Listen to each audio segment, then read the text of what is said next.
curious about Manchester, Indiana. Manchester United taking on Defiance College. Come on. You couldn't even do 2 minutes of serious. All right, yeah. Manchester's 0-5. All right. They're Division 3. They're Division 3. Real barn burners they got going over there at Defiance, huh? All right. I say we get back to the task at hand. Although it was fun to look at Manchester United in Indiana. I will say that was fun. But I think the one thing that we got to focus on now is what did we do last year that we can't do this year in order to actually beat St. X? Because every single year it's almost like, oh, this is the year. Like, we got the squad this year. Last year was the most confident that I have heard guys talk about the St. X game. They were just because of how effective and how, efficient the defense was in generating turnovers and generating points off of those turnovers. So I know, what you got to look at now is it's not the same defense. First of all, it's just not what it was last year. I mean, especially against the run. However, linebackers and secondary, I think, I'd say they've improved. That's just me. Yeah, but I don't know if the secondary's improved. It's definitely stayed where it's at last year. I'd back you on the linebackers. The linebackers, that second level of the defense is 100% improved. Which is crazy because you had T.J. Neal last year, who'd been in the program for 4 or 5 ages. years. I mean, he was an all-conference guy. Oh, yeah. Every year he was here. And then you take him and you replace him with two guys in Carson Hansen and Nick Franciscovich, who... Carson Hansen has been insane. He has. He's been nuts this year. I mean, especially the sack numbers that he's putting up. I mean, he's got to have a big game against St. X to get the win. It's on a weekly basis. It's not... There haven't been any anomalies. From an inside backer spot, too. Yeah. I mean, what is that? He's good at what he does. And you got CJ paving the way in front of you. Yeah. Yeah, and you know what? All the credit in the world to that defensive coaching staff. I mean, their game plans and their ability to disguise coverage and the stunts at the point of attack have really made it difficult on opponents. Now, last week, or 2 weeks ago, I should say, a bit of a stumble, right, against Siena Heights. Yes, they won the football game. Hooray, clap it up, win the football game. Big boom. What was that? That was a big boom. Oh, this is not. You should close those curtains. Yeah, not ideal there. That's kind of spooky. Good for me not making a Costco guys joke right there. Oh, I can do it now. Braden, all right, we're gonna go Kevin Harlan mode here. Braden is attempting to get the blinds down. You probably got to pull to the side. He's pulling on the cord. Yeah, he's pulling on the cord some more. He's pulling it straight. He doesn't know how angles work. You have to pull it to the side. Pull it from the left. Bring it to the side. Pull it from the left. Yeah, pull. Hey! Shout out, Coach Jake. Oh, wait, no, it's stuck in the middle. No. Now it's stuck in the doorknob. What happens now? All right, we'll take halfway. We'll take chunk plays. Oh! Is he getting it? Will. Oh, it's going. I'm like getting a 12-yard rush, then a 4-yard loss. So 8-yard rush, 3-yard loss. It's not working great right now. They called timeout. Now we're back on the field. And there he goes. We sent it to Lisa Saltis on the sideline. Michelle Tafoya, what's going on down there? Oh, he broke something. Something fell off of the top. No. You know what? If they see my feet, it's okay. We've hidden our faces. Who's they? Yeah. The big boom. What do we bring? The boom. Is that a new whiteboard out there? Anyways, look.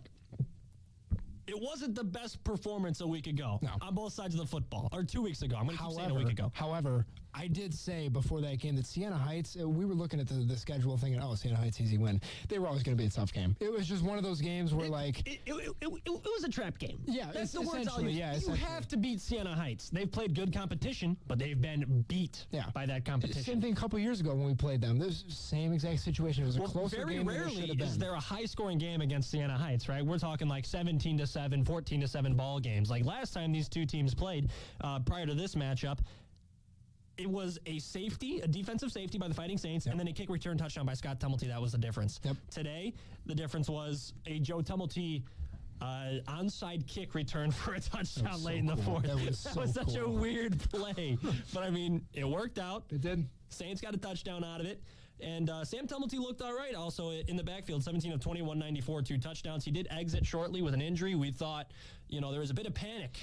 There was a bit of panic. There was panic because you don't just throw Carl Bew into the game if, he'll come back. But then he did. Exactly. So Carl Bew went into the ball game, 1 of 1, 8 yards.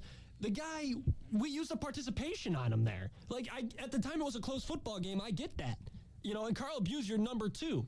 But the idea was to redshirt him this year, and now you've played him in 2 football games. No, I feel like at that point, I said it during the game. If you're Sam, you got to know. You got to know if you're going to come back 100%. Yeah. You got walking off. There's a difference between I'm a little tight here or I tore something. And you're a leader. People that you have owned that offense for the last 3 years, 4 years, 3 years.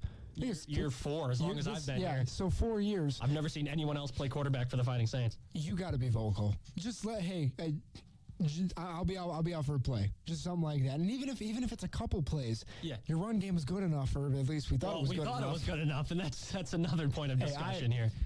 We didn't use it. We can't say that we didn't run good. We didn't run, period. That's true. Yeah. Only 20 attempts. Yeah. Gavin Day touched the ball 2 times. Blake Allen only touched the ball 4 times. I mean, you have, and we talked about it a lot. We're talking about a 2-headed monster of Sam and Gavin. You can totally take that burden off of Sam and let him scramble and gain yards like that. You got Blake Allen and Gavin Day back there. Give him the ball. We've seen what Blake can do, especially because he's normally a guy that comes in later in the game. But he puts up yards, and he fights for extra yardage, which is exactly what you want out of a running back. 4 attempts is brutal. It is brutal. And he had our own rushing touchdown in the entire matchup. So, and I will say that might have been game plan. Could have been. That might have been game plan from McCarthy. We might have been going air raid, but still. I mean, you look at the other side of the football, Siena Heights, they threw the ball for 280 yards. They rushed it for another 76 and a touchdown. We were so wrong. We go into this game, we're like Elijah Taylor. This guy's going to get the ball and hand it off. We'll just send 7. He's not throwing. What does he do? 280. Yeah, 280 right on our heads. 2 touchdowns, no picks. 26 for 36, too. Let me just do the math here. Are you about to give us the fantasy numbers? No, I'm going to give you the completion percentage. 72%, which is amazing. First of all, you want the fantasy points? Yeah. Let's get the fantasy points on Elijah Taylor. 19.2 through the air. However, he had 14 rushing yards, so we add a 1.4. 20.6 fantasy points for Elijah Taylor. So, I mean, whoever picked him up in any of their NAIA fantasy football leagues, you were probably pretty happy with the result there. 20.6 off of waivers. Thank you. Yep, I'll take it. Hey, Elijah Taylor, NAIA fantasy football cheat code. Let's talk about this defense a little bit. Yes, they gave up the yards, but obviously they kept him out of the end zone when it mattered. Matthew Perry had 10 sacks on the day, or 10 tackles, excuse me. 10 tackles. Carson Hansen recorded a sack. I was reading ahead in my notes. Derek Thomas out there. Yeah, my apologies. Yes, Matthew Perry's good, but he's not 10 sacks in a ball game good. He's also not a defensive end. Yeah, Let's correct. Put that out there he is a DB. He is a DB, but he had 10 tackles to lead the defense. Scott Tumulty only registering 6 tackles. But he did last week break the record for the program record for all-time kick return yards, 1,746, I believe is the number. Yeah. Very own Devin Hester. There he is. You can say that the Bears had their very own Scott Tumulty. Well, Hester came first. Doesn't matter. But anyways, this defense did enough, Braden, to win the football game, and that's what it comes down to, right? Yeah, man. The biggest person I can highlight in the whole game is Carson Hansen. I already mentioned him, but he's flying everywhere, man. Every time I look at game notes after every game, he always has at least 3 or 4 tackles for a loss. Mm-hmm. I don't know if they just have him sitting up there as a spy and he just comes barreling up. I'm not there at the games. You guys are. I analyze. Purely a box score watcher. I analyze numbers. Occasional YouTube enjoyer, mostly box score watcher. No, I mean you're not wrong. He sits in the middle of the field. Sometimes we'll send him off the edge, but it's just the pure athleticism. And the fact that he's been doing this. Excuse me. I don't know if you guys have seen. Well, I know Alex has seen it.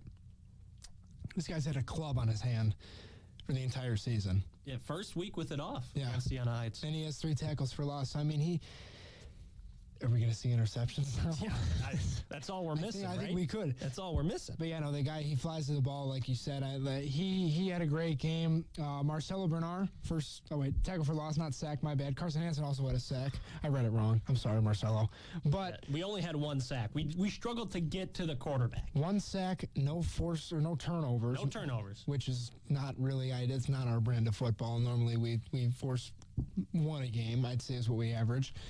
And then 1 pass breakup on the day. Pat Strosha.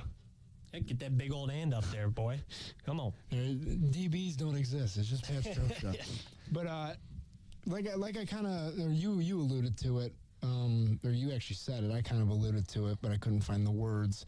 Trap game is what this was. And we got away with a win, which is really all that matters, especially going into a game against St. Xavier, who has owned us, to put it lightly. But that's just what that's just what the case has been.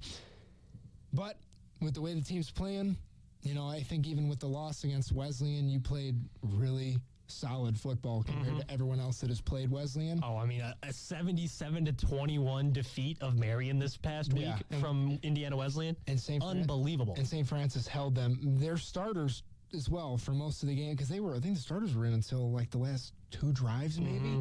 But starters held them to 38 points, which is you got to walk away with your head held high after that. And I think that you go from that game, you go and beat Siena Heights in their house, and now you go to St. X in their house. You keep this road dog streak going. Yeah, homecoming at Deaton Field in Chicago. I know Nick Jacobs, the SXU alum, and he's now come over to our side, right? Right? He's amped up for this matchup, as he is every year. It's weird not to have it as the last ball game of the season. Here we are with a huge homecoming matchup for the Cougars. The Fighting Saints trying to play spoiler. 0-17 in their last tries. This year's the year, is what we've been saying for the past few years. But maybe we'll be right this time. We'll be back with more on the Sports Saturday pregame show after this. The Native community's big for me. Makes me feel good to pass on our Rapo traditions. My kids love going up to the Sundance. I like to tell people the Sundance is about family. It's about the tribe. It's not just about the dancer. It's kind of like life. As a Sundancer, I'm just one spoke in the wheel. I need my family there. I need my role models. I need my people there, especially my children. Coming in that door, my family is ready to see me, and they believe in me. Before, I'd never seen that from my people. But now when I walk in that door and I see those smiling faces and they're happy to see me, that's special. With my 4 kids, all I ask for them in Arapaho ways is health and happiness. Nothing more, nothing less. Never stop being a dad. That's dedication. Find out more at fatherhood.gov. Brought to you by the U.S. Department of Health and Human Services and the Ad Council. The Encounter is online. Read up on all things Fighting Saints and USF at usfencounter.stfrancis.edu. I never realized that I'd be taking care of a 2-year-old and a 9-year-old on my own. I think men can be a little stubborn sometimes, where pride gets in the way and they may want the help. They may not know how to ask.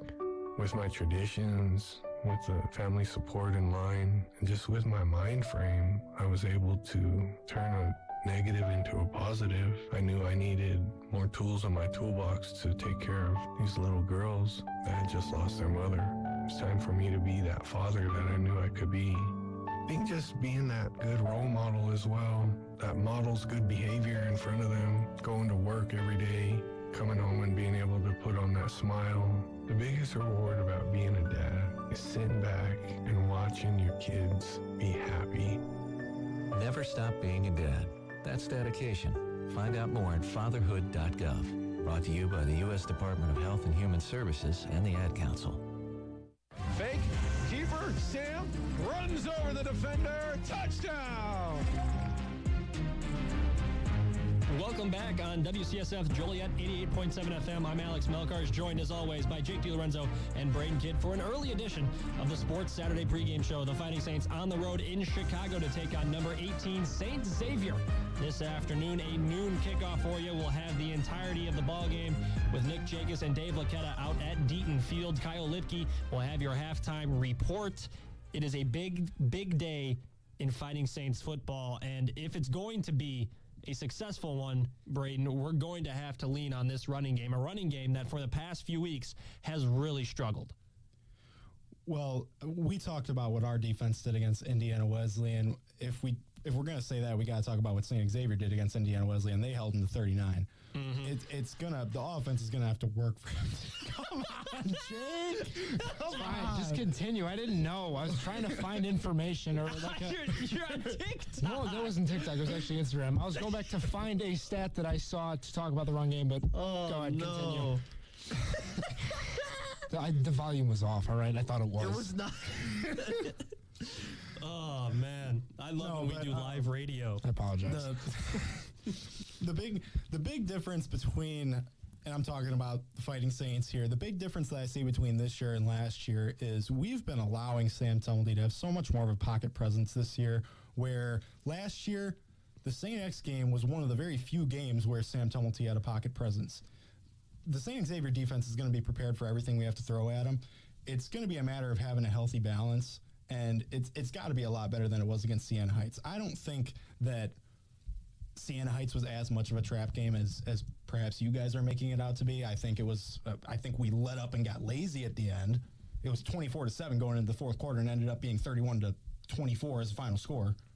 I don't think that just happens. Yeah. But yeah, that's my opinion at least. But for Gavin Day to have 2 rushing attempts against Siena Heights, in my opinion, that is absolutely blasphemous. You consider that malpractice? Yes, and it wasn't like we got shut. We didn't only have 17 net rushing yards against Siena Heights because we got shut down. We didn't even try. We had 20 rushing attempts as a team on the game, and 9 of them were Sam. You gotta get. I don't care if it's Blake Allen, which props to him. He did have our lone rushing touchdown in the game. I don't care if it's him. I don't care if it's the tank Gavin Day.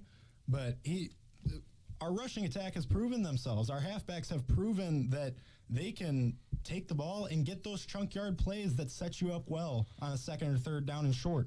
Yeah, and we have to be inside the chains, right? And dropping back on first down consistently does not set you up to consistently be inside the chains. And Gavin Day, sure, he's had maybe one big 40-yard run in the year, but for the most part, he's that guy where that's why I call him a tank. He chunks out those 5-6-yard plays, and that's how you have to approach St. Xavier. You're not going to have those explosive 1.5-minute drives where it's like, all right, we have a Gavin Day 2-yard rush, Blake Allen 4-yard rush, and a 75-yard touchdown to Joey Tumblety. That's just not how this game script is going to go.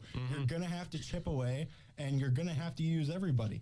And you brought up pocket presence for Tumblety last year against St. Xavier, 173 yards, a touchdown, and an interception for the QB. Jake, he brought up Tumblety having 9 of those attempts. How many of those attempts were planned, and how many of them were Sam moving on the run, being flushed out from the pocket? We don't have those numbers in front of us, but I think that's even more of a detriment, to this offense. We have to plan to get our running backs involved. And, I always go back to the same example. Whenever I talk to someone about this or talk about an efficient rushing attack, you go back to the 2019 AFC Championship game between the Chiefs and the Titans, right?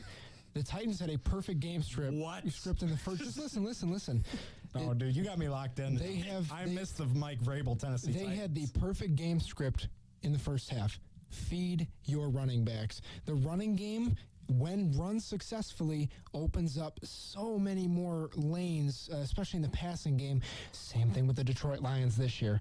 You have a 2-headed monster running back, David Montgomery and Jameer Gibbs. You run the ball down the defense's throat and you do it efficiently, that opens up lanes for passing. It's the reason that Jared Goff 2 weeks ago against the Seahawks, 18 for 18, 292 and 2 touchdowns, is because they were able to run the ball efficiently. And it got me feeling not nice because I'm a Seahawks fan.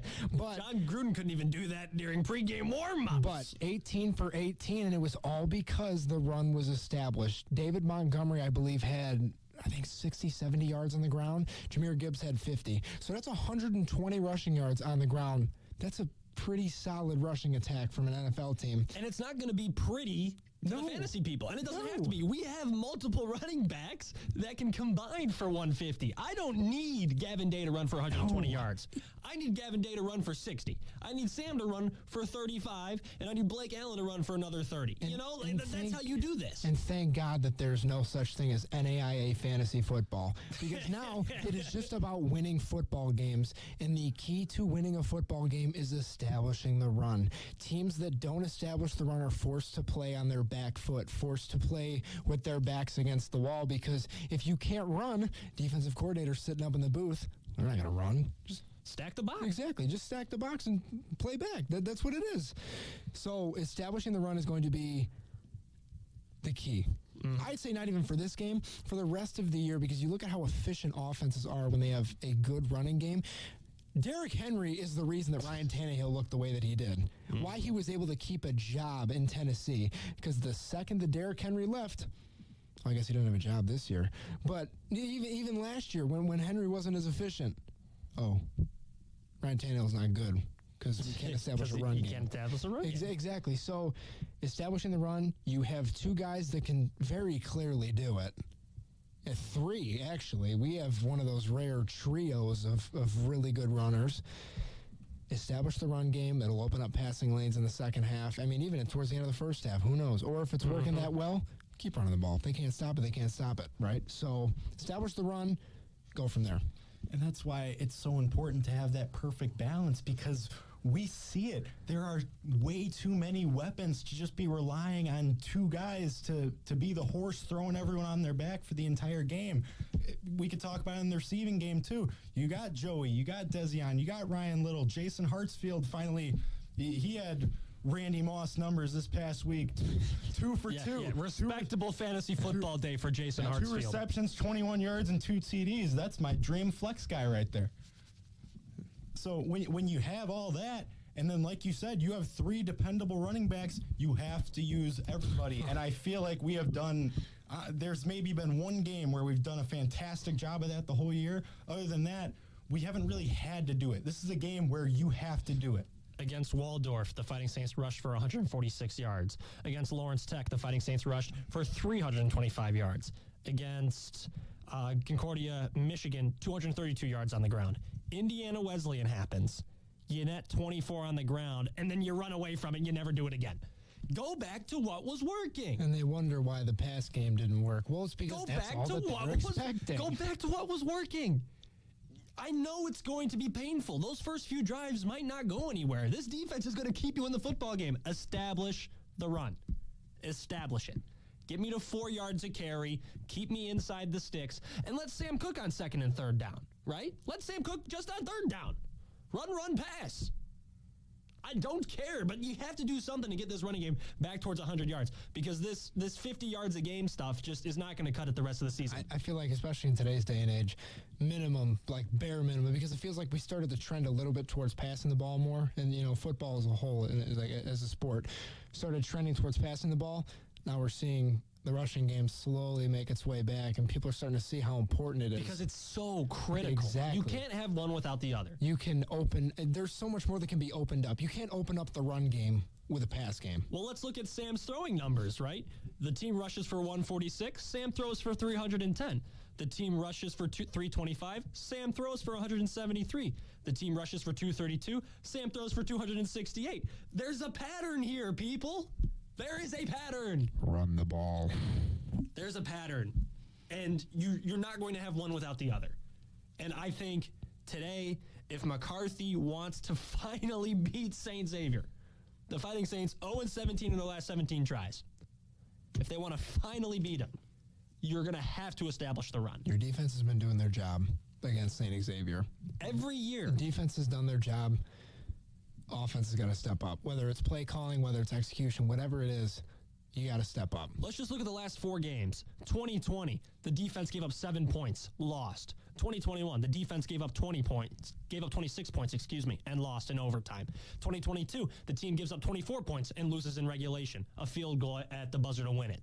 And in 2023, 28 points and a loss in overtime. This defense is not the reason you are losing these football games. I didn't know about the 2020 game. That was the COVID year. That was the spring season. All the football was ugly that year. That was the year they played in the spring because of COVID. So I won't be too upset about that one. But I will be upset about the fact that this defense in this quote-unquote rivalry, because right now it's not much of a rivalry, people. No. This is like Georgia Tech is basically what this is. It's a rivalry, as in we don't like each other, but St. Xavier has dominated. Not dominant. They've swept. They have swept. Have we ever beaten them? I think long ago, but not in the last 17 tries. Yeah. 2009, the first matchup here in the electronic record books, a 52-21 victory for the Cougars, and it has not gotten any better. No. Well, here's the thing: the game script that we just talked about. St. X is going to bring it. They are going to have the perfect game script, and if we don't match that perfect game script, there's no chance.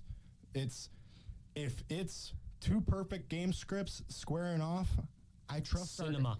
I trust that it will be cinematic greatness just like last year, down to the wire, who has more grit. And I am happy to bet on the Fighting Saints in that case scenario. You look at last week, granted, like we said, Defiance, Ohio, but St. X rushed. I can't even count this high. It's like 18. They had 18, I think, different rushers for 231 net rushing yards and 3 touchdowns. Stuart Ross got an additional bye week last week. Yeah, he didn't have to do anything. But that's what you have got to do. And he still passed for 134 and 2 TDs. 18 for 19 completion percentage. Like Jake said, there's a correlation there. We have to match that perfect game script, and if we do, I trust our guys to have the grit to be able to at least bring it down to the wire and have a chance to win. All right, I'm going to stop it right there because if we keep going, we'll never go to commercial. And we could go right up to kickoff at this rate. But we have other things to get to. McCarthy run the football. We'll be back with more on the Sports Saturday pregame show. Sometimes as dads, I think we're too hard on ourselves. We get down on ourselves on not being.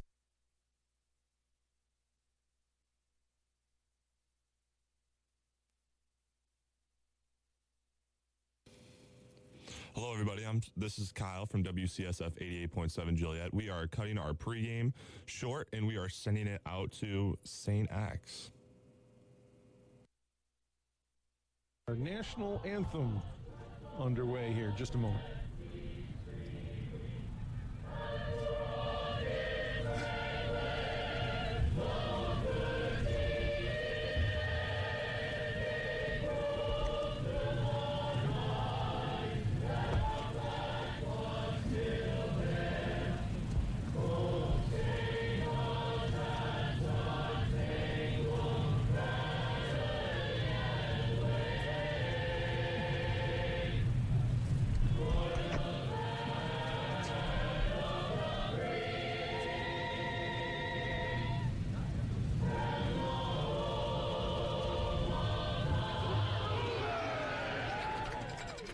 National anthem in the books out here at Bruce R. Deaton Memorial Field here on the south side of Chicago. We've got about 90 seconds till we kick things off, and a good afternoon to you.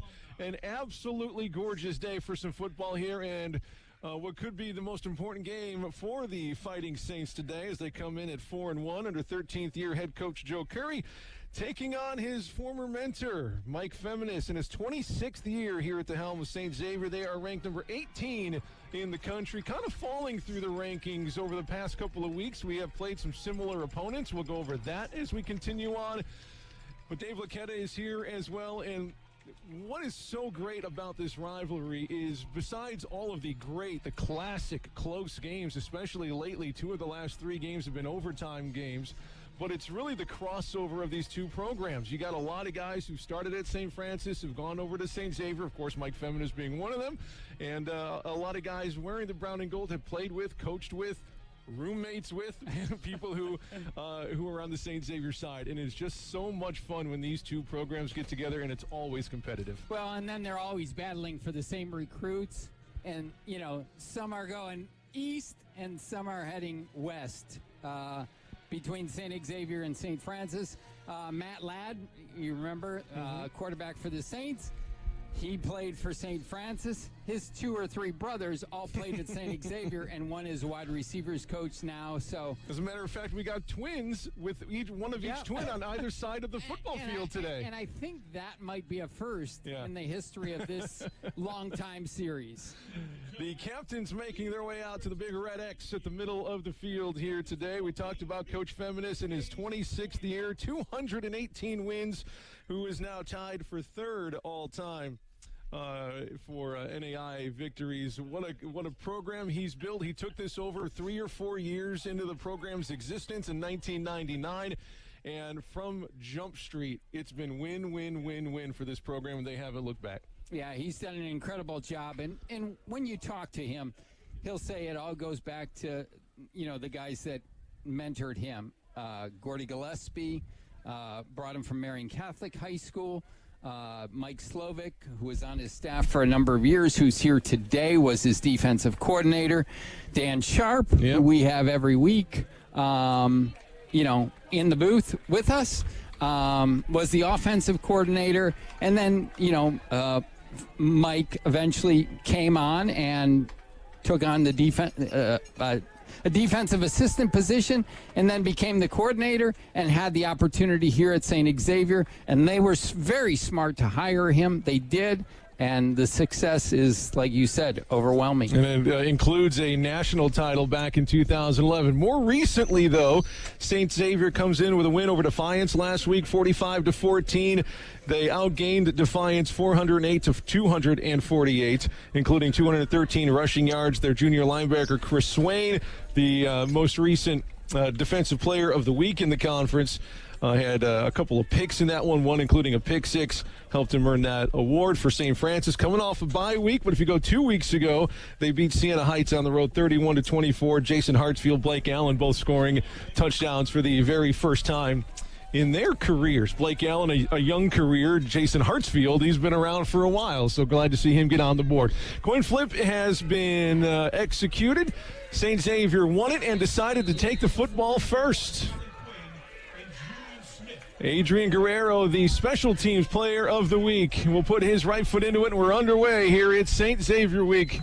Saints fans, and a return will start from the 5 for the boys in red, out towards the numbers, between numbers and the sideline. Decent return before he's pushed out of bounds into the St. Francis bench right near the 30-yard line. Gorgeous day out here in the south side of Chicago. Sunshine and 65. Barely any wind to speak of, maybe 5-6 miles an hour out of the southwest. Shouldn't be too much of an issue for our two great kickers today, Adrian Guerrero and Peyton Bennis. St. Xavier will go out there first offensively, averaging 29.8 points per game. 390 yards per game from this offense behind fifth-year starter Stuart Ross. Lost Justin Pringle. He was dangerous in the return game and offensively as a receiver, but they have filled his shoes nicely by committee. So many players getting in offensively for this team. First snap is going to be a flea flicker. He's going to go deep. He's got a man open. He's wide open at the 35. Spun, and he's still on his feet at the 25 to the 15, down at the 11-yard line. The trick play right out of the gate is complete to Julian Smith, one of those guys filling Justin Pringle's shoes here on the south side. His 25th catch, now over 300 yards. And St. Xavier, one play, going deep into the bag, into the red zone. And now you can see why they elected to take the ball instead of defending and taking the ball in the second half. They had that play set up all week. They're going to keep it on the ground here. First and goal, untouched end zone. 2 plays, and St. Xavier is on the board. Touchdown, Cougars! The touchdown run, Jesse Plunkett, the senior out of Brother Rice, whose campus is adjacent to St. Xavier. He's been on the south side a while, and he runs in his 3rd touchdown of the season. St. Xavier up by 6 with an extra point on the way from Peyton Bennis. That's the way to make a statement to start a game, huh? For sure. No need to recap the drive on that one as the extra point is up and good. All right, first blow has been thrown by Xavier. Let's see what St. Francis has up their sleeves. And what's been concerning lately, Dave, has been their rushing attack. They started off the season, the first 3 games, over 230 yards per contest. Last couple, though, those yards have been hard to come by, about 41 yards on 42 plays over the last 2 games. In spite of that, they're still one of the better running teams in the country, but it's been a little bit slow going running the football. Yeah, and a lot of it has had to do with some aches and pains. Yep. Obviously, Sam Tumulty and then Gavin Day as well. So it'll be interesting to see.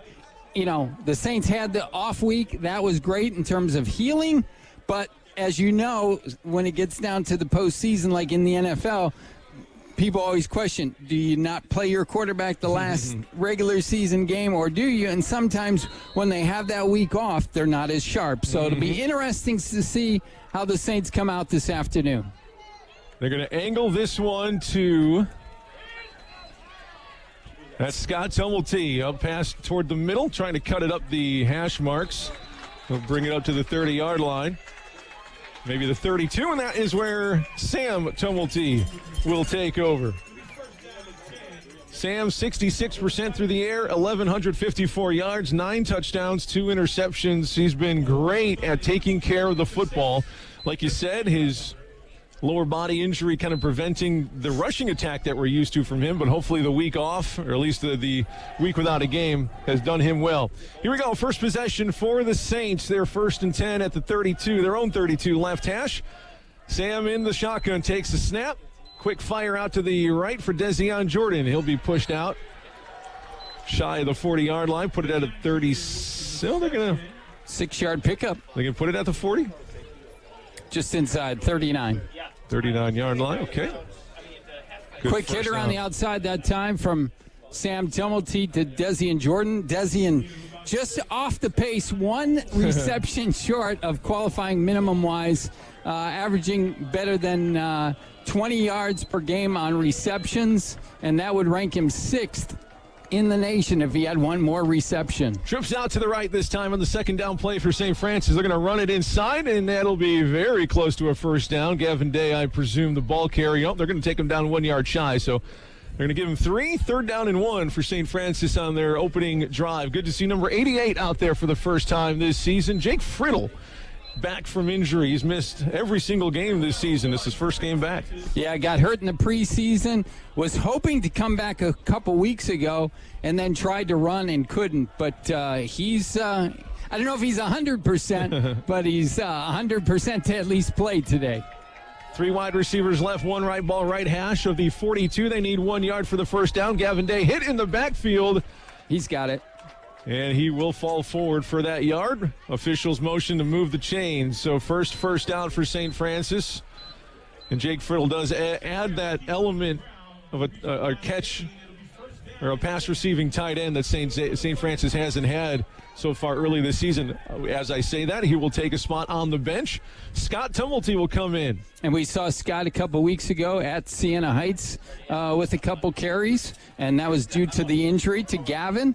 And, Scott was struggling with some injuries as well early on, but he's good to go, and that's why he's back in the offensive backfield. That was something we saw in, the first couple weeks of the season. He motions left, but they're going to pass down the middle. It is caught up the middle for a big chunk play for St. Francis up to the St. Xavier 42-yard line to flip the field. 15-yard pickup. Hard to tell who caught that football. Did you see? Was it Jason? No, that was Joey Tumulty. Okay, one of the nation's leaders in receptions, the youngest of the 3 brothers. Yeah, 6th in receptions, about 7.3 per game, just over 100 yards per game, and that ranks 9th in the nation. Sam in the pistol. Gavin Day, I believe, is back at his tailback Pressure spot. Coming from the outside, Sam picked up. Looking left, nothing there. He's going to try to run it. Evades 1, shoulders down up to the 40-yard line. He'll take a loss and turn it into a 2-yard pickup, 2nd down and 8. Really good job by Gavin Day that time. St. Xavier was coming with the outside blitz along the right side of that defense, and Gavin Day picked it up and allowed Sam to pick up a couple yards. Scott back into the backfield for St. Francis. Des Jordan out wide right. Joey and Ryan Little to the left. Jake Friddle, wing back to the right. Ball left hash of the St. Xavier 40-yard line. First offensive possession here for St. Francis. Friddle will motion to the left side of the line. Snap to Sam, give to Scott, looking for the edge. Look at him run hard up near the 35. He might have pushed him out at the 36. They'll give him about 4 or 5 yards on the Scott Tumulty carry. Scott now his 6 carries on the year, about 20 yards or so. And he'll go out, and Gavin Day will come back in here. Third down play, 3rd and 6. We'll call it 3rd and 4. And St. Xavier has allowed conversion rate, which about 42% on the season. The Saints at about 35%. 42% a little bit high if you're a defense. So let's see if the Saints can convert here. Pistol formation again, 3 wide receivers right. They give today, trying to run inside, and there is no room. That defensive line for St. Xavier stood him up. 4th down after the loss of 1. Well, this would be a 53-yard attempt, so for sure the Saints are going to go for it here on 4th down. Justin Yezel, Dalen Brown up front for St. Xavier. Plainfield North and Richton Park products. 4th down and a long 4 for St. Francis in St. Xavier territory. Pistol formation. Joey Tumulty motions right to left. Sam's going to throw. He's going to go down the seam, and he has Little on the sideline. Did he stay in? He did. Yes. What a play into the red zone. Ryan Little's biggest catch of the season. And that was a dart from Sam Tumulty right to the boundary. About an 18-yard pickup for Ryan Little. His 10th catch of the season for Ryan. Great to see him being productive this year after the injury last year. 16-yard line of the Cougars. Great 4th down conversion for the Saints. A lot of times Sam is looking for his brother Joey on that because he's been, he's got the hands, but Ryan Little wide open along that far sideline. Same formation, same motion here on 1st down. Joey goes to the left. Sam looking. Here comes pressure. Steps up. He evades. How does he do it? He bounces left to the 15. Tried to cut through. Lays down some lumber as he goes out of bounds to pick up 5. Sam Tumulty has come to play today. 8:30 to go, first quarter, 7-0 St. Xavier, still on the first drive for the Saints. Yeah, definitely, Nick. As you said, he put his shoulder into the outside linebacker for St. Xavier that time, and that's what led to really the 4-yard pickup and the 2nd and 6 situation for the Saints at the St. Xavier 12-yard line. Into the red zone, St. Francis goes. One of the best red zone offenses so far this year in the NAIA. Pistol formation, play action to Gavin. Fires to the right and incomplete. I think he was looking to get Jake Friddle his first reception of the year, but it falls incomplete. Brings up 3rd down. Yeah, Jake was set up, but the ball was really thrown high, and Jake thought, well, maybe it's for somebody else, and it wasn't. The Saints had 3 wide receivers to that side. Joey was one of them. I think Desian might have been the 3rd one. 2 wide receivers left, 2 to the right. Joey Tumulty, slot right, ball left hash of the 10-yard line. 3rd down and 6. Sam to throw, quick drop, nothing to the right. Tucks it again. There goes Sam. Cuts it inside, up the hash marks, looking for the 5. That's really close. Is very close to a 1st down. I don't think he's going to get it. I think it's going to be 4th and short for St. Francis. Gavin Day's like, come on, let's go. Yeah, the line judge on the near side put it back a little bit, and the line judge on the far side had it right at about the line. They're going to go 4th and short. I'm a take the points guy generally here. We'll see what happens. Shotgun is Sam. Gavin to his left. 2 tight ends. Jason Hartsfield takes a step back right side. Now we'll motion left. Sam takes the snap, bit low, handles it, lobs it into the end zone. Oh, Jake Friddle was there, but it goes incomplete. Turnover on downs. Oh, they had the play dialed up, Coach, but it fell incomplete. Jake Friddle wasn't looking for the pass. Well, and Jake was really probably a second away. Sam had to rush that throw. He had 2 guys coming from that left side of the St. Xavier defense, and he had to pop that ball up quick, and that's exactly why he did it. Saints come up empty-handed. Only the 3rd time this year they do not score in the red zone. That's a great play. We haven't seen that play so far, but now St. Xavier takes over, up 7-0. 7-11 to go, first quarter. Here is Stuart Ross and company's 2nd drive of the game. They're going to start at their own 8-yard line. Clap, snap. Ross looking, firing right, but incomplete. I think pressure being applied to his right. We got some extracurricular going on. We're going to stop before any flags are thrown. That'll bring up second down on the incomplete pass. Well, Stuart Ross doing Stuart Ross things this year again. 69%, over 1,000 yards, 10 touchdowns. A few more picks than I think he'd be happy with. 6 interceptions. Has about 180 yards per game. He is now second on the St. Xavier all-time list in completions as a quarterback. Takes the snap here on second down, on the ground this time, trying to run it to the edge, and they get to the edge, turn it upfield past the 20 to the 25-yard line, and a first down for the Cougars. Ball carrier Mario Price. He averages about 5 yards per carry, and if St. Francis can't guard the edge, it might be a long day. Yeah, that was one where one of the defensive ends got turned inside, allowed the St. Xavier running back to get outside, picks up 18, and gets out of trouble. Play action. Stewart going to throw. Good protection to the outside, and a picture-perfect throw for a first down for the Cougars up to the 45-yard line. Again in the hands of Julian Smith, who caught the big hitter on the first drive. Yeah, like you said, Stuart Ross threw a perfect pass that time to the receiver. Scott Tumulty had great coverage, and the receiver just extended his arms just enough to make the catch, and St. Xavier all of a sudden is at their 45-yard line. 2 plays, 2 first downs for the Cougars on the ground this time. Shot down at the 46-yard line is the ball carrier Mario Price. Nathan Shout, the freshman, coming up to make the tackle for St. Francis. Second down. Yeah, you really would have liked to have gotten St. Xavier back deep, a 3-and-out, get good field position. Now you want to stop them here. I know we didn't get points on that first drive, but I still like the way they moved that football. For sure. Mm-hmm. Here's Ross, motion into the backfield, but they're going to play action. Looking deep, Stewart wants to go, but he's going to check it down. A backwards pass, it was caught and ran up to about the 49-yard line. It's a pickup of 3, 3rd down and 6 coming up. And at this part of the field, St. Xavier known to go for it on 4th down, so you might not only have to stop them on 3rd down here, but 4th down as well. They've gone for it on 4th down 19 times this year already. One of the top teams in the NAI in terms of the number of 4th down chances that they took. 3 receivers left, 1 to the right here for the Cougars on 3rd and 6 from their own 49-yard line. Ross in the deep shotgun. Snaps a good one. St. Francis trying to get pressure. We should get a hold here. There's the flag. He goes down behind the line of scrimmage, though, and taking him down for St. Francis. Number 55, Alan Richards, and those Wilmington boys in the backfield, huh? For sure. We came up with the stat this week. We talked about Carson Hansen. I was looking over the stats, and I was like, well, Alan Richards is second with 5 tackles for loss. So and then you get Ryan Bannis as the cornerback, and it's a they've got 20 of the 43 tackles for loss this season.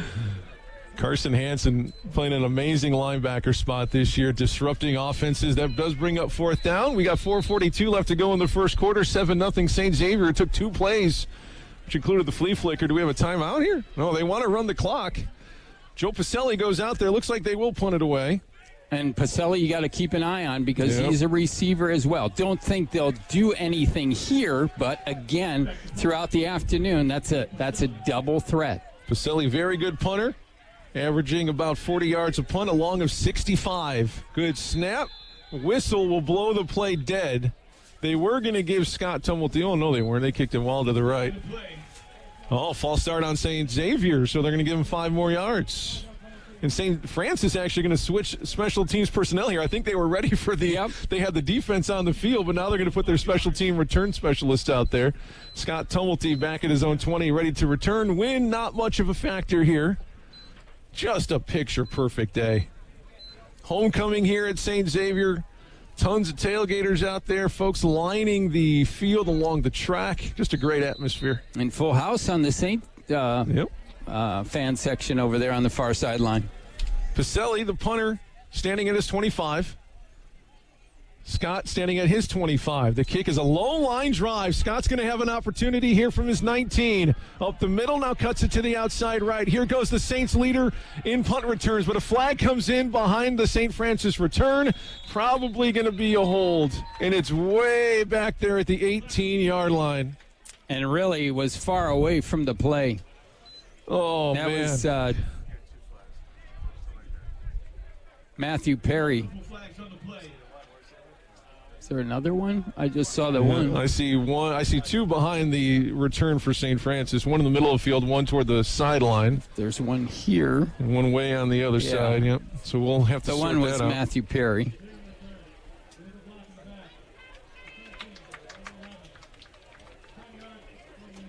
Oh.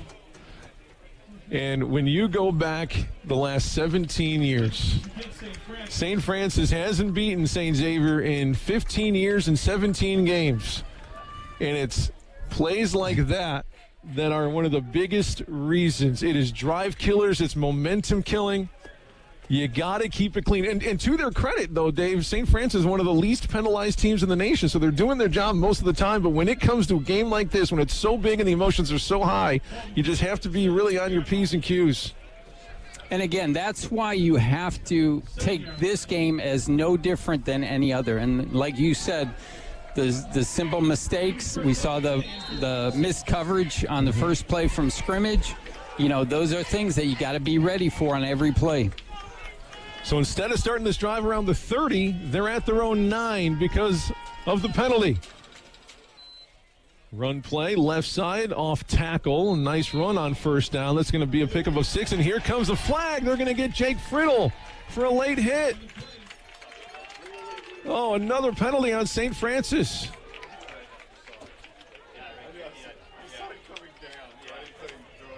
I did not see the penalty, but it definitely came out after. Jake Friddle, the unnecessary roughness penalty. I guess he was blocking on the complete other side of the field that the play went to, and I just don't think he knew the play was dead. Yeah, I think that's what it was, and, you know, was just hitting late and got called for it. And again, you know, obviously you don't want to use a timeout to tell your team, you know, hey, guys, we need to relax and play football the way we have for 4 of the last 5 weeks. Is it just the weight of those 17 games? 2nd down and 10 for St. Francis. Back deep in their own territory after the penalty. Sam in his own end zone has to get out. He does fire to the edge. It's right into the hands of Joey, but dropped at the 25. It would have been a 15-yard pickup. You never see that. Joey Tumulty with a drop. A picture-perfect throw from Sam in traffic. Yeah, it would have been a 16-yard pickup and a first down for the Saints. And I'll tell you what, Sam did a great job. He had to evade a couple guys that were rushing him, and they were a lot bigger. And he finally got through that and made the nice, clean pass, and Joey just couldn't hang on. 3:33 to go first quarter, 7-0 Cougars. Pistol formation. St. Xavier wanted a false start, and they're going to get it. 3 consecutive penalties on the Saints on this drive. And the Saints came in averaging just 4.6 penalties per game. Early Halloween here in Chicago. It's scary. Saints just need one big play to just get things turned around. If I can silver line this cloud for you for a second, at least it's happening in the first quarter and not the fourth quarter. Yeah. You get a chance to recover from this slow start here. And St. Francis typically a quick starting team. Sam is in his own end zone here in the pistol. They got to get it figured out here on 3rd down and 13, and there's your timeout. They are just all out of sorts offensively right now. We'll take a timeout as well. 3:33 to go. It's 7-0 St. Xavier. St. Francis offense sputtering here, trying to get out of the shadows of their own goalpost. We'll be back in 30 seconds on the USF Sports Network. Upcoming schedule: women's volleyball, home versus University of St. Francis this Tuesday, October 22nd at 7 p.m. at the Shannon Center. Here is your forecast for Will County on 88.7 FM WCSF. Clear skies this afternoon, daytime highs on track with room temperature about 72 or so, and just a light breeze out of the south-southwest. Clear overnight tonight, low dipping down to 44. Into Sunday, a little bit hotter out there, all thanks to that high-pressure ridge that's camped out. 77 for a daytime high. Bit of an uptick in the wind, though, out of the southwest, occasionally gusting around 15 miles an hour. I'm meteorologist Jason Laird on 88.7 FM WCSF. Welcome back out to a gorgeous Deaton Memorial Field. Beautiful day, sun-drenched. Week number 6. St. Francis took a timeout, just trying to get their heads right here, I think. 3rd down and 13. Sam in the shotgun in his own end zone. Gavin Day to his left. And here comes pressure. We're going to get another false start, aren't we? I'm not sure if St. Francis jumped or St. Xavier was offsides, but they definitely were bringing pressure. False start. Oh, 4 penalties in a row. You almost just want to punt it on 3rd down just to reset here. Just a nightmare start for St. Francis with a 2-play scoring drive for St. Xavier to start the game. A nice opening drive, but did not end in points. But this second drive started with a special teams penalty, and we'd had 3 penalties since then. Sam now deeper in his own end zone here on 3rd down. They're going to bring some pressure. Oh, you bet they want that safety. Sam taking time, has to throw, and there's nobody over there. He's in the pocket. St. Xavier says, hey, there's no receiver in the area. They want an intentional grounding penalty. Ryan Little was there. I mean, farther down, but still. They're not going to get it. There is a flag, so it is intentional grounding. So more 5 penalties in a row. This one's going to lose it down, so now they will have to punt. Oh, the safety had kept it in the end zone. That's right. Intentional grounding from the end zone.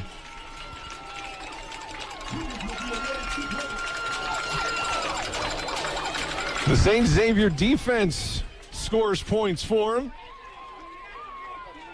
9-0 after the intentional grounding from the end zone safety. St. Francis trying to get a 15-year Cougar off their back, but not the little start they were looking for. Yeah, and this is just an opportunity for the captains for St. Francis to get their units together and say, come on, guys, we're way better than this. Hey, it's early on. It's 9-0. We've got 48 minutes left. Let's get a good defensive stand here and get this thing back on track. Can see Coach Curry on the far sideline with his hands crossed, and he's just really frustrated. Yeah, I mean, what even can you say? I think the players know that they haven't been performing. So you just hope, like you said, the captains and the players can get out of their own heads. Adrian's going to punt instead of kick. So after the safety, St. Francis will have to punt this one away. St. Xavier will get the ball up 9-0 in a very short punt. Very not Adrian Guerrero-like. Will go out of bounds at midfield. When you just needed something good to happen, you thought Adrian Guerrero might be able to give it to you, but he shanked that punt to the 50. They're actually going to mark the ball at the St. Francis side. The official's kind of standing right between the 48 and 49. He'll put it down at the 49-yard line. All right, now the defense is going to have to make a play. And then they mark 5 yards off for being out of bounds, for going out of bounds. Yep. So it'll start at the 44. And I'll tell you what, if you're the St. Francis defense, you got to be ready for a trick play on this first play again. I'm serious. You betcha. Running back motions to the outside. That is Brant Hickson. Play action. Here comes pressure. Throws it. Dumps it down on the screen. It's complete to the 40. 35 out of bounds at the 30-yard line. And we got some pushing on the St. Xavier side of things.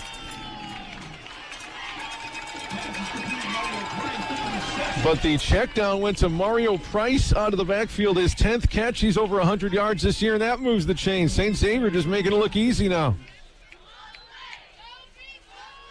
It's the fourth play at about 8 of 10-plus yards, Nick.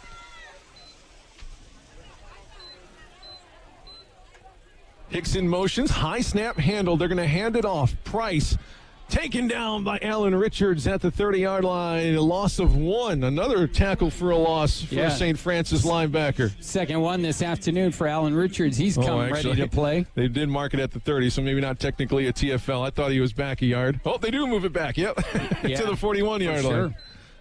Loss of 1 on the play. Second down and 11 after the Richards tackle. Ross in the shotgun. Looks like Mario Price, I believe. Hickson motion into the backfield, but they give to Price. Inside run, breaks a couple tackles, but Matthew Perry finishes it off. A nice run, though, of 4 yards. 3rd and 6 coming up for the Cougars. Carson Hansen there as well. Cougars keep it on the ground. Could be 3rd down, about 6 to go. 2 minutes to go in the first quarter. And some personnel changes. They're going to have to hurry, get off the field before Ross snaps it. He does. Saints timeout. It was nearly too many men on the field. Another penalty avoided, but they had to take their second timeout. My goodness. I would not want to be around Coach Curry at halftime if things continue the way they are right now.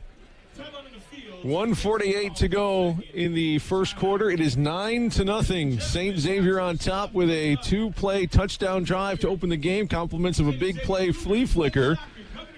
And then St. Xavier's defense forced an intentional grounding from the end zone from Sam Tumulty for the safety. I wouldn't say St. Xavier's beating St. Francis. I'd say St. Francis is beating St. Francis. For sure. Just came in, almost too high, as they say. Yep. Long game to go. That's the only saving grace right now is that plenty of game time to go. Yeah, you're right. You need one big play, either defensively, one defensively and one offensively. Get a turnover. St. Xavier's a -3. The Saints are a +7. Saints have had to use 2 timeouts already, and we're not even through the first quarter. And they have played a lot of similar opponents, 3 of them to be exact. Both St. Francis and St. Xavier beat Lawrence Tech and Concordia. Both lost to Indiana Wesleyan, but St. Francis does have the better stats when you compare those 3 similar games. Here we go, 3rd down and 6 for the Cougars.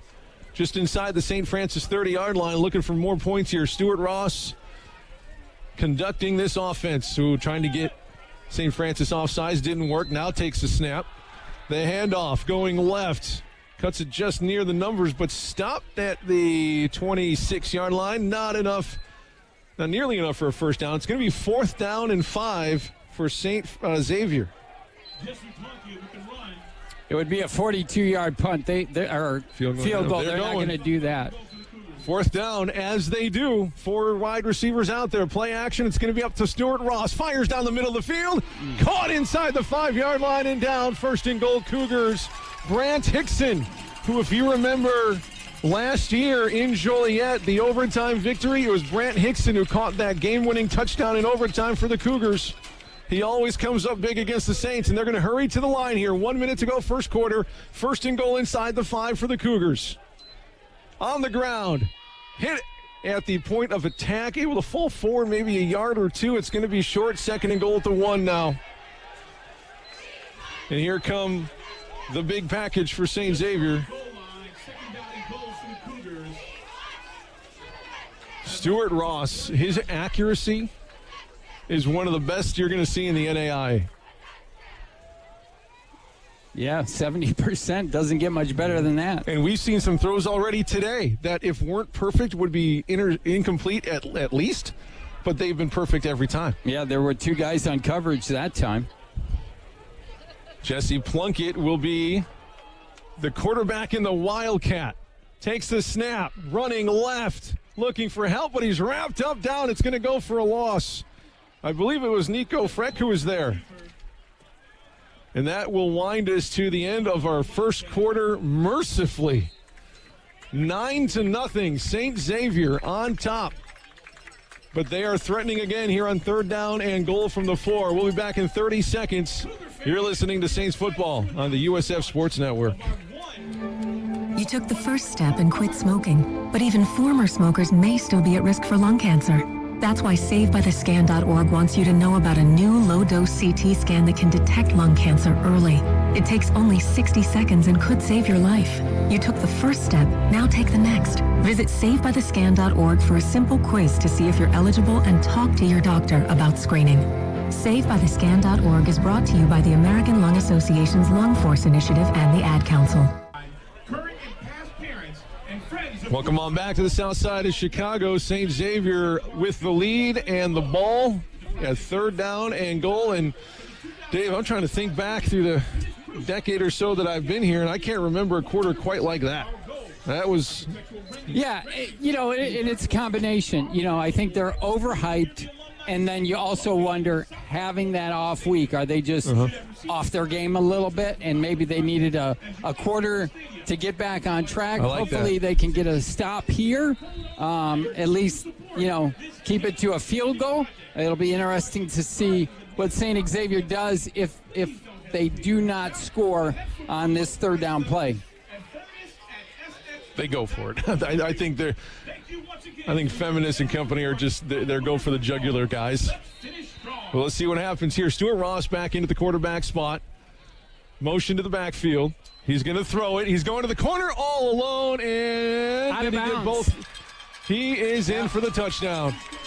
Matthew Perry forgot all about the wide receiver in the corner of the end zone, and it was Ronnie Foster with his 3rd of the season. Exactly. It was one-on-one coverage, man-to-man, and Perry allowed his receiver to get 3 yards beyond him. Easy throw for Stuart Ross. 15-0, St. Xavier on top here, just underway, quarter number 2. Extra point coming up from Peyton Bennis, who's been perfect this season. Carson Hansen's going to try to wave his hands, and we'll have another flag. Check that one out.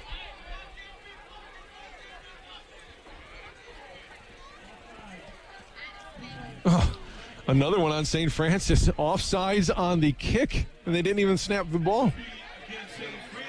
My goodness. Yeah, they're going to go for 2 here. I was surprised they were going to kick it.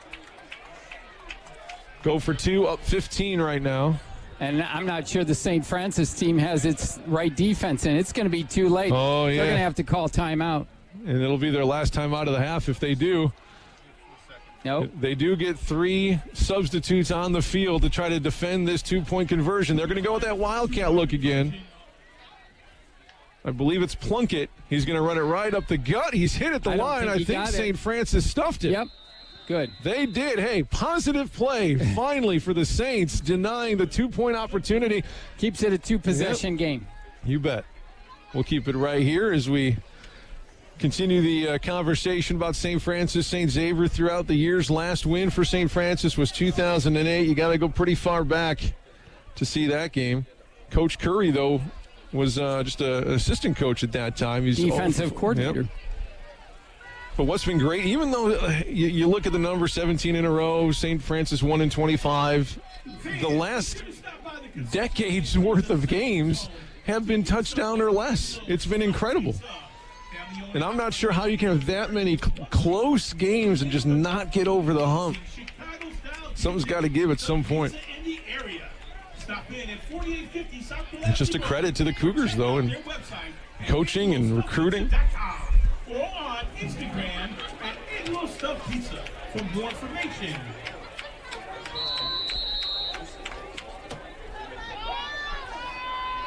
St. Xavier 3-time defending MSFA champs. Here's the kickoff, and they're going to Pooch kick it up short, and fair catch called for by Mabuda. Scott Tumulty wanted it. He was there underneath it plenty of time, but Nick, I don't think, saw him behind him and just fair caught the football at about the 33-yard line. All right, let's see this offense for the first time in what seems like forever.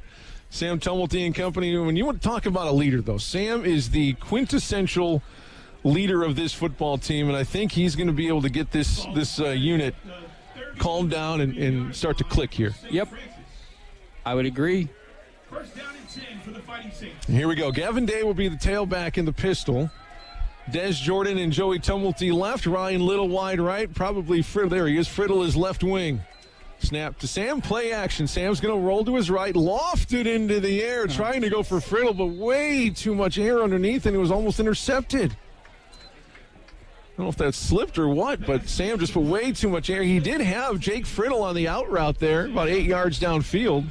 Yeah, and that's the second time we've seen that, just loop the ball. Understandable on the last one because it was into the end zone and he had to rush the throw. But, and I don't know if it's because he feels that pressure of guys being bigger against him and he has to get the ball over. But there was a straight line as the Saints are late bringing a guy onto the field. Here's Jason Hartsfield now, wing right. Blitz coming from St. Xavier. The handoff and a flag. Did a flag come in? Yep. That's going to be a sideline warning, I think. Oh, maybe he did see something during the play. Let's see. Came from behind the defense. The run went nowhere, so see what the call is from the white hat.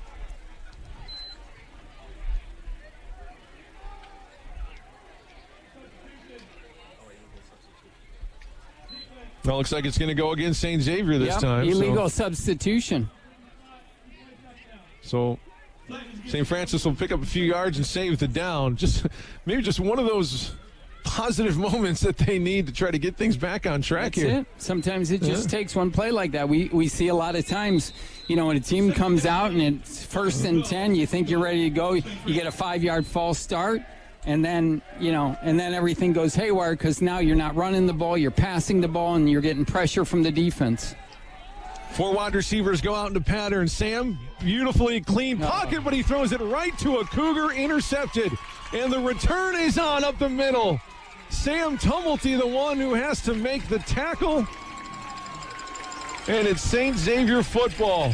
Nick Schultz with his first interception. He was playing the safety spot, and he threw it. Sam threw it right at him.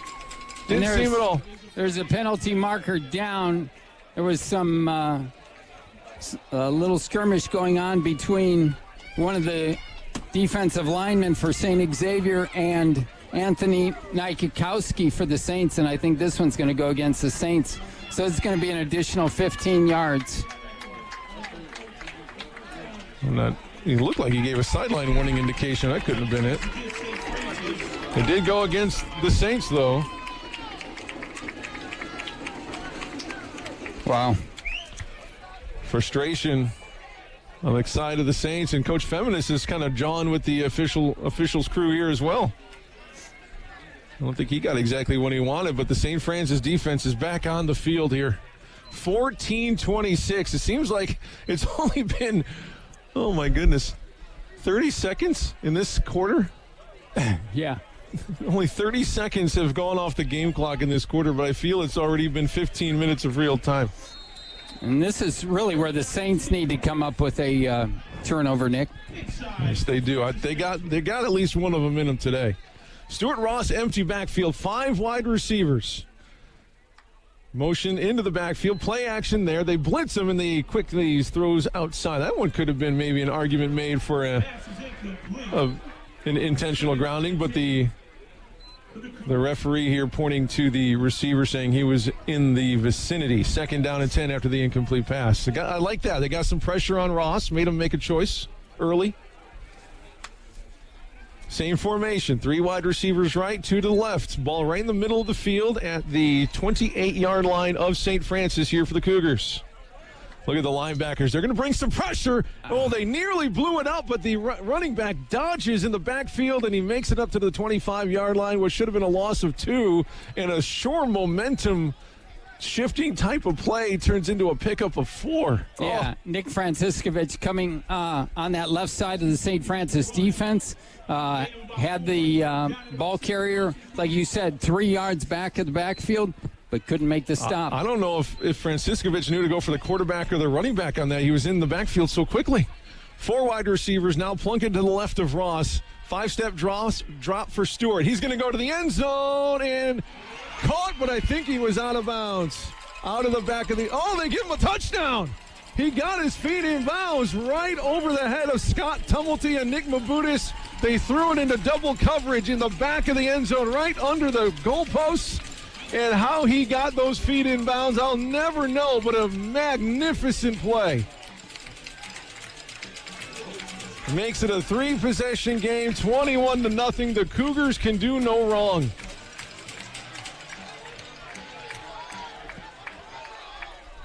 I believe it was Kyle Quinn making that outstanding grab. Snaps good, holds down. Extra point is up and good. We'll take a break. 13:37 to go first quarter. St. Xavier up 22-0. St. Francis needs some kind of spark. We'll see if they can find it when we get back on the USF Sports Network. You're not reaching your full potential. This is unacceptable. Are you okay, son? This is Kevin Love. I've partnered with The Spider Within, a Spider-Verse story to let you know that everyone's going through something, even superheroes. Hey, Dad, you got a minute? Visit kevinlovefund.org to learn more. Social media is addictive by design. YouTube, TikTok, and Instagram make billions streaming lies, hate, and drugs at our kids. The Center for Countering Digital Hate is holding these companies accountable. Join us at protectingkidsonline.org. You still got to keep telling yourself there's lots of football left. You got a big hole, but this offense is capable of putting up points quickly if they can get it together. 13:37 to go first half. It's 22-0. St. Xavier, though. Big lead here for the Cougars. Be interesting to see. They pooched the kick a couple times. We've got Matthew Perry back here instead of Nick Babudis this time. And Scott and Joey back around the 20-yard line, so short, and Scott's going to take this one. Yep, from the 32-yard line, short kick, and he is forced out of bounds right near the 35-yard line. Kind of, you always have your antenna up a little bit when the opposing team runs it into the other team's bench, but that time everyone kept their hands to themselves. All right, let's see if Sam Tumulty can change things and turn it around here. 13:31 to go first half. They're chasing 22, though, so they need to make up some points here. Let's just get a couple first downs. Get on a roll. Get some momentum going. Yep, get back to like that first drive.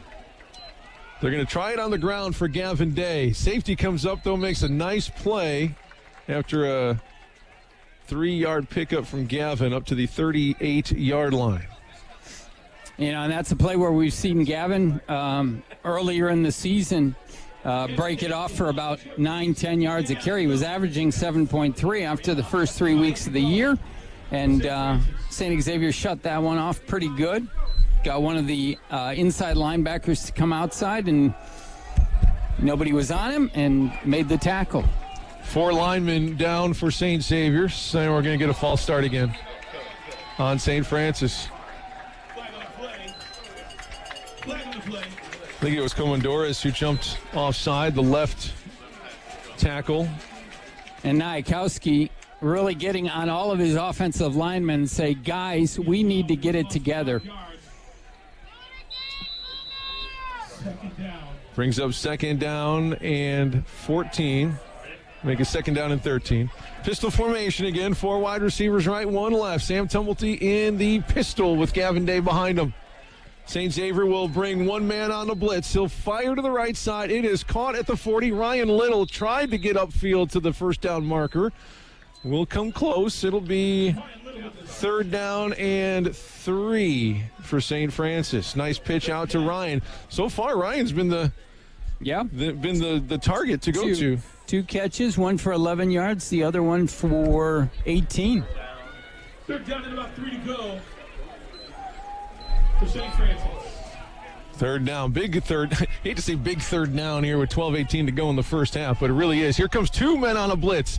Throw to the left, a little bit high, but caught by Joey, fighting for yards, but he does pick up the first down up to the 47-yard line. He needed 3. He picked up 5, moves the chains for St. Francis. See, you can do it, guys. Yep. It's possible. And a great job by Joey that time. Knew exactly where the first down marker was. When he caught the ball, he didn't come back, which a lot of receivers do.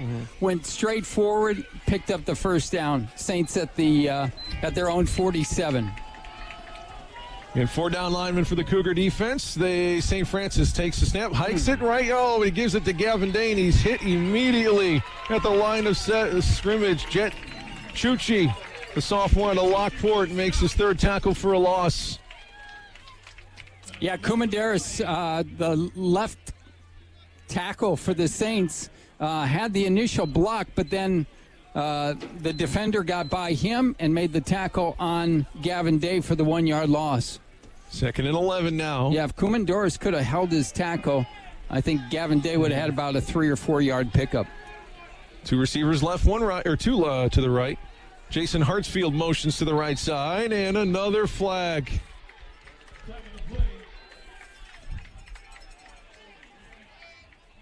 Another false start on the Saints. The offensive linemen are kind of just putting their palms in the air and like, what are we doing out here? And again, I don't know if this is, not having a game for 2 weeks. I'm not trying to make excuses, but we haven't seen this all year. So having that week off, our guys just not in sync. And they only, like any other team, when you have an off week, you're only going to practice 3 times the first week and then go back into it on a full bore level the second week. 4 wide receivers on 2nd and 15. They're going to try to go deep to Dez. He's behind the defender. Hand fighting. There we Caught. go. 20, 10, 5, touchdown. There we go. Thank goodness. There Touchdown we go. for Dez Jordan.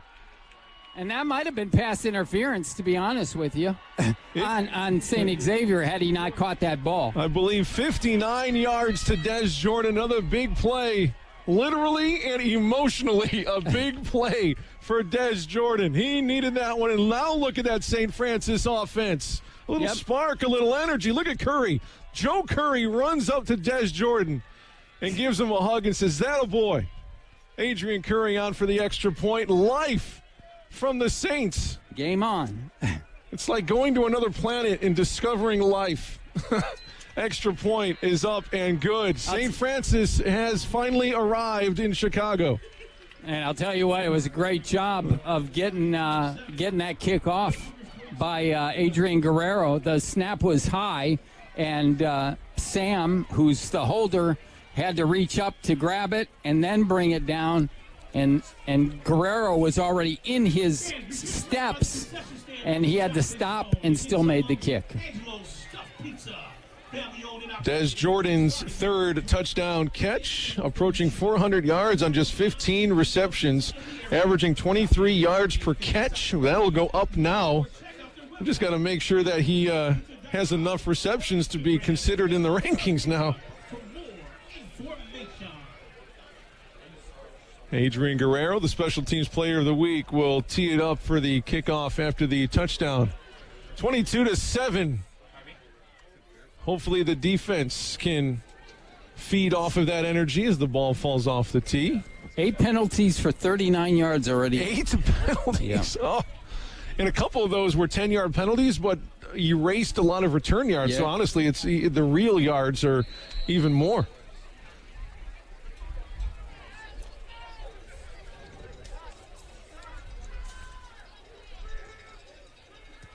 The kickoff will angle left and send the return man for St. Xavier into the end zone. Julian Smith wanted it. Do we have another flag? I hear some whistles. Just a little bit of a little extra skirmish. You're going to get that. As they do. 10:35 in the first half, 22-7. Thanks to Kyle back at the WCSF studios, handling things for us today. He'll have a halftime show for you.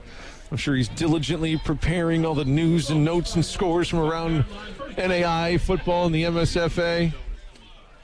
5 plays, 65 yards, 2 minutes, 56 seconds, Nick. Thank you, Dave.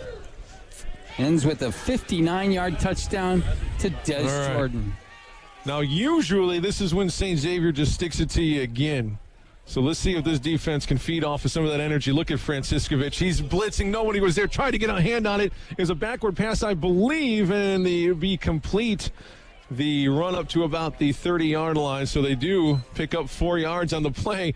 And Franciscovich knew exactly what was coming, but couldn't quite get his hand up to block the pass. And Stuart Ross saw it right away and got rid of it. Good job by the fifth-year senior quarterback. 2nd and 6 at the Cougar 29 for St. Xavier. Really like to see a pick here. Mario Price to the left of Ross. St. Francis rushes 4. Plenty of time for Ross. Pressure does get through. Down he goes. Pat Stroja gets the sack. That's another coverage sack for St. Francis. Great job by the secondary. 6-yard loss. I think that might be the first loss, second loss, or third loss by St. Xavier this afternoon. The other two were 1 yard each. Yeah, I believe Alan Richards had the first sack in the first books. two tackles for loss. 3rd down and 12. Keep it up now. Here comes pressure. They're going to go long to the sidelines. Up and nearly intercepted. Great play on the outside. I believe it was Nathan Shute who knocked it down. For sure. 4th down and 12. Huge play by number 26. And the offense will... 3 and out, first time. Begrudgingly come off the field. Punt unit out, but as always, Peyton Bennis can be tricky sometimes. Palesi. Oh, I'm sorry. Yeah, Palesi, thank you. Let's get a nice return here. Sam set up at the 42-yard line. Polselli averages about 37 yards a punt. See if we could get a nice return and get it back into St. Xavier territory. How about a shank? Not that time. Line drive. Yep, run up for Scott. He's going to reverse field to the right. He likes what he sees. Past the 50, cuts it to the numbers. Up the sideline goes Scott Tumulty. And he makes it a nice short field to return to the 36-yard line of the Cougars. Some life from the St. Francis cheering section on the far side of the field here. That's why he's one of the best in the nation on punt returns. I was a little bit worried. Yeah, you were. when he didn't run straight forward, because sometimes he does go backwards, gets himself into trouble. But everybody was coming to the near side. Scott found that opening on the far sideline, took advantage, and I believe it was about a 19-yard return, 18-yard return. All right, Tumulty in that pistol again. Gavin Day, the tailback. 2 wide receivers on each side. Ball right hash of the 35-yard line. Snap, here comes pressure. Play action. Sam has to run away from it. Still running. Flings it over his left shoulder and out of bounds, saving the yardage. Nice play by Sam just to get that away. 2nd down and 10 from the 35 after the St. Xavier blitz. 9 minutes to go in the half. Yeah, I'd really like to get another score here. Plenty of time. Like you said, the Saints took just 2 minutes, 56 seconds to score. Drives for St. Xavier, 2 have been under a minute, and 1 was 3.5 minutes. Friddle, the wing on the left here. 3 wide receivers. The play action out to Joey left. He needs blockers, doesn't really have any. He's in some trouble. Down he goes. He's going to lose 2. Trying to get it to Joey Tumulty with some blocking help, but St. Xavier did a nice job of shedding those blocks to get to Joe. 8:42 and counting. It's St. Xavier up 22-7. 3rd and 11 for the Saints. Haven't had that much success on 3rd down today.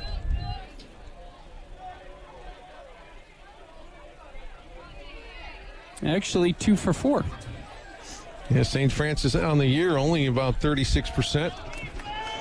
3 wideouts, right, 1 left. Looks like they're bringing pressure from both sides on the outside. 2 safeties deep for St. Xavier. They're going to rush 5. Sam steps up, nothing there. He wants to break free, but he can't quite get the room that he wanted. He gets back to the 32, so it's going to be 4th down and 7. They're going to have to punt it, I would assume, here. Let's see here. 40, so where are they at? The 49-yarder. Yeah. I'm sure he's done it in practice. Oh, they're going to line up for the try. So 49-yard try coming up for the Special Teams Player of the Week, Adrian Guerrero. This will be a season career long if he gets it. As long as 42 this season. Hold is down, but it's way too low. Did not get any air underneath it, and again, the Saints come up empty. 7:26 to go. And that really has been Adrian's issue with the longer tries is really trying to get the air underneath it. He's had a couple of extra points even blocked. But, hey, little momentum here. Yeah, you would have liked to see the Saints get some more points, get that momentum back on the far sideline, but now St. Xavier's got another opportunity here. We haven't had that turnover yet. Yep. I still believe one's coming. Almost got it the last time with Shoot. 5 wide receivers here on first down for Stuart Ross. Quick pitch to the outside. Run up to the 40 to the 42. That's going to be a first down on the pitch and catch. I'll tell you what, that's what St. Xavier does a really good job of. They get 2 receivers out there, have the third receiver come underneath, and they do an excellent job of blocking, creating for an 11-yard pickup on that play. And Ronnie Foster here. They're going to St. Francis trying to bring some extra. They tried again, but that pass, the first inaccurate pass that we have seen from Stuart Ross. He tried to get Mario Price, the running back, out in the flat. Second down. 42-yard line, the line of scrimmage. St. Xavier in their own territory. Under 7 minutes to go in the first half. 3 wideouts left, 1 right. I believe it is Plunkett to the left of Ross. Nope, it's Price, and he gets the handoff. Stiff arms his way out to midfield. Not enough for a first down, but it's going to be 3rd down and 2. Mario Price, another great run. Averaging 5 yards a carry, only 30 yards a game. But when you look at how many people have run the football for St. Xavier, 21 players have at least 1 carry. It's incredible. 5 wide again, empty backfield. Ross, another quick pitch to the outside, caught by Price, and that's enough for the first down. Barely. They needed 2. They got 3. Knew exactly what they wanted on that play, and they got it. They're just doing that quick hitter, and you got the speed from the receiver, and he's able to run upfield. You know, it's about a 2-yard pass, and then he gets another 3 yards before the Saints come up to make the tackle. 6 minutes to go in the half. Saints still chasing 22-7. It's actually better than a running play, to be honest with you, especially with the accuracy of Stuart Ross. First down into St. Francis territory again. Corners are well off their men. I think that's the key for Ross, to pitch it to the outside.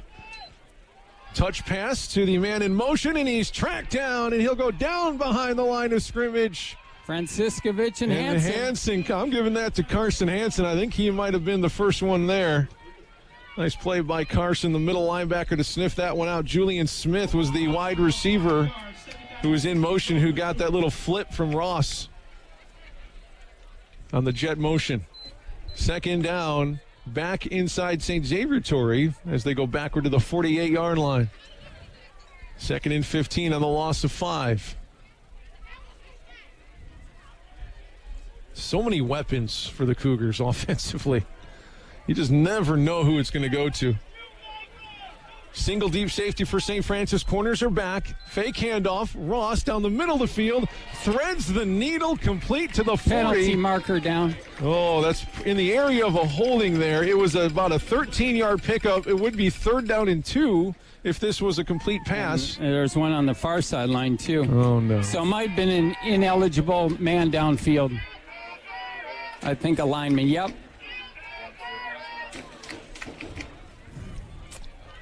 Early indication against St. Xavier. They're walking backwards. Let's get the official call here.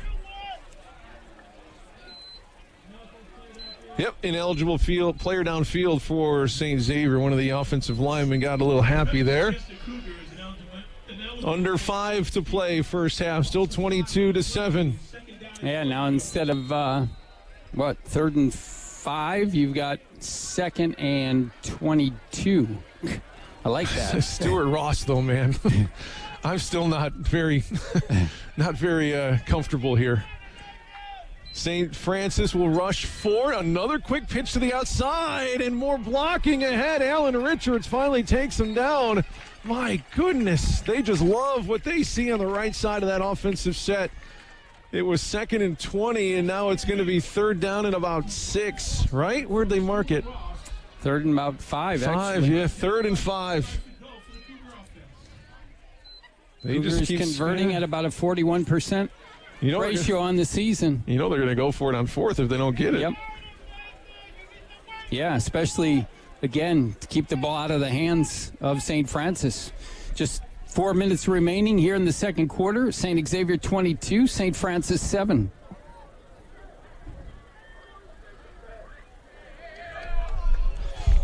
Two wideouts left and a timeout. Looks like the St. Xavier offense couldn't quite agree on what they wanted to do. We'll take a timeout too. 3:55 to go first half. St. Xavier up 22-7. Back after this on the USF Sports Network. As a firefighter, my job was about saving lives. I never thought one day I would be fighting for mine. MDA empowers people like me to live the best lives we can. Learn more at mda.org today. Teachers are diverse, skilled leaders, innovating to prepare students for our fast-changing world. Teaching shapes lives. Are you ready? Explore teaching at teach.org, supported by the U.S. Department of Education and 1 million teachers of color. Come back to 103rd and Pulaski. 3:55 to go first half. Nick Jacobs and Dave Laketta with you here at Bruce R. Deaton Memorial Field. Homecoming here for the Cougars. Huge crowd. And the football team putting on a show for the home fans here today, up 22-7. St. Francis trying to claw their way back in after mistake after mistake after mistake in that first quarter. And you really have to go into halftime, Nick, with no more than this 15-point deficit.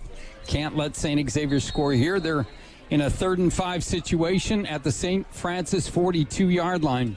They have been turnover prone this year. See if that shows its head. 4 wide receivers out there for the Cougars here on 3rd and 5. It was 2nd and 20 till that 15-yard pickup.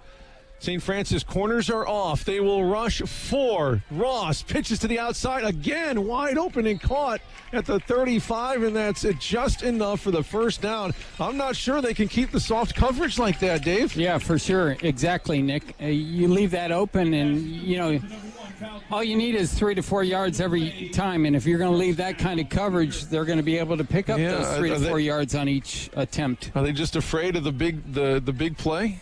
Not sure. You know, and we've seen this the last couple of weeks where the Saints played soft. We saw it against Siena Heights last week. That allowed SHU to get back into the contest. They might be having some communication issues. Now they figure it out. They got 6 on the play clock, though, so they're going to have to hurry. St. Francis defense sets. Motion into the backfield. Ross fakes. Down the middle and nearly intercepted. There was nobody there. Miscommunication offensively. Scott Tumulty dove to get his hand on it. Couldn't quite get the pick. Incomplete 2nd down. Stuart Ross is like, what are you guys doing? I threw it exactly where you should have been. They might not have heard the signal, to be honest with you. You know, it was so late. And then the change in plans. And they might not have heard the play if it was changed on the field that time. 4 wide receivers again. Running back to the left of Stuart Ross, the 5th-year quarterback. Motion again to the backfield. Stuart, plenty of time, but he's going to check it down to the wide receiver out of the backfield. Sprinting to the boundary and out of bounds goes Kyle Quinn, the ball carrier, right at the 30-yard line. Picks up 5, so 3rd and 5 coming up here. 3rd down and 5 to go. St. Xavier doing an excellent job on time of possession here on this particular play. They're already 5 minutes into this drive. This will be the 10th play of the drive. If you're thinking about a field goal at this point, it would be a long 40-yard, 48, 49-inch, but Peyton Bennis hasn't tried one over 40 this year. Yep. 3rd down and 5 here for the Cougars. Always in 4-down territory. See how much pressure St. Francis decides to bring. Nope, they're just going to rush the 4 inside run. Richards hit him, and it'll be a yard side. So 4th down and 1 for the Cougars. Again, the ball carrier, Mario Price. And a timeout. No, 2-minute warning. Oh, thank you. Not used to that. Yeah, I'm not. You're still going to get used to that 2-minute warning thing here, yeah. Dominic D'Ambrosio was out there at one point, apparently. The stats show him with 1 pass. Did he throw that one? He threw a touchdown, apparently. I guess I missed D'Ambrosio coming out there for Stuart Ross. Yeah, I did not see that. Mario Price leading the way on the ground for the Cougars. 6 carries, 34 yards. Jesse Plunkett has a touchdown. for St. Francis. Sam is 7 for 13 throwing, 113 yards, a touchdown and an interception. On the ground, Sam Tumblety carried it 4 times for 16 yards. Gavin Day, 7 carries for 9 yards. The longest run of the day for St. Francis has been just 5 yards. I'm not sure how much we can blame, Sam Tumblety's injury at this point either, because he looked like he's been running pretty well. Just a very stout St. Xavier D today.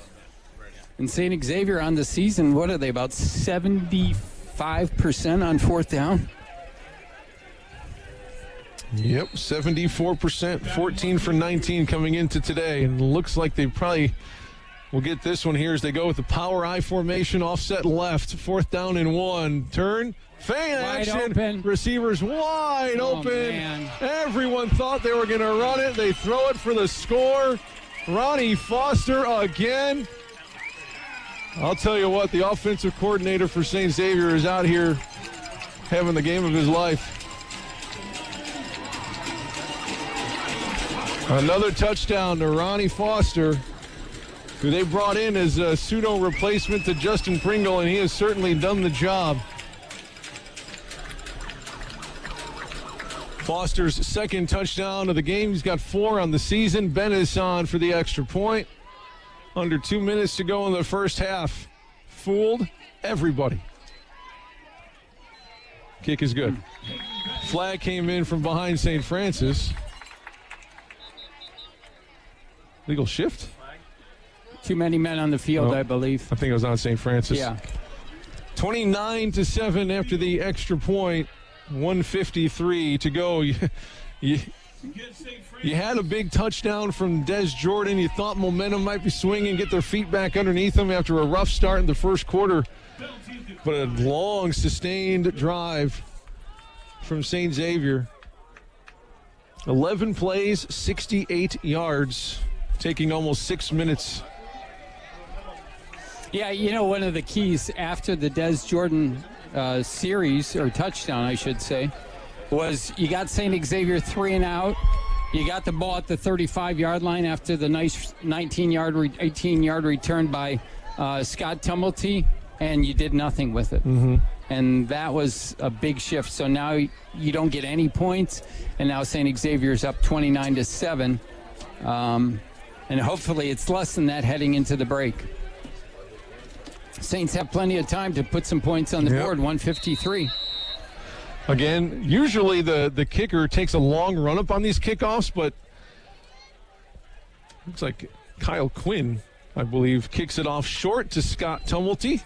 He'll take it from his own 25. Got some room. He does have some blockers to the right, cuts it up the hash marks. A nice return up to the 48-yard line. About a 28-yard return from Scotty, the record setter in both punt returns and kick return yardage for St. Francis historically.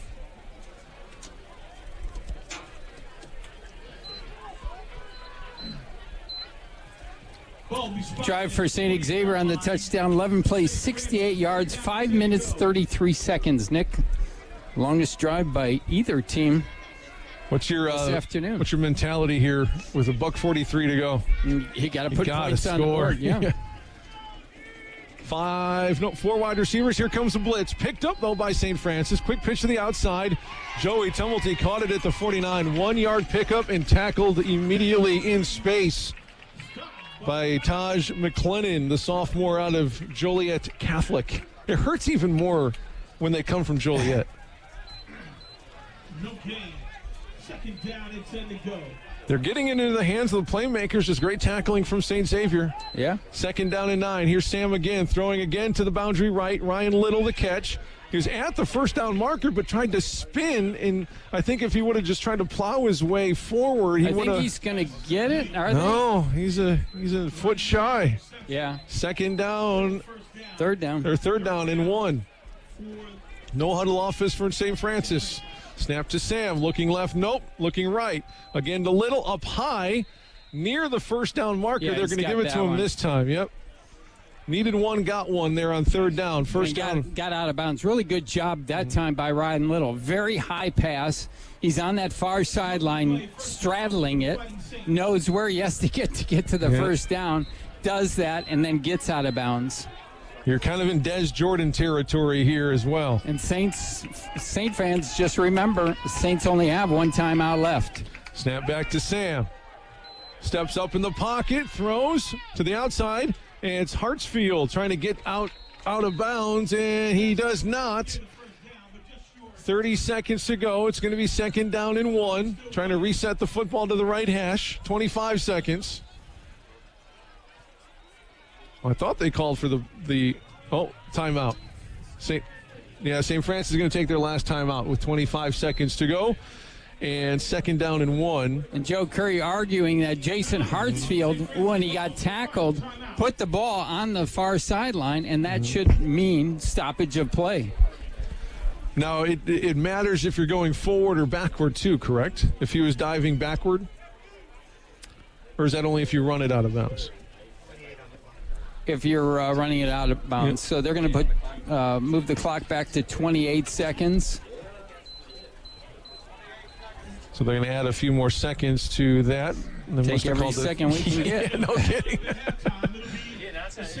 The line of scrimmage will be the 34. It'll be second down and 2.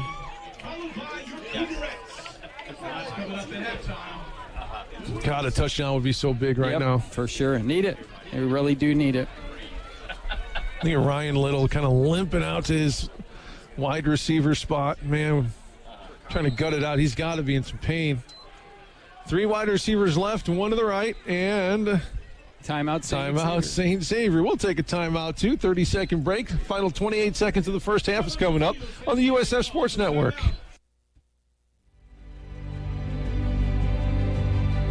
We have excellent resources here at VA. It creates a nice setting where you can explore different avenues and just grow because you have that safe space to learn. I'm very grateful to be part of an excellent program. Grow your career at VA. Visit vacareers.va.gov.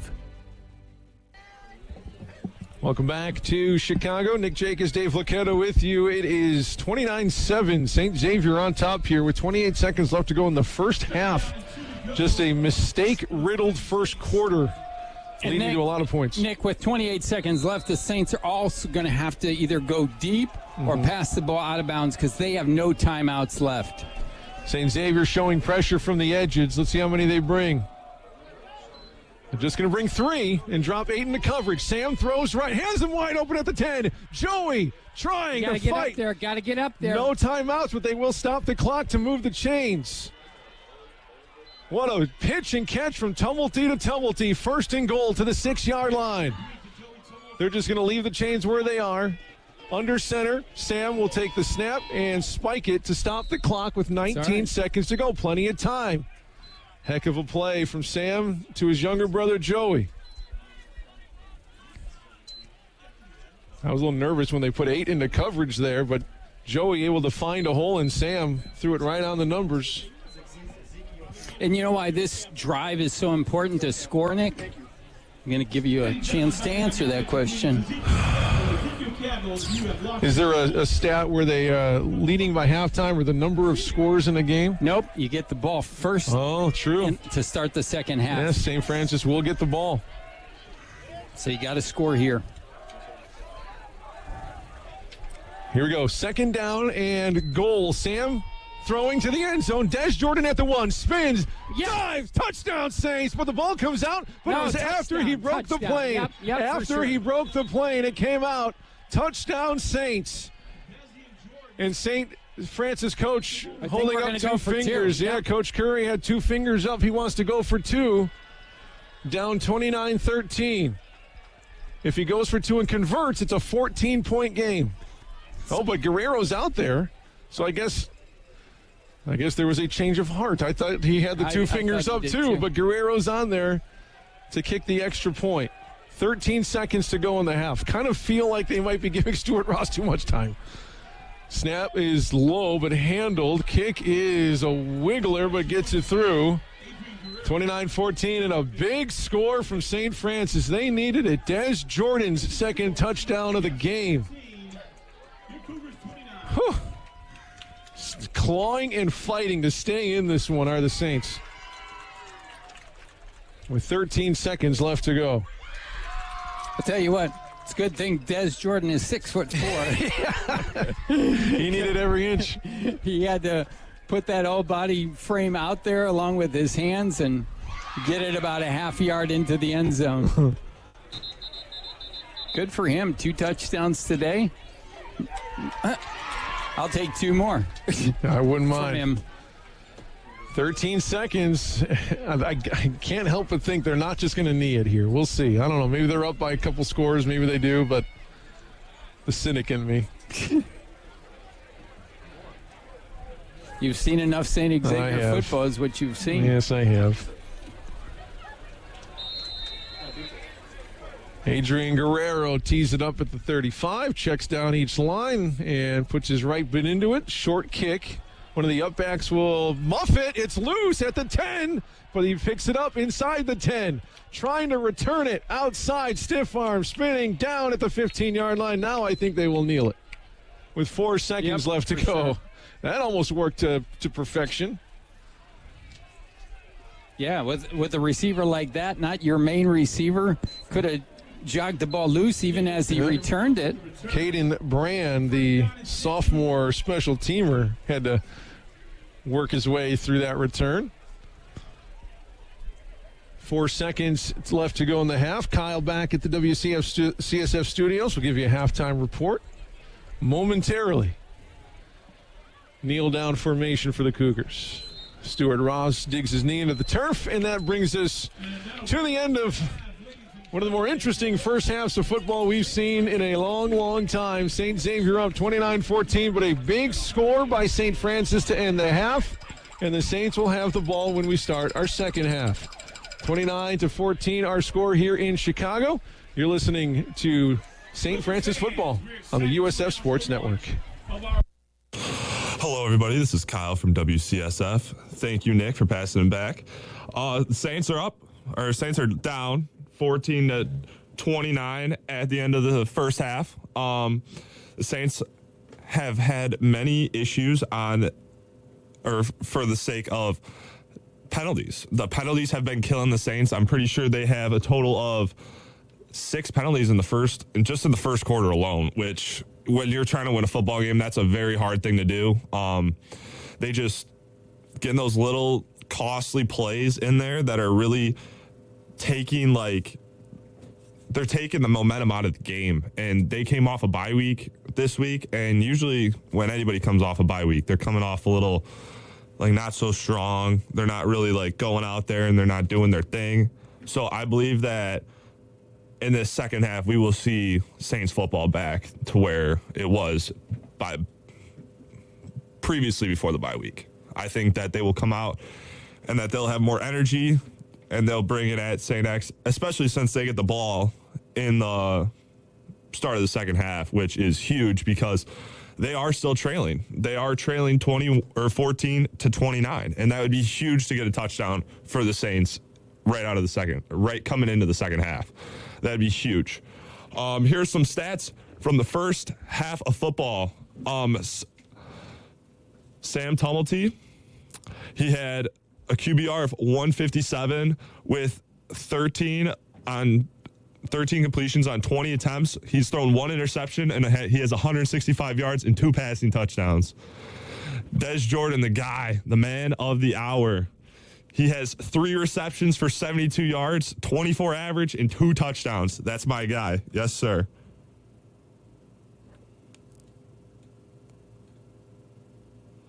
And he's been the man of the hour so far. He's really been holding the Saints offense on his back. He's really just been pulling the load. He's been doing big plays, making big plays. He's just really doing that all-out effort. He's really pulling the Saints right now. Joey Tumulty, he has 5 receptions for 46 yards on a 9.2 average. He has no touchdowns right now. And then the rushing game, the Saints, in my opinion, the Saints really need to pick up this rushing game. They're throwing the football too much, and when you start throwing the ball too much, you're not really giving the defense any you're not really making them think. And the thing is that they keep handing the ball off, or they don't hand the ball off whatsoever. Excuse me, they're not handing the ball off right now. They're not getting those yards. They're not keeping that defense on their toes for any play action type passes or stuff like that. Just they got to keep that in the defense's mind. They're really relying on the pass game, which is something that in our pregame show, they were talking about how we believe that we need to go back to that pass game, or they need to find the run game again, especially if you want to win football games, you need to have a great pass attack and a great rushing attack. The rushing attack complements your pass game, because when you're rushing the football, you got to be worried about the pass because of play action. Play action is something that is so keenly used in today's game. And just over time, it's just, if you have play actions, in my opinion, is probably, it's just trickery. It's something that really keeps the defense thinking, because they're worried about the run. If they're worried about the run and you do play action, they're going to be focused on the running back and trying to tackle the running back. And that just leaves wide open receivers and stuff like that throughout the time. So I think that they need to find the run game, settling for a total of, Sam Tumulty has a total of 16 yards, and that's our quarterback. I mean, he's getting out of the pocket. He's doing what he needs to do to keep the Saints fighting here. Gavin Day has a total of 11 rushing yards. He has a total of 11 rushing yards. Excuse me. I feel like we have to start feeding him the ball more, so then we can get keep the Saint X on their feet. If they know that we're probably gonna be passing the ball. It's simple. That's what we've been doing. That's what we started doing last week. Ever since Indiana Wesleyan, we started getting away from the run, which I feel like we need to refine that. And once we refine that, that's the better that we're going to do. Here's some stats from St. X. Stuart Ross has a total of 12 completions on 17 attempts. He has a 70.6% completion percentage. He has a total of 213 yards and 2 touchdowns. He's been sacked twice, so that Saints defense is getting to him. And then Dominic D'Ambrosi, he has 1 completion on 1 attempt for 100%, and it's 1 yard, and he threw 1 touchdown, while Stuart Ross has a total of 2 touchdown passes. Oh, by the way, the St. X came out doing a little trickery on St. Francis. I do not believe that there will be any more trickery here, but they came out with the flea flicker at the beginning of the game, which I thought was kind of creative. It was very interesting going out there and doing that. Here's some receiving stats. Julian Smith has a total of 2 receptions on 77 yards for a 38.5 average. That is pretty flipping good. I'll tell you that much. He's doing good things for St. X, keeping him he's producing for them in the receiving game. Also, Kevin Quinn has 3 receptions for 36 yards and a touchdown. That contributes to 1 of the St. X touchdowns. Ronnie Foster, he had a total of 4 receptions on 57 yards for 14.3 average. He has 2 of the St. X touchdowns. The defense really has to get back on their feet and keep doing. They have to produce a little bit more, in my opinion. I feel like they're giving up big chunk plays, and I feel like they got to take those big chunk plays away. And if they take those big chunk plays away, I feel like St. Francis will be able to limit their touchdowns, because what they're doing is they're just chunking off those big plays, and when they get those big plays, they are then having a hard time catching. They're in catch-up mode then, which is really hard, because they're trying to,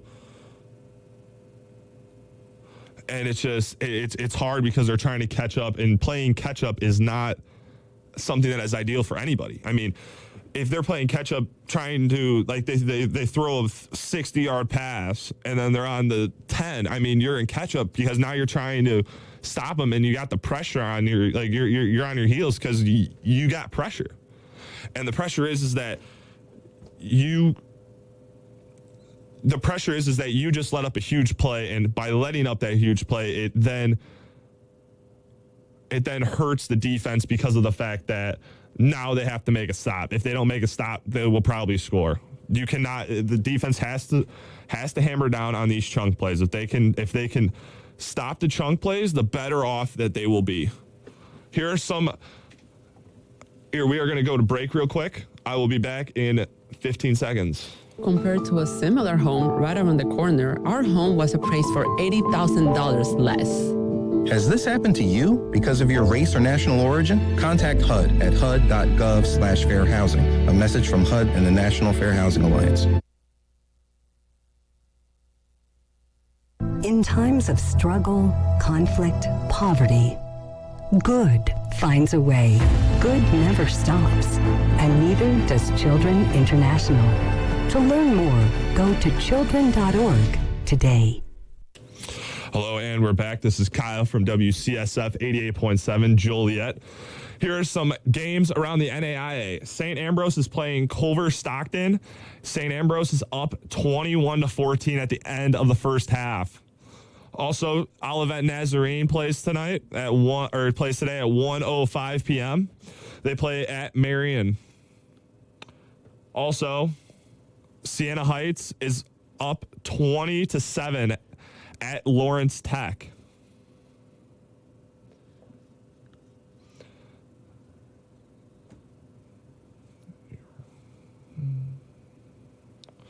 All right, here's some more St. Francis and St. X stats from today.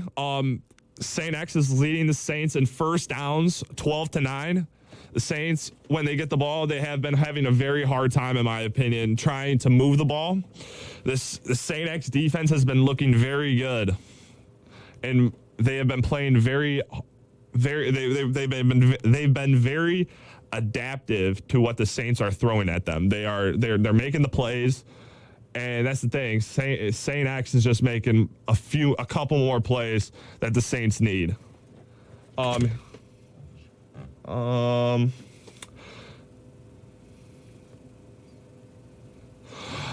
Here we go. Third down efficiencies. The Saints are 3 for 6, while St. X is 4 for 8. St. X has been, in my opinion, they've been moving the ball. They haven't really had many third down when they get the ball in third down, they seem very confident heading into that, which over that, just looking at what St. X is doing right now, they're moving the ball very well. They have the weapons. It's just right now, St. Francis they're having a rough time containing those weapons. The thing is that in my opinion, St. X's quarterback has been playing very well. He's been making great decisions. He's also been very much so he's been making big plays. He's been very efficient with what he's been doing. He's also very focused, and he's really reading this defense very well to where he is able to make these big plays. St. Francis has got to start putting a little bit more pressure on him, I would say. I think that they really need to put on some more, because if they're putting on more pressure, it's then giving him less time to think and less time to move. And it's just, by that, it'll assist more on how his thought process goes. Because as a quarterback, you're going through your reads, and as you're going through the reads, you're like, okay, boom, here, maybe a pass here, maybe a pass there, maybe got an audible to find a different play. And that's the thing, is that right now, whatever St. X is calling, it's really throwing St. Francis through a loop right now, in my opinion. I think that they need to kind of figure it out what they're doing, and once St. Francis figures it out and they're able to make it a stop, it should be smooth sailing. Because in my opinion, I'm very confident in our offense. I think that if our offense has time and has the ability to get the ball, and they're able to a big drive, a long drive to where they'll be able to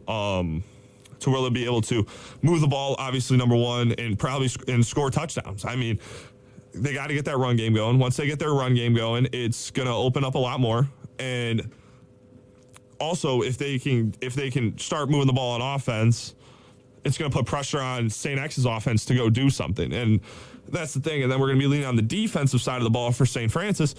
By leaning on the defensive side of the ball, they will be able to – it's going to give everybody confidence. If St. Francis is putting up touchdowns and then the defense goes out there, they're like, all right, let's get a stop. Let's get our offense back out there. Once we get our offense back out there, we'll be good. We'll be able to do what we got to do to keep fighting throughout this.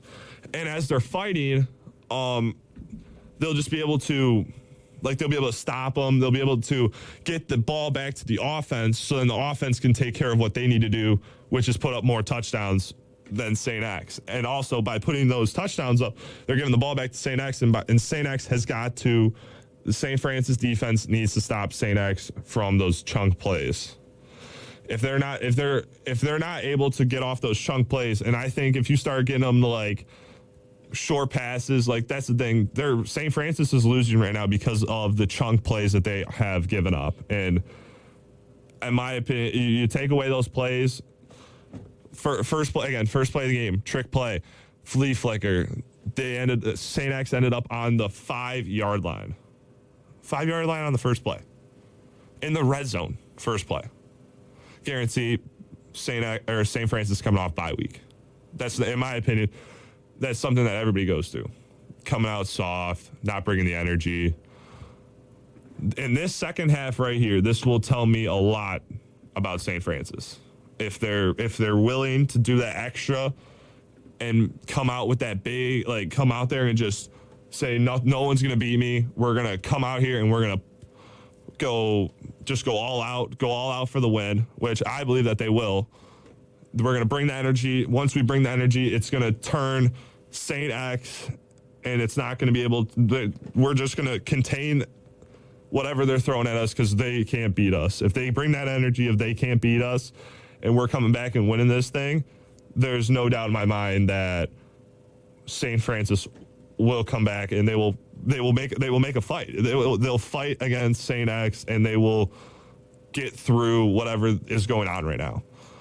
So St. Francis also, they're passing the ball very well right now, but they need to establish that run game. Again, I'll repeat what I said. Establishing the run game is a big thing because if they establish the run game, then they can do more off a pass, which they like to pass. They have the weapons to pass the ball. Dez has been insane. He's been having a day. He has 2 touchdowns for the Saints. He's our only 2 touchdowns today. He's been doing that. He's been doing things that guy would do. He's that guy right now. They're giving him the ball. They're giving him the ability to just go out there and be him. And by him being him, St. Francis is getting touchdowns. And they, in my opinion, they need to keep going to him. And if they keep going to him, they'll put up some more touchdowns. And they just got to keep moving the ball. The more they move the ball, the better they'll do. And it should be a great second half. I believe that they will, hopefully the Saints come back and they will do what they need to do coming into that break. Hopefully the coach talked to them, got them pumped up, getting amped up, getting ready to go out there, getting ready to fight. And hopefully we can come back to the post game and have a Saints victory. So I'm going to go to commercial break. This is a trusted space. This is a trusted space. This is a trusted space. This is a trusted space. Access free films and resources to build trusted spaces in your schools and communities at atrustedSpace.org. Flooded vehicles from recent hurricanes will be flooding the used car market, so buyer beware. If you're in the market for a used vehicle, be on the lookout for flood damage and make sure you have a qualified mechanic inspect it before you buy. The free VIN check service from the National Insurance Crime Bureau is a good place to start. Head over to NICB.org to check it out. To report fraud, call us at 1-800-TICKET. cartel, NICB. This is a public service message from the National Insurance Crime Bureau. All right, that was your halftime update from Kyle from WCSF 88.7 Joliet. Going back out to Nick at St. X. Go Fighting. Thank you very much, Kyle. Great job. 3:23 left to go here at halftime. Your score's 29-14. Nick Jacobs and Dave Lacetta here at St. Xavier today, and we're perusing the numbers. We're flipping through here. Obviously, 29-14 is kind of a big hill to climb here for St. Francis. But a lot of the key numbers here with yardage and rushing and passing, maybe not passing so much, but rushing and conversion numbers, there's a lot that is pretty similar. Outside of a few plays, a few missed opportunities, and, of course, those 8 penalties, there are positives to what is happening in that first half for St. Xavier. Yeah, and for really, St. Francis, and really it's a chance to regroup at halftime, and hopefully that's what the Saints did, cleared their heads. And, hey, they've had a half now. They know what they've got to do. They've set themselves up to to do what they need to do to come back from a 15-point deficit, and they have a golden opportunity with the ball first. But, like I said, that first half, you were off a week ago, and you were off on the penalties, on some of the plays. But now you've got a half in you. You've been able to score a couple times. So the offense has really done its job. It's up to the defense now to be mindful of all the different things that St. Xavier runs. And that's the hard part, right? St. Xavier has so many weapons that they can throw at you. The St. Francis defense is doing a fine job stopping the run. They've only allowed 45 rushing yards for St. Xavier. But it's the air attack for St. Xavier that gives everyone so much trouble, because you still have to keep an eye on the running backs. Mario Price and Plunkett, they're doing a fine job, but there's so many weapons on the outside with Smith and Foster and Quinn, Hickson, even the running backs out of the backfield. They're all targets in the passing game, and it's been the quick passing game too. St. Francis has opted to play soft coverage, not get anything behind them. It's kind of bit them a little bit with some of the passing and the nice blocking. So it's going to be interesting to see if they change up some of the pass coverage defensively, and if they can keep stopping the run. And that's an excellent point. What adjustments did St. Francis make at halftime? Sometimes when you're up 29-14, you're like, I don't have to make any adjustments. And St. Xavier might not. And we've seen this, with a Tom Miller defense and a St. Francis defense, where the first half they've given up some points, they've given up some yards, and then they shut out the team in the second half. Yep, for sure. And they know that's what they have to do in this half.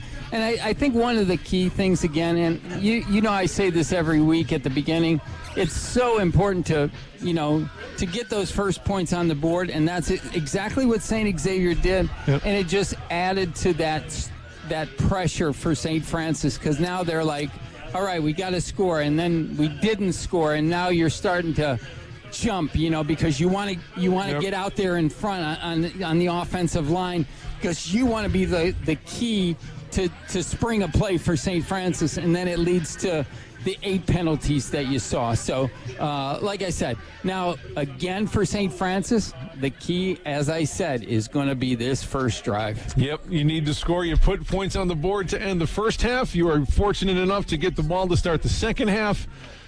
Can you do something with the opportunity? The 27th meeting all time between the Saints and the Cougars, one of the longest-running rivalries for St. Francis. Just trying to get this Cougar off of their back, something they haven't done in the last 17 games. St. Francis will go right to left in those home white, or the traveling white-on-white uniforms today with the brown numbers and the gold trim.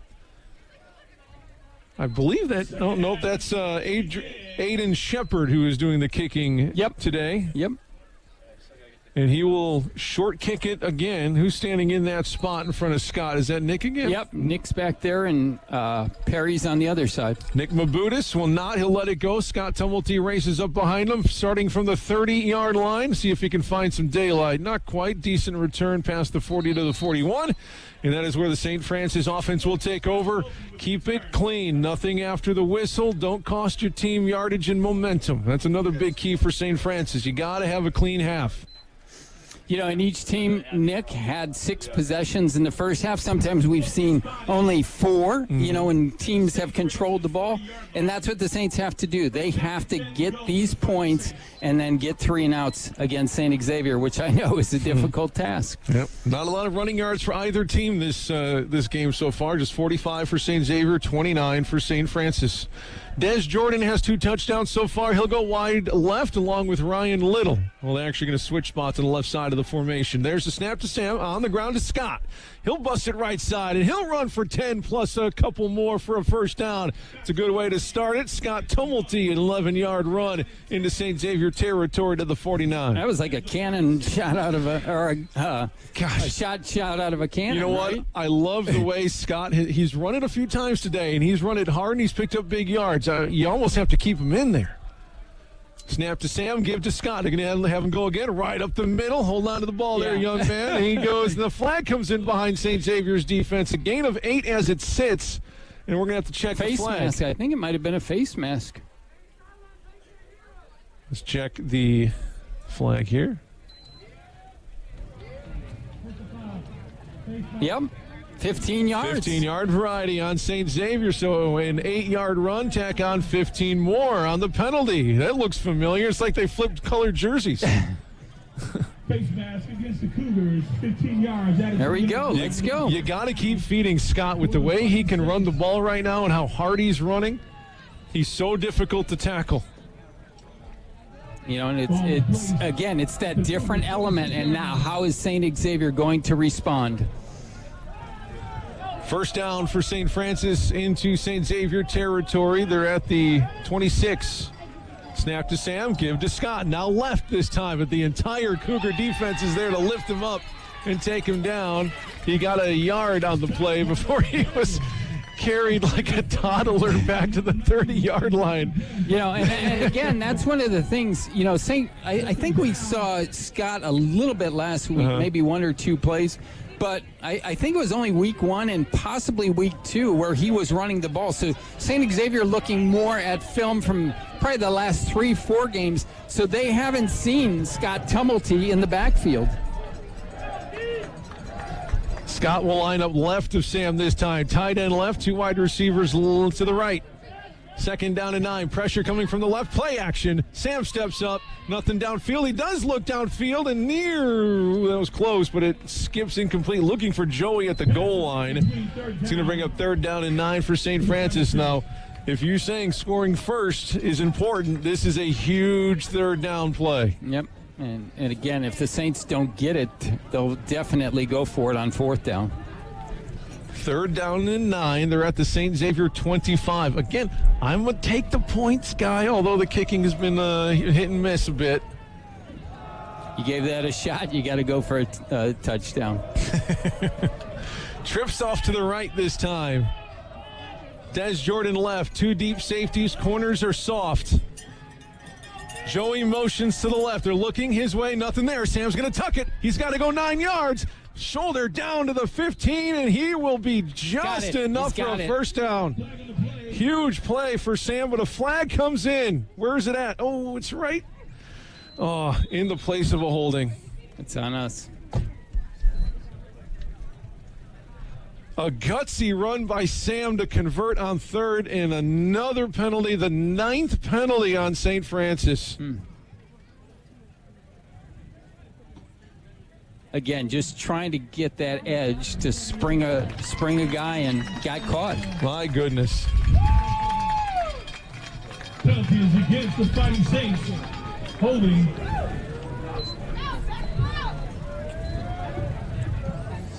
Third down.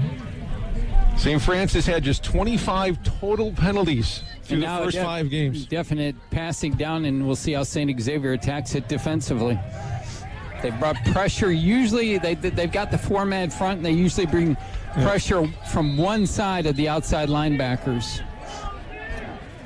2 deep safeties again for St. Xavier. Middle pressure. Nope, they're going to back it off. It's going to come from behind Sam. He's got to hurry. Gets rid of it. He gets it to Scott. He's on his own on the right side. Stiff arms 1. Yes. Fights for the first down. Scott Tumulty does it out of the backfield. This is the Scott Tumulty drive right now to start the 3rd quarter. He's run it 3 times and now caught a 14-yard pass to keep the drive alive. First down. Holy cow, what a run by Scott. Jake Friddle back into the game at tight end. Ryan Little will go to the left. Des Jordan wide left. Again, 2 deep safeties. Corners are off the receivers. Sam instructing his tight end, who's playing in his first game this season after being out for the first 5 from injury. Sam in the gun, his older brother to his right. Takes the snap, hands off to Scott. Got room. It's going to be another holding penalty. He goes past up to the 5, and there's the flag. Yep. Another, I saw it from here, man. Come on. I saw it from here. Clear as day. It would have been another first down and goal situation, wiped off by penalty number 10. Holy cow.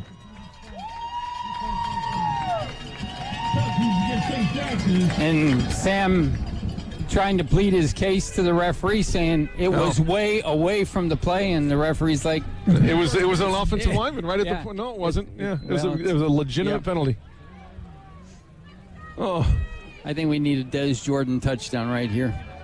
I think you just need to stop holding people.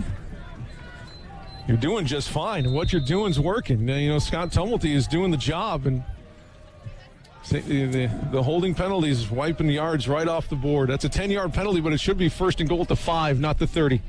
Fake to Scott. Sam's going to keep it this time, spinning to the 15-yard line. He picks up the penalty and some more. That 11-yard pickup. It's going to be second down and manageable up to the 15-yard line.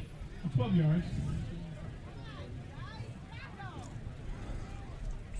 You like the way the offense is working. I mean, Tumulties are just taking over at this point. Yep. And that's not a bad thing. No, not at all. That's why they wear the jersey. Absolutely. Just block and stop committing a penalty. Okay, so they didn't get quite as far. So second down and 8 at the St. Xavier 15-yard line. Low snap handled by Sam. He's going to look to throw this time. To the right side, coming back for the ball is Jake Friddle with a nice catch. Third down and 1. He picked up 7 on the second down play. So 3rd and 1 now. Near the first down, 3rd down and 1 to go. Come on, Saints. Saints were, what, 2 for 4, right? 3 for 6 in the first half on 3rd down. Straight up the gut with Scott. Well, that's exactly where the St. Xavier defense is. The give to Scott. He's going to look for the edge left, shoulder down. Look at Scott run inside the 5. First and goal, Saints. My goodness, is he running hard and initiating contact at the ends of these plays. You know, it's just one of those things, too, with both Sam and Scott, especially this year. This is your last opportunity to take down the Cougars, and they're putting it on their shoulders right now, and they're taking charge. Sam in the gun, Scott to his left, and they got 3 receivers over Scott. They're going to give it to Scott on the run right. He's blocked on the edge, forced to go up the hash marks. He picks up a few. It's going to be second and goal at the 1, and we're going to stop the clock for an injury. I wonder who that could be, Dave.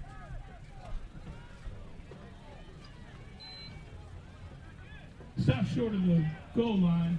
Scott Tumulty. Oh, they're going to keep it going, so they're not going to stop the clock, so he's going to stay on. But he is bending over at the waist is Scott Tumulty.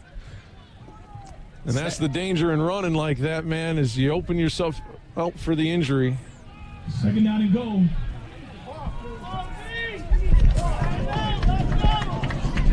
They give. Nope, Sam's going to keep it. He goes into the end zone for the touchdown. Back in this thing. Big opening drive here to start the second half, and the Saints, with an extra point, will draw within a possession.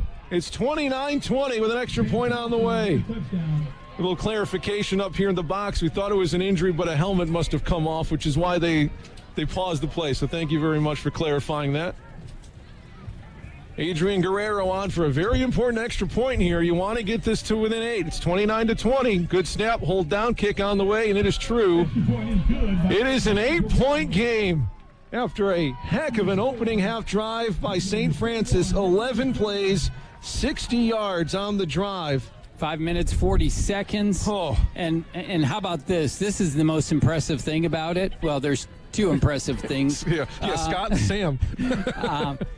the Saints had a pair of 15-yard penalties and a 10-yard penalty. Yeah, you're right. There's another. Well, and even those penalties wiped off gains. So the real yardage of those penalties is even more. I'm sorry, just a pair of penalties. Two holding penalties. The other one was on St. Xavier, which still. Yep.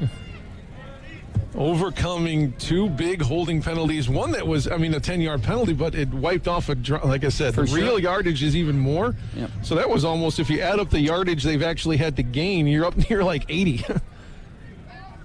What the drive of the season for St. Francis right there to keep them in this game. 9:20 to go in the third quarter. Saints draw within a touchdown and a 2-point conversion. Good kickoff by Guerrero's going to send the return man 3 yards deep into the end zone. They're going to bring it out.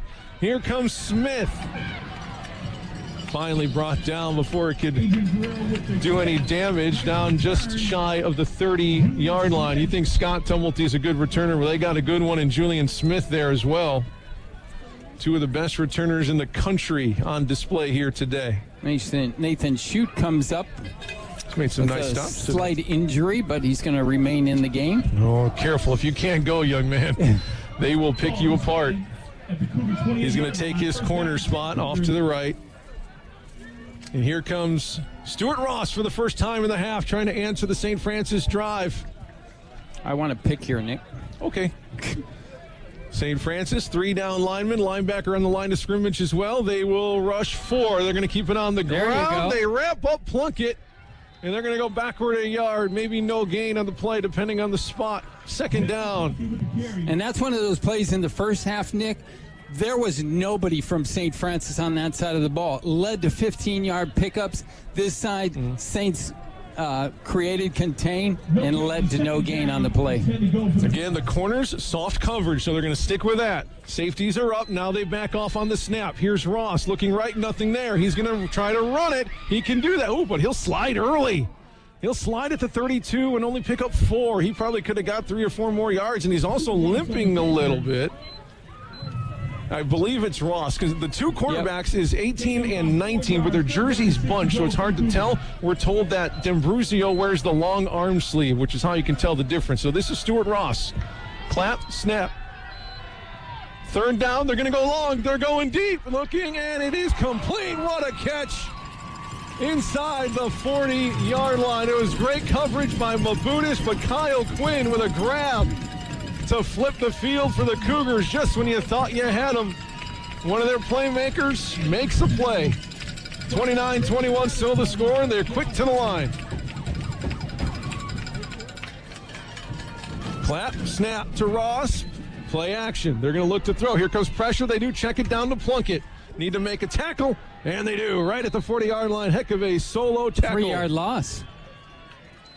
Tackle made by Ryan Bannis coming up and making the stick. Back to the 40-yard line. Another one of those Wilmington High School defenders with another tackle for a loss. Second down for the Cougars. 2nd and 13 as they're back. They mark it at the 30 or the 41 of St. Francis. Again, corners are off. Single safety for St. Francis. Back to Ross. Surveys. Quick slant is caught. Makes a cut. And a nice tackle by the secondary for St. Francis right at the line of the game. It's going to be a first down. They needed 13. They got 13. That one goes to Ronnie Foster again, the 6'1" junior from Peoria. Yeah, one thing you can't do right now is get into a shootout with St. Xavier. They came in with a 15-point advantage at the half. You can't let them score. Defensive line shuffles for St. Francis. First down for the Cougars. They're at the 26 of St. Francis. Snap back to Ross on the ground. Plunkett trying to get behind that left tackle. Not much there, maybe 2. They get it to the 24-yard line. 2nd and 8 now for St. Xavier. And about 8 to go. Foster, Quinn. I believe Hickson split wide right for St. Xavier. 2nd down and 8.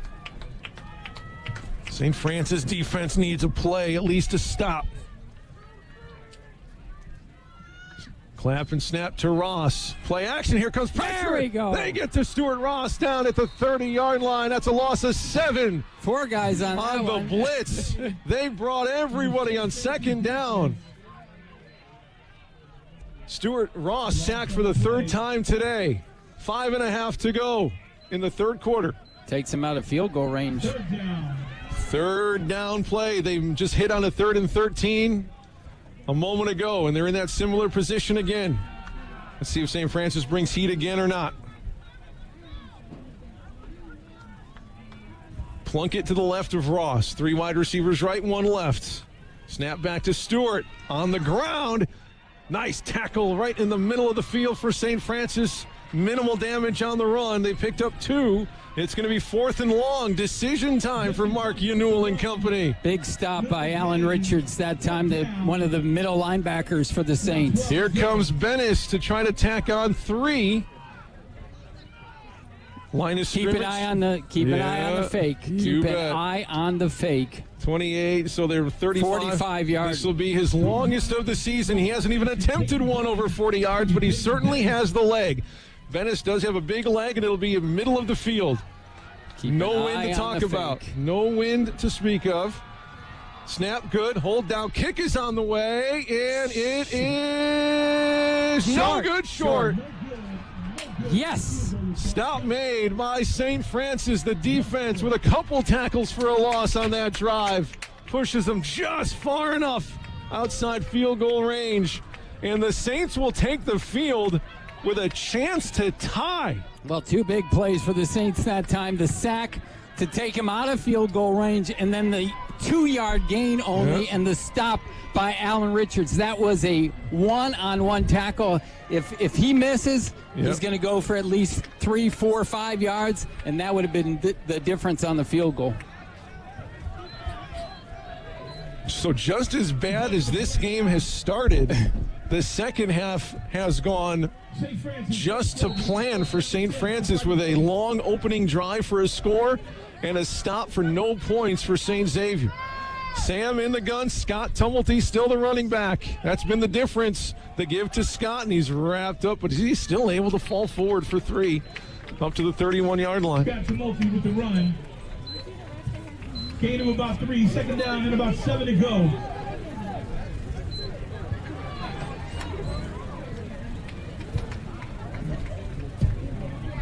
Still think you got to play action in you, Des Jordan? Yep. 3:53 left to play. 3rd quarter. Saints trailing 29-21. They trailed 22-0 in the 1st quarter. 2 wideouts right, couple tight ends left. Play action, Sam to the throw right. Has Jordan on the out route, caught and out of bounds at the 45-yard line. He picks up 13 and a 1st down for St. Francis. But, I thought we were going to say a penalty, but we have an injured Cougar. Oh, you hate to see that, and he looks like he's in some pain. It looks like one of the defensive linemen. Yeah, he's squirming, moving to the front side and to the back. Now the training staff from St. Xavier comes out along with the team doctor. We're going to take a quick break while they tend to the injured Cougar here with 3:30 to go. Back in 30 seconds on the USF Sports Network. Anyone can choose to make a difference. You can help people succeed, rebuild after disasters, protect the environment, or feed the hungry. Not only will you make a difference for others, but for yourself. You can earn money for college, learn career skills, and make friendships that last a lifetime. Make a difference. Choose your future. Choose AmeriCorps. Arroyo, the defensive tackle, the injured Cougar defensive lineman, walking off under his own power, which is good to see. Slowly, but under his own power.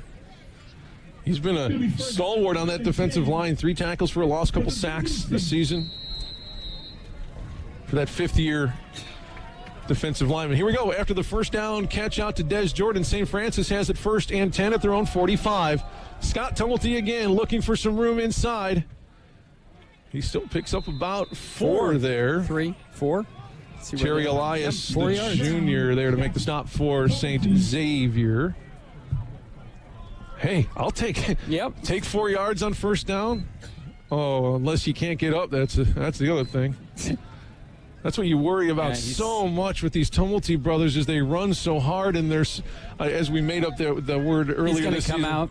He's anti-averse averse to injury. Yeah, he's anti-averse to contact. But, yeah, he will go out, and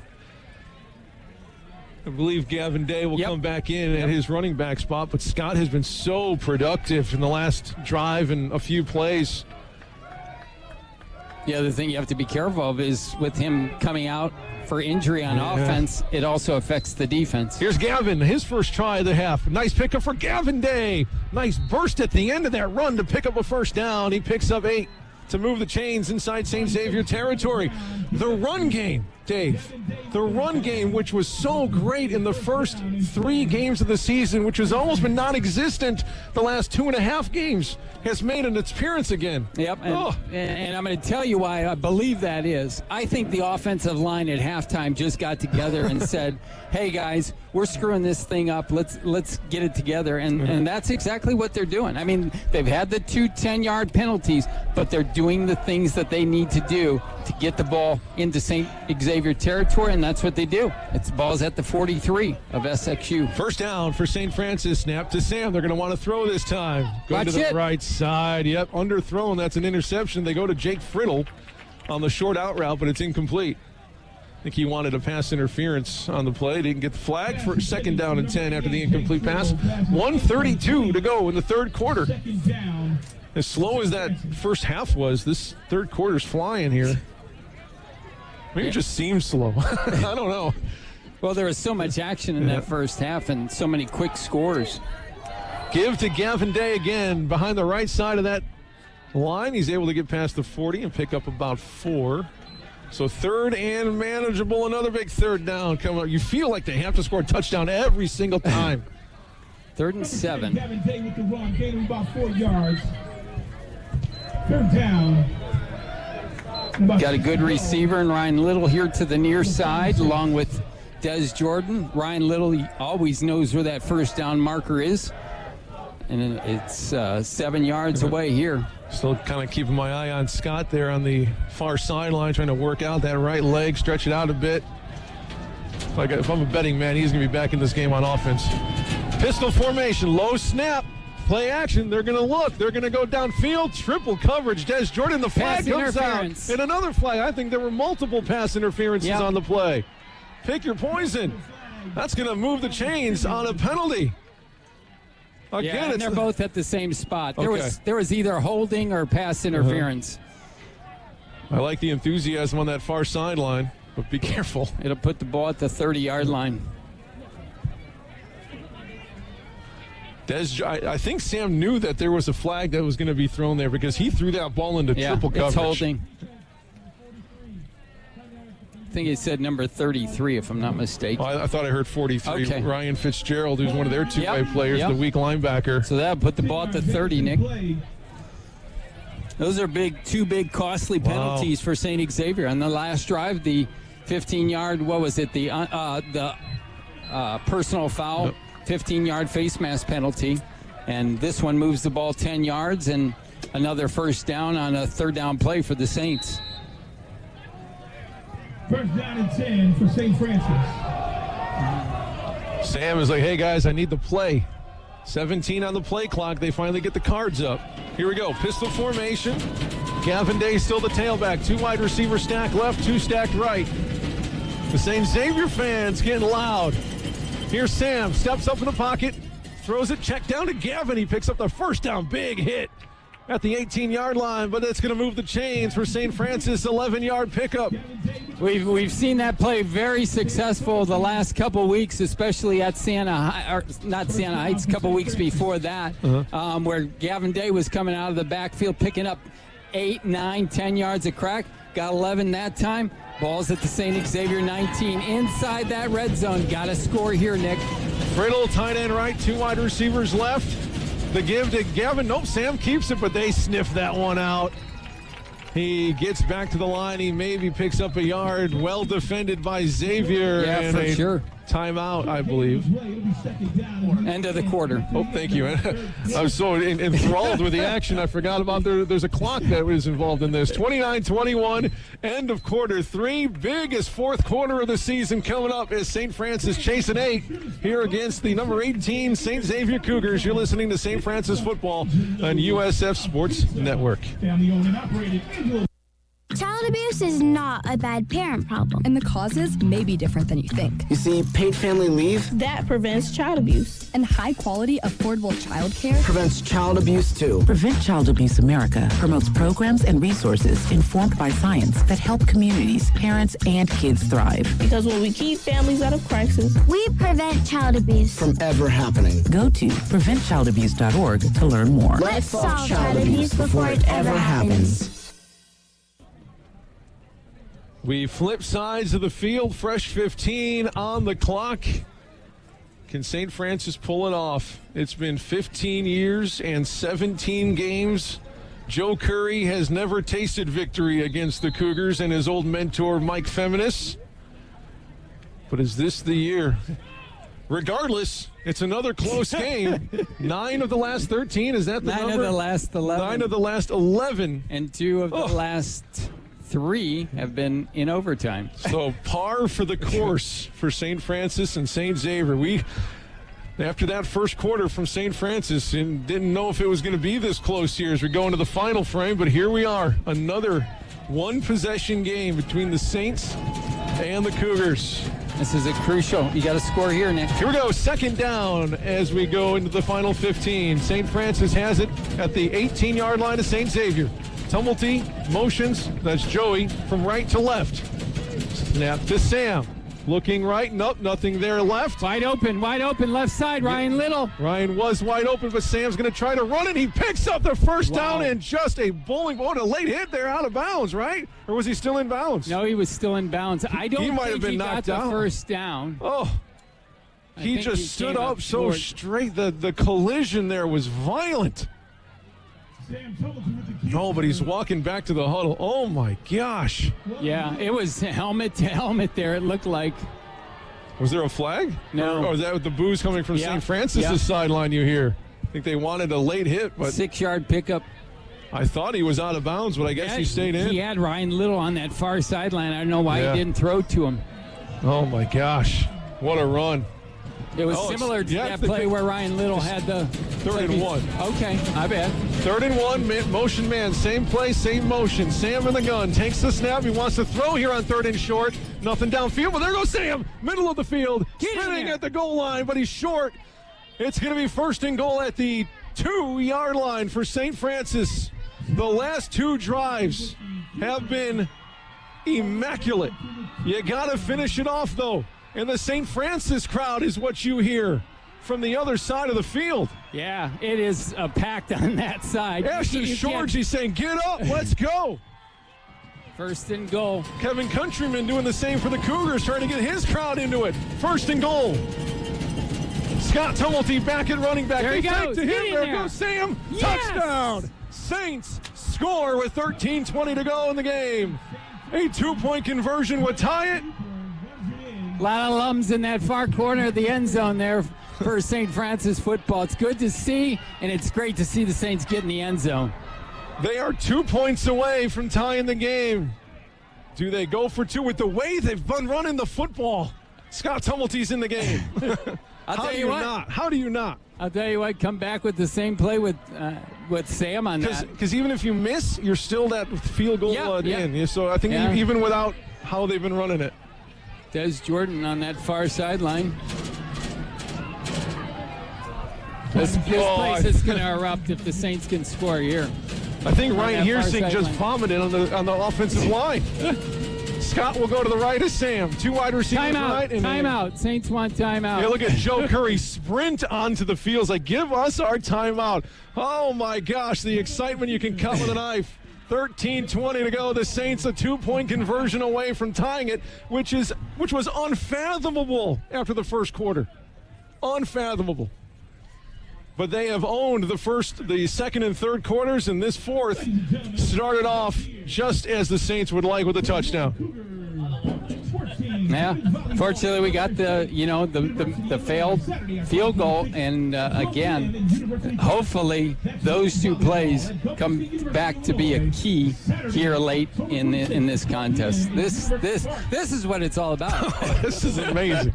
Absolutely shocking how this is going. But you know what? Just like we were saying in the first quarter, so much football left. We have a whole quarter here. Especially with an explosive offense like St. Francis and all the weapons that the Saints have. Listen to the fans on that far sideline. Yeah, the fans you hear chanting behind the PA announcer are the St. Francis faithful. Everybody's on their feet on that far visitor side. Here we go. 2-point conversion to tie the game. Sam Tumulty has his older brother to his right side. The St. Xavier crowd starting to make some noise on the bleachers. Whatever side Scott is on, I'd like a bootleg to the left side. Snap. Fakes the pitch. Option play. Sam at the goal line. Falls forward. It is good. We're tied. 29-29. Holy smokes, with 13:20 to go in the game. Stunned silence on the near sideline, Nick. That's the far sideline. You hear the far sideline, the Saints crowd. Holy cow, we got ourselves a ball game here on the south side. Is that the first time we've run the option? I have never seen, no. When he faked the pitch, I almost had a heart attack, Dave. Holy cow. Hey, can we give a little credit to this offensive line, this quarter plus 2 minutes? They have been outstanding. And you want to talk about momentum that St. Xavier had in the beginning? It is all for the brown and gold right now. But don't forget that Stuart Ross can pick you apart like a surgeon. So that defense is going to have to step up. But I'll tell you what, I have never seen juice in a St. Francis team than I see right now. What a gritty 2 quarters of football they've played. Dangerous returners ready to go for St. Xavier. There's the kick from Guerrero. Boot it deep. They're going to go to Julian Smith. He's dangerous from the 10. He's going to opposite field it, cut up the hash marks. There goes Smith. He's cut off and down at the 35. Hey, take it easy now. Take it easy now. We got extracurriculars going on, and there's the flag. They did it again, Dave. You can't do that. Mackay Van will get penalized and move the ball up to the 45-yard line for an unsportsmanlike conduct. Up to the 50. Yep. Ball's at the 35. 35, you're right. You can't do it. No. Looks like... Oh, they're going to say 2 fouls? It might be double. Might be double. Offsetting? Yep.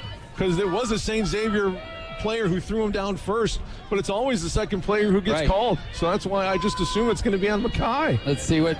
It's hard to hear the... I would love an offsetting penalty on that. Unsportsman on St. Xavier, and here comes the one on St. Francis. You know, what a great... We're not going to let penalties decide it. Because, St. Xavier, the St. Xavier player threw Mackay to the ground first. Mackay retaliated, and that's always the one that gets flagged. But again, it's still a costly penalty for St. Francis, because instead of having it at the 30, or instead of being at the 35, it could have been back to the 20. See, I don't think they call the first penalty if Mackay didn't retaliate. I think they let it go. But here we go. Touchdown drive was 10 plays, 72 yards, 5 minutes, 56 seconds, Nick. First down for the Cougars. Stuart Ross sends a man in motion to the backfield. Give it to him. Double reverse. Nope, it's going to be a halfback pass. They have the man downfield, and it is incomplete. Yep. Oh, it was close to a PI, but that is the first miss on a home run ball that St. Xavier's had. It was a Julian Smith pass downfield to Foster that was well covered, but I'll tell you, the St. Francis corner never really turned his head to look for that ball. He just stuck his hand in the middle of the hands of the receiver and knocked it away. He was actually a little bit a ways, and that, I think, is what saved him. Yep. Because the ball really should have been caught. Can we talk about Mark Ewell's play calling? Because it has been perfect. Plunkett motions from the backfield to the right side. 5 wide receivers, empty backfield. Matt Perry looking to bring pressure. Here they come. They pitch it out to the left. Not good. Blocking outside, and ball comes out, but he's out of bounds. That screen has been spectacular, and we have some more extracurricular. I tell you, they're not going to throw it. I don't know why they're marking the ball way over here.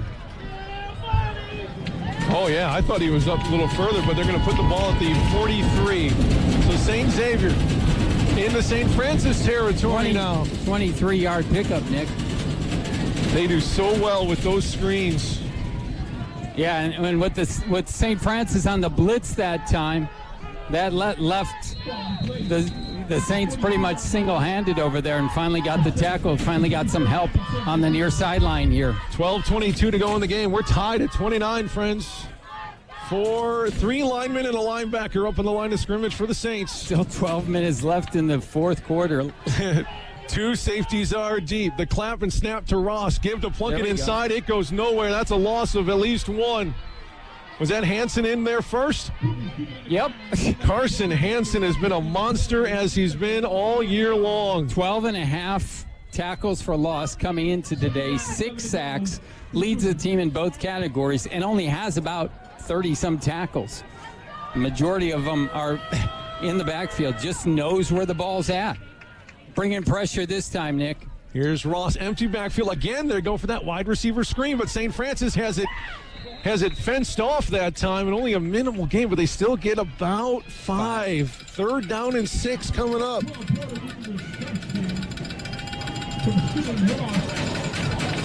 I want to get a stop here and see what St. Xavier does. 3rd down and 5. Price to the left hip of Ross. They're going to get the play. Big 3rd down here. 11 minutes to go in the game. We're tied at 29. Snap to Stewart. Give to Price. Wrapped up and down he goes. They go backward again. They have no running game. Marcelo Bernardi on the tackle. Nick Franciscovich to cap it off. 2-yard loss. 4th down and 6. They're going to go as they traditionally do here in this situation. St. Xavier, 74% on 4th down conversions this year. They're going to throw it. 3 wideouts to the right, 1 left. St. Francis wants to bring Hansen on some pressure. They're going to have to pick up the blitz. Mario Price is on that side in protection. Saints. Come on. Stuart Ross. Clap. Snap. 5 steps. Looking throw. Goes to the end, the sideline. Nope. It is nearly intercepted. Batted away. Turnover on downs. First down. Scott Tumulty knocks it away. Wow, I'll tell you what, great job of coverage by Scott Tumulty. We talked about earlier in this half when he came out due to injury. For him to have that kind of coverage with that leg injury that he's battling is super. Wow. And you know what's interesting about this, Nick, I thought, and I know St. Xavier goes for it on 4th down all the time, but the way the St. Francis offense has been moving the ball, I thought St. Xavier might put it deep and make St. Francis really earn the yardage. Instead, it'll be St. Francis ball at the 38-yard line. The Saints offense came on the field yelling, clapping, energy, enthusiasm. I have never seen a Saints team this confident in a game like this. Here we go. Gavin Day is the running back. Scott probably needs a break. Snap, give to Gavin. Looking for room, nothing there. He went backward. He lost a yard. 2nd down and 11 coming up. Back at the 37 now. Again, Gavin just not quite the same runner as Scott is. He'll love to get number 1 back on the field. Under 10 minutes to play. 2nd down, they say no gain. So they got him back to the original line. Gavin, the tailback in the eye. And you got a defense really of St. Xavier that's worn out too. Yeah, I think they're tired. Got to take advantage. Joey Tumblety motions right. All three receivers to the right. He'll fire that way. Has Ryan Little wide open at the 44, and he's pushed out of bounds. It's going to be 3rd down and 3 for St. Francis at their own 45. St. Xavier happy enough to give it to him, playing soft coverage. I'll take the same play again for 3 yards. Take the same play for 4, Alex. 3rd down and 3.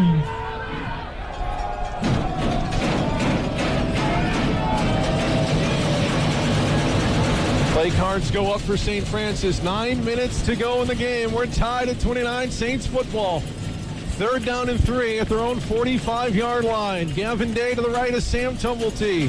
4 wide receivers, 3 to the right. Here's Sam. Pressure. Steps up. There goes Sam. First down, Saints. Up past the 50. Yes. Jumping to the 46-yard line. St. Francis behind Sam. Does it again. First down. He got to the 50. He needed to get to the 49 and then shot out again and picked up another 4 yards to get into St. Xavier territory. It was a frog-style leap for Sam Tumblety. Scott comes back onto the field for Gavin Day as they get into St. Xavier territory. A lot of hands on some hips out there. We're down to 8 minutes to go in the game. We're tied at 29. St. Xavier's going to get one more drive at the end of this. Snap to Sam. Play action. Steps up in the pocket. Fires down. Wow! A diving catch by Joey Tumblety for 14 yards. Oh, my goodness. And a first down for the Saints. That was like a Superman catch. They are making... he was diving out as far as he could. Making plays. Sam, Scott, Joey, Gavin, the offensive line, Ryan Little, Des Jordan has 2 touchdowns. First down inside the 35-yard line for St. Francis. The snap to Sam. They give to Scott. Look at him fight past the 30 up to the 28 to the 27. It's a 5-yard pickup. 2nd down and 5. They are giving it all they got, those 3 literally brothers. everything. And everybody on that offense and defense. And it's really been a great second half for the Saints. We talk about making adjustments. Saints have been perfect here in the second half. What a picture right there. Scott, Sam, Joey, all on the field, all contributing on this drive. 2nd and 5. Joey is a wing right, 2 wide receivers left. Snap to Sam. Throws to the outside for Jordan. Complete. Fumble? Ball came out, but out of bounds. Ooh. It's going to be about a yard or 2 short. I think it would have been a first down if he held on. That's the 2nd time Des has dropped the ball. The first time was after he crossed the goal line for a touchdown. It came out after the score. Going to be a yard short here. 3rd and 1. I like it. The way this half has been going. Give it right back to Scott, right? Yo, absolutely.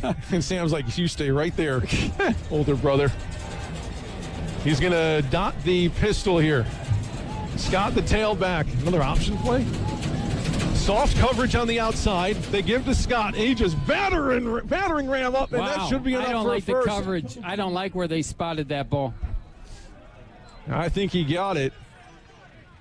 Close to the first down. They're going to say 4th down. Oh, wow. 4th down. They didn't give it to him. 4th down and 1. What are you going to do, Coach? You give it to Scott. If you live by the Tumbletees and you die by the Tumbletees. 5.5 to go in the game. I'm going with the bootleg. Snap to Sam, give to Scott. Shoulder down, he gets up inside the... You got it. Yep, he picks up 3. First down, Saints, up to the 20-yard line. Well, 20-yard line. I was just a little bit fearful because, again, you're so packed in tight. But what the Saints did, that was good. They didn't run it between the guard and the center position, between the 2 guard positions. They moved it to the outside, and that's where Scott had a little bit of room, got the first down. 4:56 on the clock. I talked to trainer Art before the game. I said, hey, what do the injuries look like today? He's like, everyone's ready to go. This is St. Xavier. This is, when I saw him this morning, he said, it's the Super Bowl today. That means everybody's ready to go. Two wide receivers, right wing to the left is Joey. Here's Sam to throw. In the pocket, clean pocket, checks it down to Scott. Turns it up the numbers, spins to the sideline before he's pushed out of bounds. It's probably a 4-yard gain or so. Yep. Just shy of the 15-yard line. You know, I just got a text from our birthday boy, Alex Milcars, part of the pregame show. I've died and come back to life at least 12 times during the game today. You and us both, brother. 4:10 to play in the game. How long has this drive been going on? We're tied at 10:16. Started at 10:16. We're down to 4 minutes. Second down and 6. Ball at the 16-yard line. Sam takes the snap. Gives it to Scott on the edge. First down again. Clock running, that's what you like to see. First down, but I'm not sure where it is in relation to the 10. If it's first and goal or first and 10. I'd like to see it right on the outside of the 10. I would too. Let's see where they mark it. No, I think they're going to say first and goal. The 9? 9-yard line. Yep. First and goal at the 9 for the Saints. 3.5 minutes to go. Tied at 29. You're in field goal range here. But let's go ahead and get 6, wouldn't you say? It'll be interesting to see if St. Xavier uses any of its timeouts. Because the Saints can run some clock. Gavin Day back in a tailback. Snap, give to Gavin. Inside run, trying to sneak through. Gets to about the 5 before the Cougar Cavalry puts him down. Timeout. It's going to be second and goal from the 5-yard line. Timeout on the field. St. Xavier takes its first timeout. Got to. I believe it was St. Xavier. Yep, yeah. Because Mike Feminist was down there. Yep, St. Xavier takes the timeout with 3:02 to go. Let's wrap up the stats. Sam Tumulty, 242 through the air. He's 21 for 30. St. Francis, 136 rushing yards, nearly all of them in the second half. This will be the 12th play of the drive, Nick. Started at 10:16. We're down to 3:02. Ladies and gentlemen, for more information about the upcoming schedule, visit sxucougars.com. I believe St. Xavier's only had 3 possessions. This is only the 5th possession of the second half. How many have St. Xavier had? 3:05. They're going to add a couple seconds on the clock. Okay. So we've had it 3 times. They've had it twice. Twice? Yeah, St. Xavier's touched the ball twice this half. And both teams in the first half had it 6 times. Mm-hmm. Incredible. The ball security, the ability to run the football. I don't know what happened in that locker room for St. Francis, but holy cow. Here we go. Second and goal for the Saints. 3:05 to go. We're tied at 29.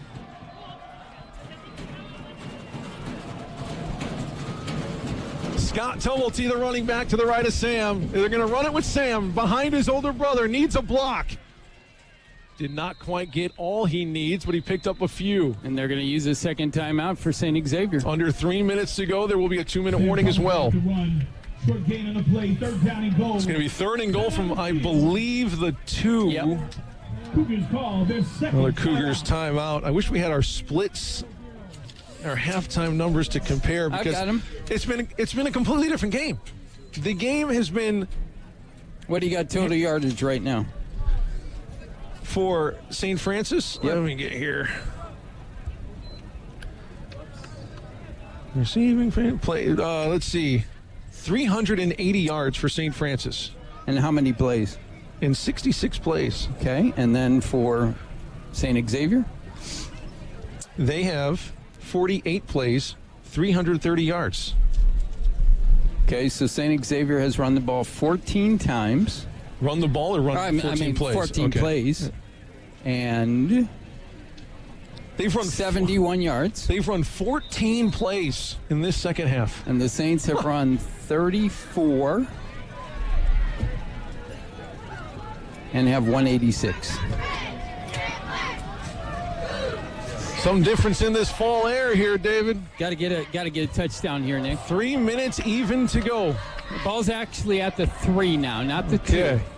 It's third down and goal. You got 2 tries. Actually, I don't know. I think you probably kick a field goal at this point. If you don't get a touchdown here. You got to get a touchdown here. Scott to the left of Sam. Play action. Sam's going to have to outrun 2 Cougars. Stiff arms one, but he slips.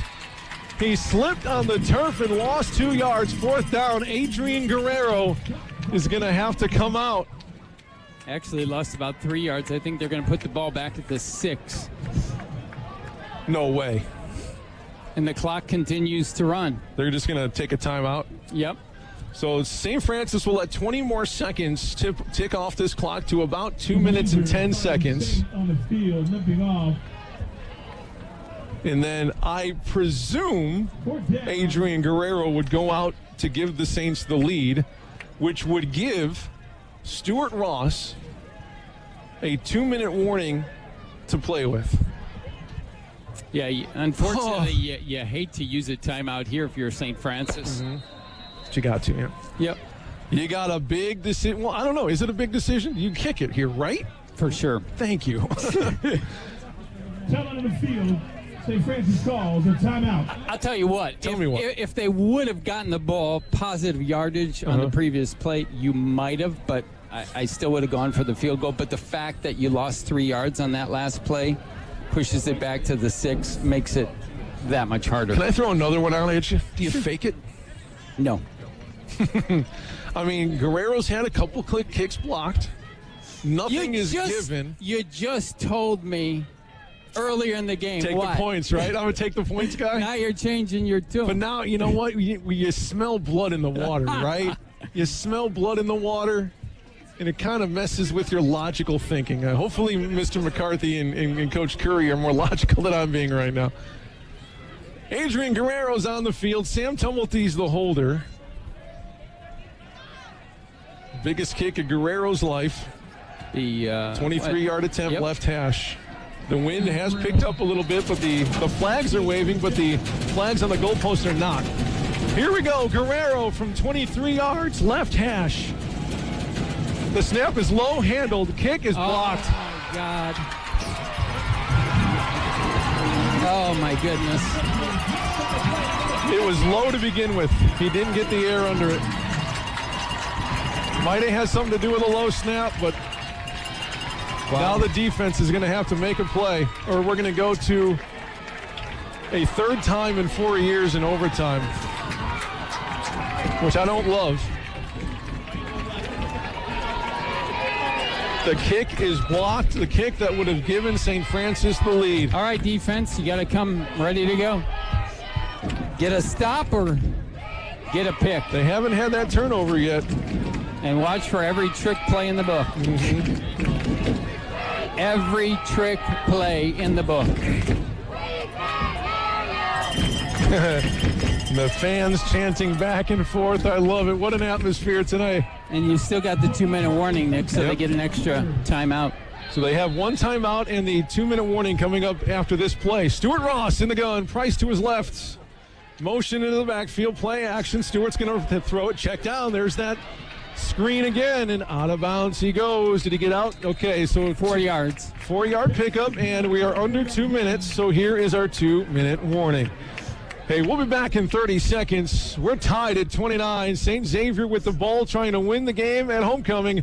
It's USF football on the USF Sports Network. Around the world, Children International and friends like you are giving children in poverty a chance to thrive by helping ensure access to healthcare, nutrition, and educational opportunities and support on their path to employment. Because every child deserves a chance to realize their full potential. Learn more about Children International by going to children.org today.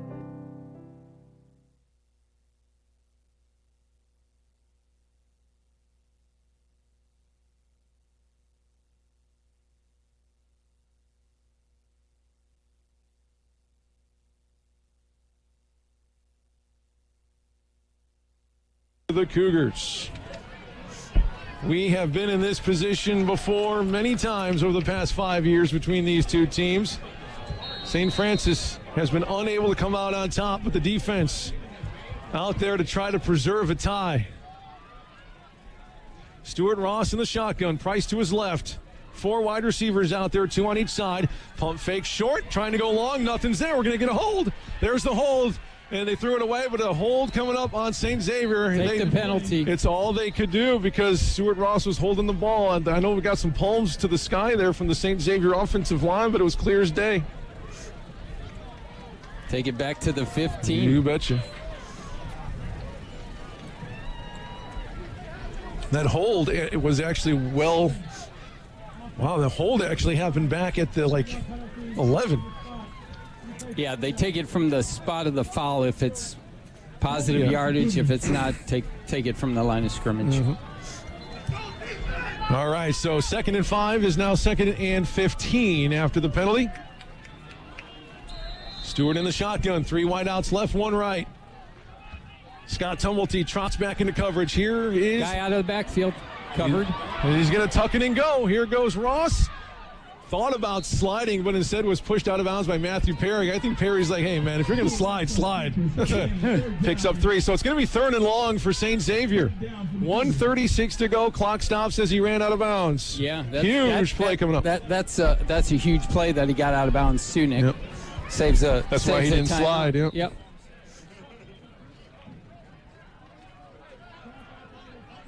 3rd down and 12. Now 1 timeout for St. Xavier. Some discussion on the clock here. Clock stopped at 1:36. I think they want to add more time possibly. Well, I disagree. Yep, 1:41. Okay, they tack on a few seconds there. I'll take that if we don't. If we stop them on 3rd down here, take the extra 5 seconds. 3rd down and 12 for St. Xavier. They've made a living picking up 3rd and 4th down conversions. 4 wide receivers out there for Ross. The clap. Trying to get a jump there from St. Francis. Didn't work. They'll get a new play. Price will shift to his right. Ross, clap, the snap. Rushing 3, throwing right, and it is complete. Goodness gracious. Up to the 47-yard line. They needed 12. They got 20. 1:36 to go. Peyton Bennis has a leg. They got 29. And again, Stuart Ross dropped that in a bucket right along the St. Francis sideline and hurried to the line they go. Snap. Wide receiver screen again. 1 broken tackle, and 7 yards later, they brought down. 2nd down, but the clock will wind. Under 90 seconds to go. Still 1 timeout for each team. Well, they only say 5, so 2nd down and 5 to the St. Francis 48. Here we go. Need a pick. Ross takes the snap. Keep it on the ground to Price. Goes to the outside. Price picks up the 1st down for St. Xavier. And out of bounds, more importantly, stops the clock. 68 seconds to go.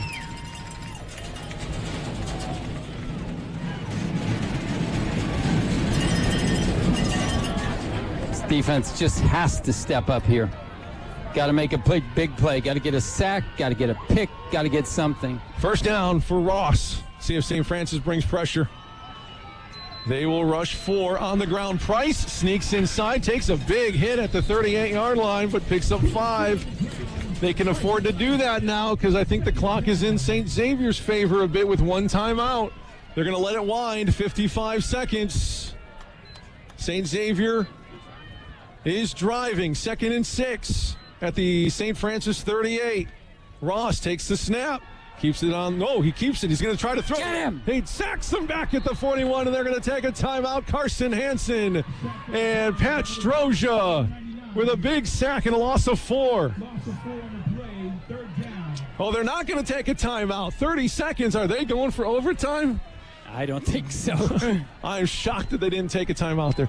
3rd down and 9 at the 41-yard line. Snap and the pass to the right. They're going to that same window. It is caught in bounds.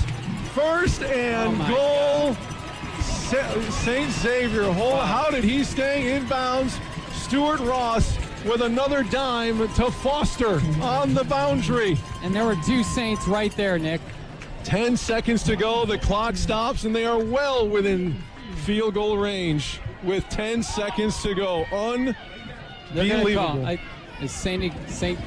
Xavier going to call timeout? Play clock's running. The St. Francis defense looks dejected. Wow, they're going to run the ball. Got to get a stop here and then hope for the best on the field goal. Under center is Ross. He'll take a knee, and they're going to play for the field goal. They're going to let it tick to about 2 or 3 seconds and then take a timeout. Wow. They didn't let it tick down. No, they're going to put time back on. Yeah, they called the timeout.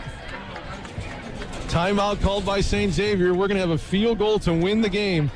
We had a field goal to take the lead for St. Francis that was low and blocked. St. Xavier is going to try the same thing from almost the same spot. They're going to put 1 second on the clock, I believe. It'll be a 28-yard attempt, Nick. What was St. Francis's, 29? 23. Yeah. Trying to look here. A field goal coming up here after the timeout to win the game for St. Xavier. Regardless of what happens, it's another Saints Cougars classic. Peyton Bennis, perfect 4 for 4 inside the 30 this year. 28-yard attempt, lined up from the left-footed kicker, just inside the right hash. Wind's not a factor for the game. Snap, good. Hold down, kick is up, long enough. Wide left, wide left. Oh, he missed it. Wide left. He missed it left. We're going to overtime. Yes. Life for St. Francis. Boy, do they deserve it. Oh, my They goodness. even blew the confetti cannons. I saw it go to the left of the near side goalpost, but it's always awkward from this angle. Yeah. And just wanted to confirm. And, wow.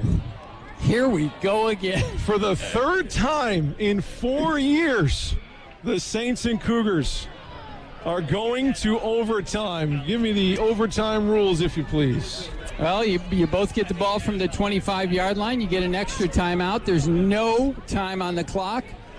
Each team will have an opportunity to score, unlike some of those NFL rules. And that's what we saw last year. St. Xavier had the ball first last year, scored on the first play right over the middle. Yep. You talked about the play earlier in the game, and then St. Xavier threw the interception on the first play of the game. What you like, obviously, is to have St. Xavier get the ball first. Yep. So the captains will meet at midfield. He hasn't missed all year long. Alex needs a defibrillator right now. Yeah, I'm sure. He's not the only one. All of Saints Nation. Everybody feels here, it. Everybody here this afternoon. Captains are going to come out. It's just going to be the two quarterbacks, actually. Yeah. Wow. Again, the Saints 4-1 this season. St. Xavier 4-2. Their only losses to Indiana Wesleyan and St. Thomas, Florida. St. Thomas was number 10 in the nation at the time. Indiana Wesleyan, now 3, was 4 when they beat St. Xavier. Yeah, and St. Thomas now number 5. Yep. From the overtime coin toss. The two quarterbacks trot out to midfield after going blow for blow for blow. And look at Stuart Ross and Sam Tumblety just give each other a hug. Stuart Ross kind of raised his hands up like this, say, hey, here we go again. Let's hear what the official has to say, if you can pot it up there. Can't really hear him, though. It's kind of, I can't really make out what he's saying, but just explaining the overtime rules to the two quarterbacks. What a game. What an absolute classic. And you just can't let that seed of doubt sneak into your mind if you're St. Francis on the field today, because you don't want this to just to be here we go again. Yep. You got to have a different mentality. Whatever mentality and emotion that you had when you walked out of that halftime locker room and put 3 long scoring drives together, that is what you need. All right, who's going to win our toss here? So I think we're going first. Yep, I believe St. Francis will get it first. Hugs from the quarterbacks and like, hey, let's go, brother. All right, St. Francis will get the football first to start our overtime. I like to compare it to football's version of horse. The first team makes the shot, and the second team has to equal the shot. But it's just one letter. It's just one letter. You got it. They're playing W. Yeah, right. W and L. Officials meet just to confirm their responsibilities here and the different rules for overtime. And I'll tell you what, the other thing that's neat, again, there's no win factor, but I think for St. Francis, taking the ball on this side of the field, because if you're not familiar with St. Xavier, they have like 4 rows of bleachers lined along the back of the end zone. So you're not getting as much noise and discrepancy. Good decision by the Saints. Now let's convert. Here we go. You start at the 25-yard line. Scott Tumulty will be the running back. Do not make a mental mistake here. Nope. This cannot be the spot. You got to come away with points for sure. Sam in the gun takes the snap, gives to Scott, looking for an inside run, and he's ridden down after just gaining 2. Gaining a play for St. Francis. To about the 18, or make that 23-yard line. You all right, Dave? I'm good. Got to get points. Love it. 2nd and 8 for St. Francis after the Scott Tumulty interior run. They're taking their time here. There is a play clock. That's at 15. Sam has his hands to the sky. I don't think he knows the play. I think he finally got it. Here we go. Joey motions from the right to the left. Snap. Sam wants to throw it. Here comes pressure from both sides. He's on the run. Throws on the run into the end zone. Oh, that's pass interference. Pass interference at the 5-yard line on Joey Tumulty. It was Bruce Pendleton, the senior, on a Plainfield Central with the contact. Yeah, definite. That was an opportunity for Joey to catch the ball. You betcha. That'll take the ball, I believe, to the 10. I don't think they do half the distance. Let's see. Well, the ball was at the 23, so it'll probably be half the distance. So it'll probably take it to the 11, maybe. Actually, no. What are they going to do here? Well, first down and goal. The 8. Yep. The umpire seems to, they're waiting for the ball. No, they're waiting for the ball. The ball was laying in the end. Now there's 2 balls out there. All right, got to score, Nicholas. Got to score a touchdown. First and goal for the Saints in overtime. We're tied at 29. In all St. Xavier first half and all St. Francis second half, we'll see who's going to own OT here. Scott is the tailback to the left of Sam. They give to Scott, looking inside. Nice run. Down to the 3. Yep, picks up a couple. 2nd and goal. Keep pounding it. If Scott's going to be carrying the ball like that. It's a 5-yard pickup. I'll take that. Take one more of those and you'll be in the, not in the red zone, but in the red end zone. 2nd down. Give to Scott. Reverses field. He's got it. He will trot into the end zone. Touchdown, Saints. Needed it and got it. Sam hands off to Scott for the score. Can we get an extra point, please? Yes. Come on, Adrian.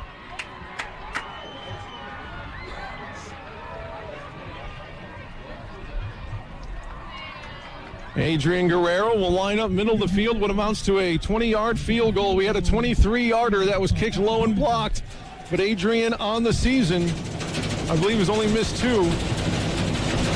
Snap has to be good. It is. Hold is down. The kick is up. It's good. All right. So St. Xavier, if they score, is going to go for 2, I think. Not necessarily. Not necessarily. That's my emotional prediction of what's going to happen. Could be. Saints take the lead. Woo. On first time a pass interference, a run from Scott, and then another run from Scott for the score. Unreal. St. Francis, Scott Tumulty. Well, Scott Tumulty leading the team in rushing, 15 carries for 62 yards and a touchdown. 62 hard yards. Sam with 14 carries and 59 yards. They both have gained 50 or 62, but St. Xavier going the same way. Here we go. Down to this north end zone. First down for Stuart Ross. Motion man goes to the backfield. Handoff taken down for a loss. Nick Franciscovich. A lightning bolt into the backfield. Second down and long. 3-yard loss. I need 3 more plays like that, Nick. Can you dial them up? 36-29, St. Francis with a touchdown and extra point on the first possession of overtime. Here is Stuart Ross on 2nd and 13. They haven't been dangerous running, but they're very dangerous passing. Here's Ross to throw. Plenty of protection. Holding. There's the flag for holding. They're going to check it down, but it doesn't matter. Pat Strosia was held. They could not stop Strosia. They're going to take him back. Good decision by Joe. Gives him an extra play, but now you have to go from the 27 to the 37. Excellent decision by Coach Curry. Boy, St. Xavier has really hurt itself on the penalties here in the second half. It's the coverage from the St. Francis secondary because they can only hold those blocks for so long. Yep. Yeah, he was holding Pat Strosia. St. Francis is only rushing 3. They're dropping 8 deep into coverage. But the defensive line, even if you're rushing 3, you got to break through because they can only cover for so long, too, with those great receivers. 4 wide receivers out there for St. Xavier. Snap back to Ross. Quick wide receiver screen. Up the sideline and out of bounds at the 29. 3rd down and 13 coming up for St. Xavier. 9-yard pickup on the play. That's been their most successful play all game. The wide receiver screen with the offensive line getting out to block. St. Francis maybe going to call timeout here. Yep.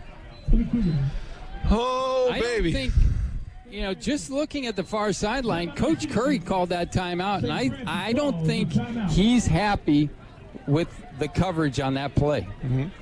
What did you see something, or? I just think allowing too many yards, and again, what was that? That was a 9-yard pickup. Yeah. You got 3rd down, you got 3rd and 13, so you get another 9-yard pickup. All you have to do is get 4 yards. So you have to tighten up that coverage a little bit, and I believe that was the decision why Coach Curry called the timeout. I thought we had 1 timeout going into overtime, and I thought you get 1 timeout in overtime. So I'm not certain St. Francis has 1 more timeout left or not. Nonetheless, you got to get 2 stops. Give them 12 yards, not 13. 3rd down and 13 to go here in overtime. St. Francis put up 7 on their possession. St. Xavier trying to match it. Saints look like they're tightening it up here on the defensive side. Coming closer to the line of scrimmage there. Kyle Quinn motions from right to left for St. Xavier. Snap is back to Ross. Here comes he comes! And he's sacked down at the 40. Alan Richards! Yes! With what could be, I'm not even going to say it, a huge sack back to the 40-yard line. It is 4th down and 35 to go. 12-yard loss. 12-yard loss.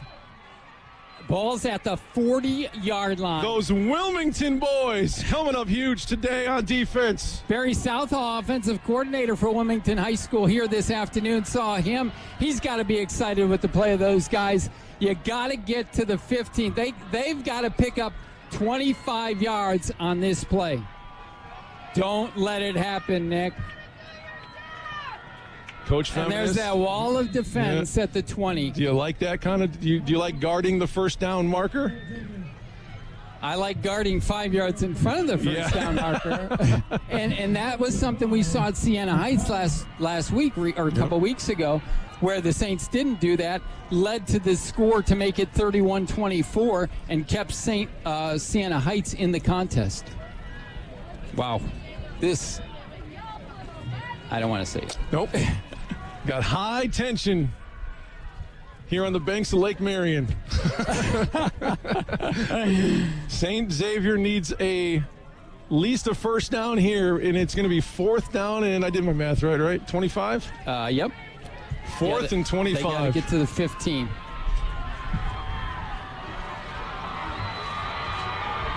And Joe Curry, you see on the far side lane, telling the defensive backs, any ball high, just knock it down. Yeah. Just knock it down. You don't have to be the hero and get an interception. All we need is the ball to get knocked down. Are they going to screen it? I don't think so. I think they're going deep. Just like the play they ran last year. 3 receivers left, 1 right. Plunkett in there for protection. Ross. Flag comes out. Yep. Offside. Wide receiver here, number 13. Yeah, he's over the line. Now you got to get 30 yards. 4th and 30 for St. Xavier. But if there's one team in this conference, I'm not going to give up on a 4th and 30. It's the Cougars. Yeah, they've had multiple plays over 30 yards this afternoon. 30 for the Cougars. I like how they got 5 players back at what really is the original line of scrimmage now. Yeah. And they're going to put some pressure on Ross. They're going to bring some heat. Here we go. Ross fires deep. It's fluttering, and it is intercepted. Saints win. Bedlam.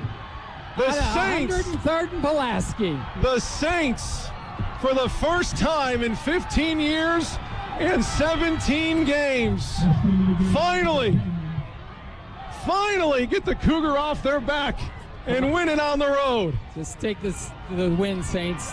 Don't shove it in their face. There's nothing you can shove in their face. Exactly, You've gotten beat 25 times the last 26 years or 26 games. You cannot taunt. Listen to the crowd on the far sideline, Nick. The Saints win it 36-29, knocking off 18th ranked St. Xavier. What was the most improbable outcome after the first 15 minutes, with 8 penalties, with shots fired into your foot time and time again. For the Saints to come back after that and perform like they did, the heart, the grit is absolutely incredible. Absolutely incredible. Just how we scripted it at halftime, right? Well, you knew it was going to be within a touchdown because they all are within a touchdown. And I think that, look at the hugs from Coach Curry and Matt McCarthy. Coach Curry, for the first time in 14 games. 15 games. The 15th game now, right? I'm so happy for him. I'm so happy for the staff and everybody associated with the St. Francis program, not only this year, but the alumni as well.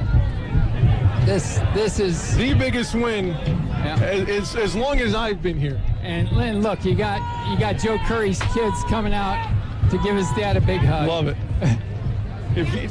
You walk into this game saying it's any other game. It's not any other game. No, it's not. It's St. Xavier. It's the St. Xavier game. And Joe finally, in his 15th try, beats his old coach, his old mentor, Mike Feminis. What an absolute pleasure of a game this was. Incredible.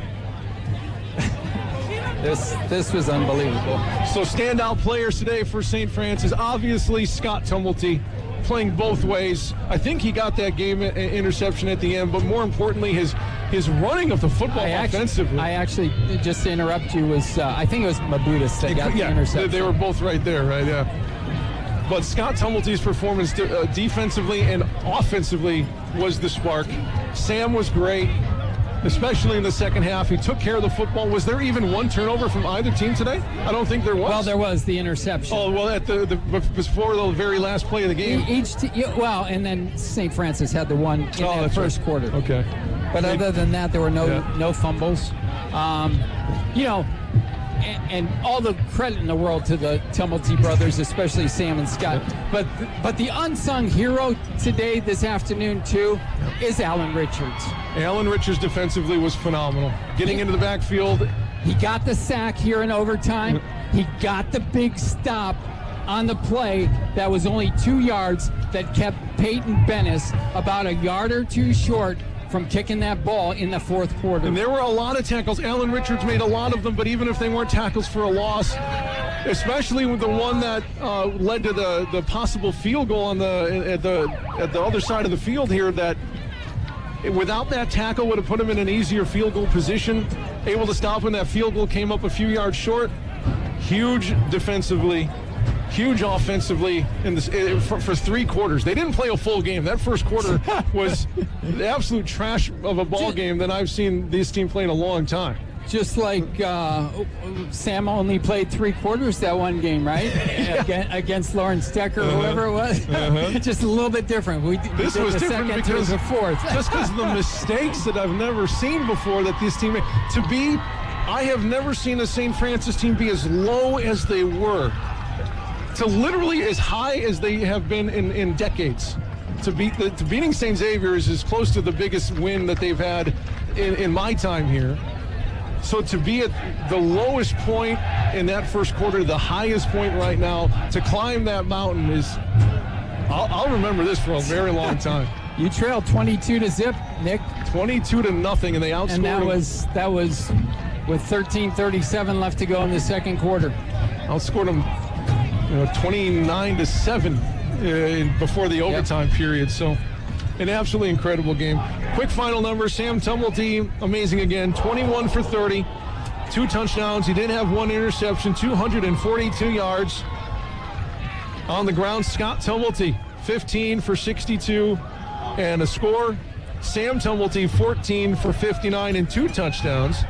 Joey Tumblety, 6 catches leading the way there for 60 yards. Dezion Jordan, his best game of his Saints career, 5 catches, 90 yards, and 2 touchdowns. With that first touchdown that they scored, that helped them to at least not dig deeper. It kept them afloat.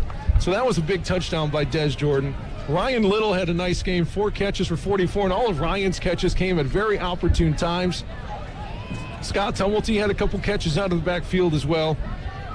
On the other side of things for St. Xavier, Stuart Ross, 22 for 29, another very efficient day, 365 through the air, 2 touchdowns, but he was sacked 5 times by that St. Francis defense. Mario Price, 10 carries for 38 yards. Hey, Coach, St. Xavier only rushed for 38 yards when you factor in all the tackles for a loss. St. Xavier receiving, Foster was the leader in that category, 9 catches for 145 and 2. Julian Smith, 2 catches for 77. Kyle Quinn caught a touchdown today as well. St. Xavier actually outgained St. Francis today, 404 to 387, and you can go through all the team stats, and they're going to be pretty identical. Yep. Because when you go into overtime, that sort of thing happens. But at the very end of the day, the St. Francis offense finally, in overtime, when it counted, made it happen. The defense stepped up in that overtime when they needed to.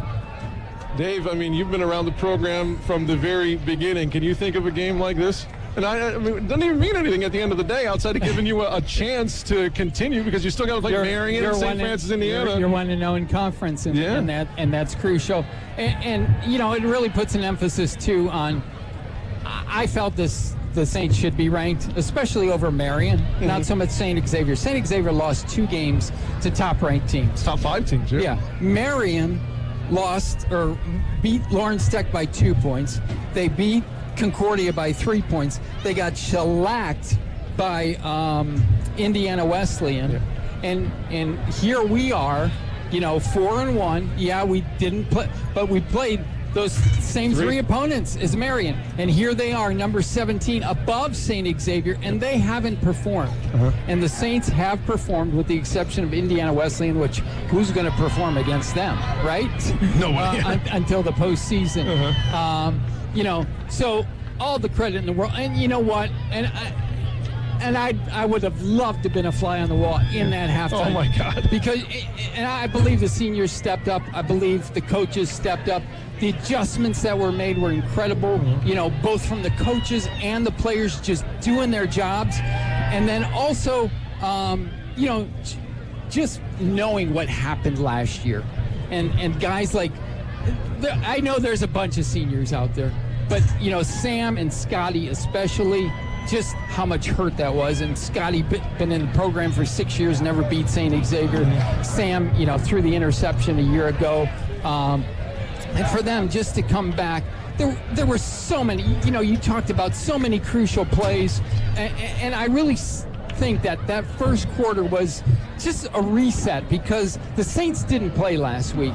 And so there were two things. Yep. There was the reset of not playing last week, and then the other thing was all of a sudden, you haven't beaten St. Xavier in 17 times, and then 2 plays into the game, you're behind 7-0, and now that pressure is building again. Yeah. And the Saints took that pressure and took advantage of it, especially in the second half. They scored to end the first half. They got the ball in the second half, and they did everything they needed to do in the final 30 minutes. Actually, the final, 32 minutes 30 plus, because of the touchdown right before the half. I feel great for the coaching staff, for Joe Curry, who's been battling so hard to finally get over this hump.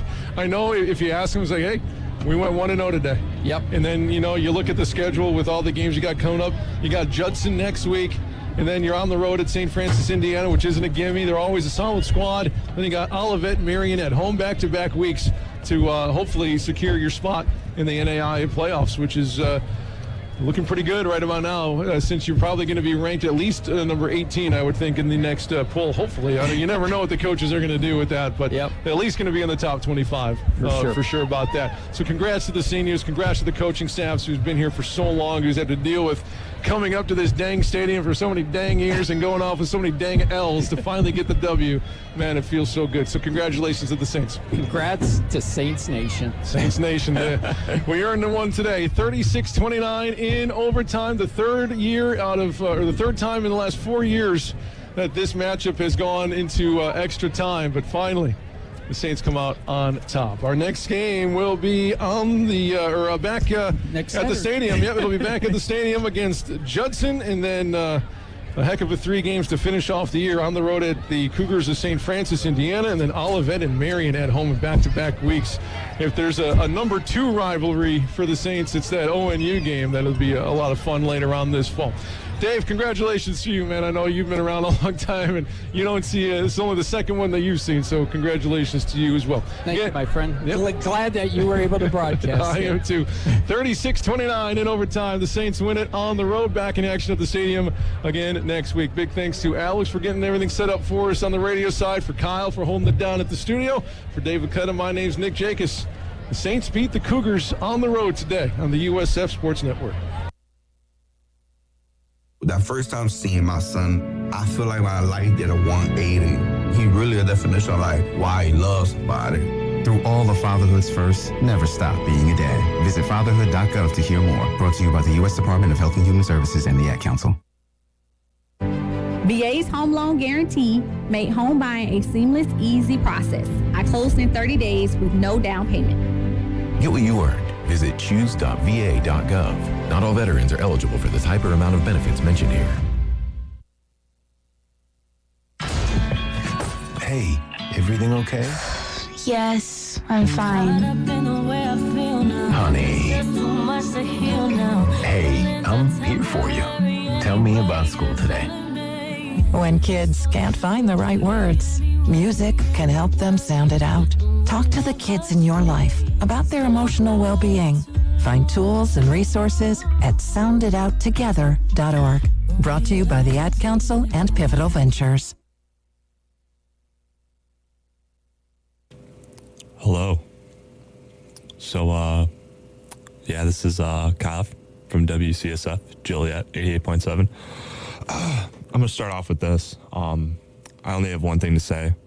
And as most people would know, whoever's listening, if you know who Kirk Cousins is, I'm just going to say one real quick thing that really hits to me. It's one quote that Kirk Cousins always says. It is, you like that? You like that? Come on. You like that. You know what the Saints just did? They just pulled off a win. Down 15 at halftime. And you know what they did? They overcame adversity. I'll tell you right now, ladies and gentlemen, I had zero. Of course, I have to believe that St. Francis is going to win just because I am a biased person, okay? I'm a very biased person towards St. Francis because, number one, I go here. And number two, well, there is no number two. It's just number one. No, I am biased because I go to St. Francis, and I believe that they were going to win just because I go here. So, in all seriousness, there was no doubt in my mind. I was like, oh, geez, St. X is about to win this thing, and we're about to go 16 years straight with us not winning a game. And then, you know what? I was like, yeah, that's tough, man. That's real tough. But then I was like, as I'm listening to the game, I'm jumping around. I'm like, oh my gosh, what's going on? Let's go. So St. Francis comes out with the W after losing 15 years straight to St. Xavier. How great does that feel? Our head coach finally beat St. Xavier for the first time in his career at St. Francis. Congratulations, coach. But let's get to the real stuff. St. X just got absolutely,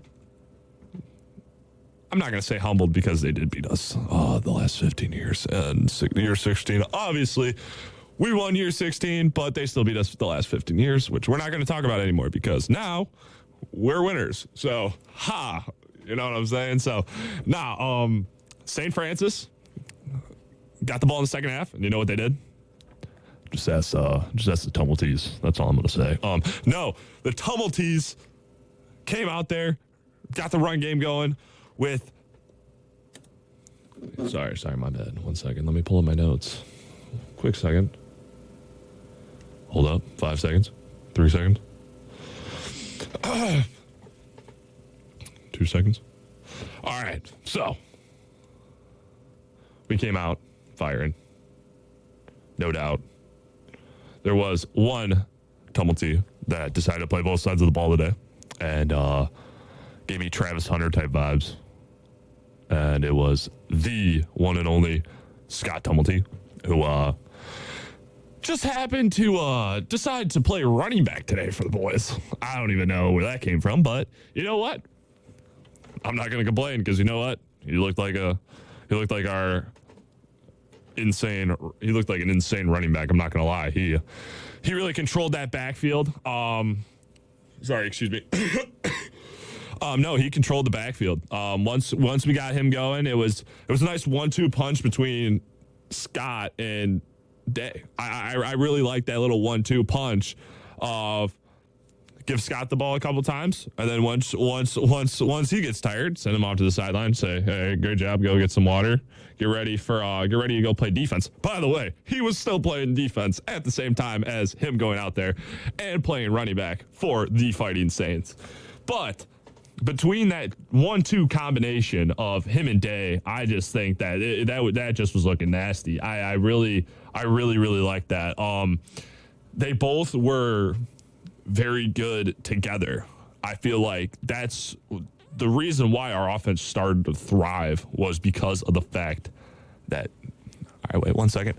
Alex Melkart said that if they can run the football, they would be insane. Same with D'Lo. Same with everybody on the pregame show. The pregame show that was actually only lasted 20 minutes because someone forgot to start the pregame. But they did state that running the football, if they ran the football effectively, they would win this game. And you know what happened? They won this game. Sorry, I don't know if you heard me. They won this game. They beat St. X, the rivalry of Chicago, Illinois, rivalry. They finally won it since they lost 15 years straight. 15 years. Can you believe that? 15 years. But you know what? Not 16. Not 16. I'll tell you that much. But again, once you can run the ball, like how I was saying during the halftime show, when you run the ball, good things happen in the pass. Then all of a sudden, wide open receivers started coming up.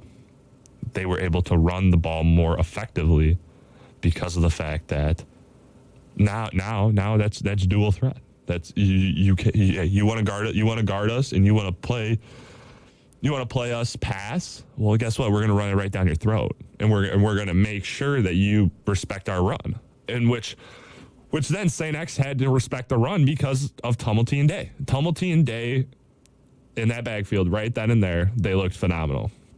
The offensive line also decided, again, I'm not gonna. This is gonna sound bad, but they decided to show up in the second half, like how Dave and Nick were saying, is that they said that they need to wake up, and I'm pretty sure it was Dave that said something, that they were saying like they must have said something in the locker room, had to bring it up.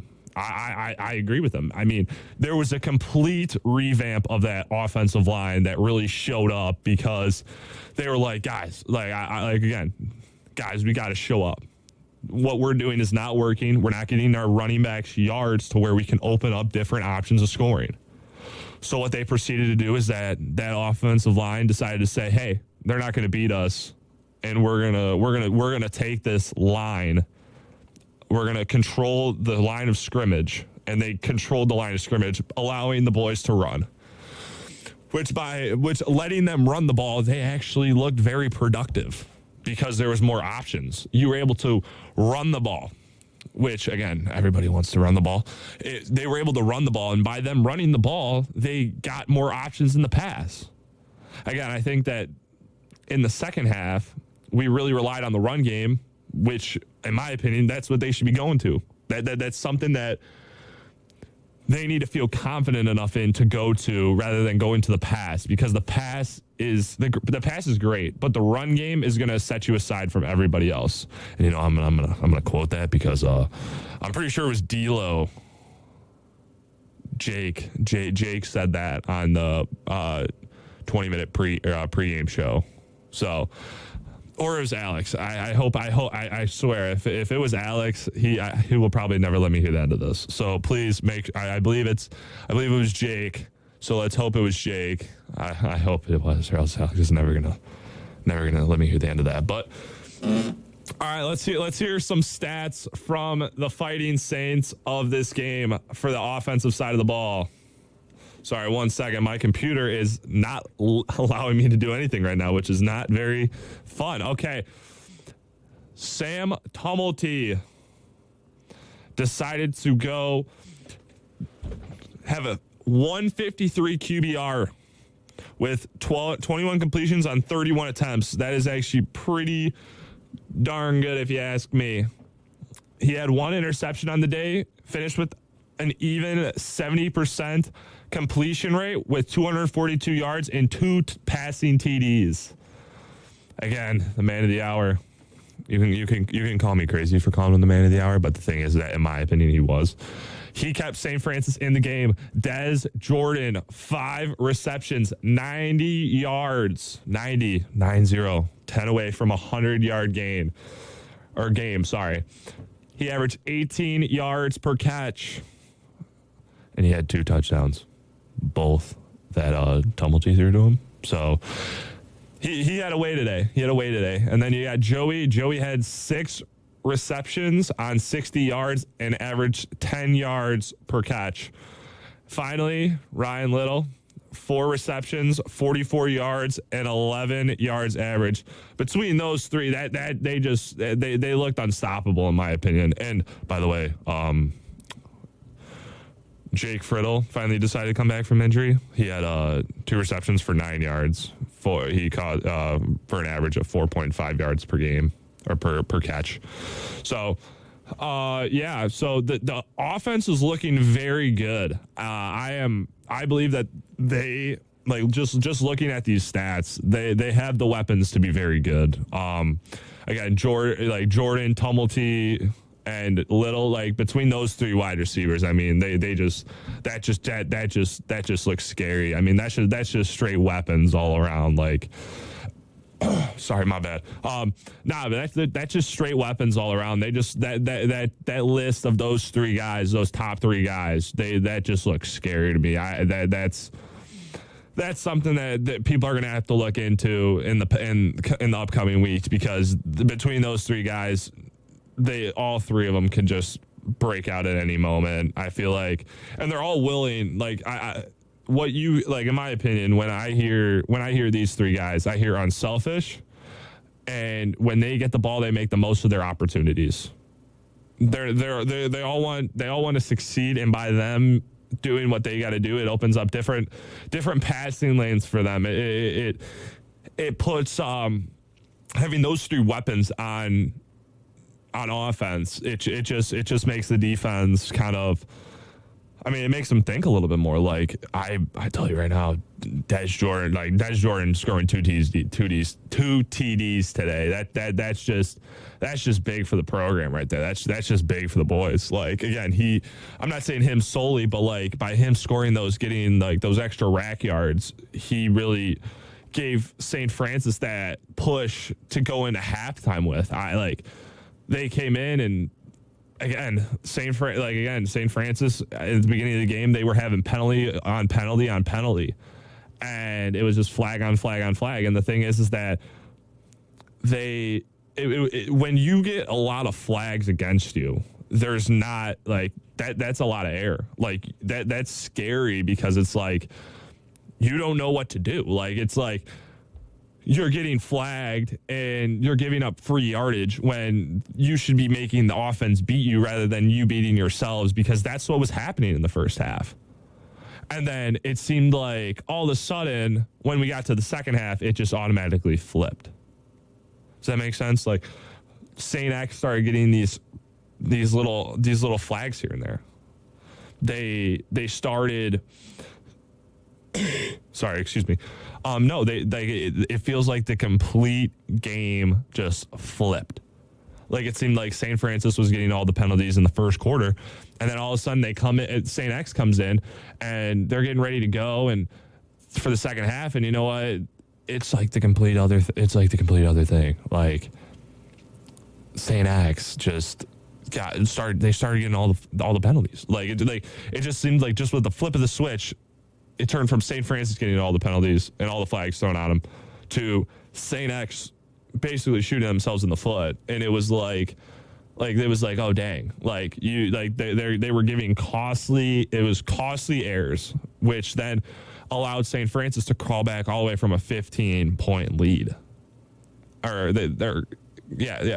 X had a 15-point lead, and St. Francis came all the way back. Because of these penalties can define a game. You're giving up free yardage, which that's what St. X ended up doing in the second half. St. Francis was down. They could have buried them if they were playing more not conservative, but they were playing smarter. If they were playing smarter, then there's no doubt in my mind that if anybody has a 15 score lead, there is no doubt in my mind that you should be able to keep that. But that's the thing. Discipline is a big thing, is a big factor discipline is a big factor that can be, like, you know what I'm saying. Discipline is something that you need to have throughout the game, because if you do dumb things, you'll get dumb results, also known as flags. By getting those flags, you're giving up free yardage, and that really affects, number one, it affects your defense, because the thing is that you're basically putting them in a vulnerable position. And obviously, if you're putting them in a vulnerable position, and you're moving the sticks more. And the thing is that if the ball's getting moved up and down, and and all that stuff's happening, then you're just going to end up getting, like, you're not getting the same. You're not getting the same as if you would just let it play out, because then you're making the other team beat you with what you got. And the thing is that that's what happened. St. Francis in the first half, St. Francis in the first half was getting all the penalties. They were playing undisciplined football. They were just being very reckless. And the thing is that St. X was basically they were taking advantage of what St. Francis was doing, and that's why they were up 15 at the half. But the thing is that then you come in from halftime, St. Francis scores quick. All of a sudden, there's flags being thrown on the St. X side, and it's giving St. Francis, it got them back into the game. I'll tell you that much. If those flags were not a part of the game, then there would be no shot that they would have crawled back in and they would have won. But the thing is that the costly flags and the costly timing plays, that's what messed St. X up. All right, we're going to go to quick break. I'll be back in 30 seconds. Sometimes I just cannot believe all the storms we've gone through here. I can only hope that we'll be able to leave this house to you one day, baby. You're our legacy. Planning for these disasters will make sure we're safe, and is the best way to protect that legacy. Protect your legacy.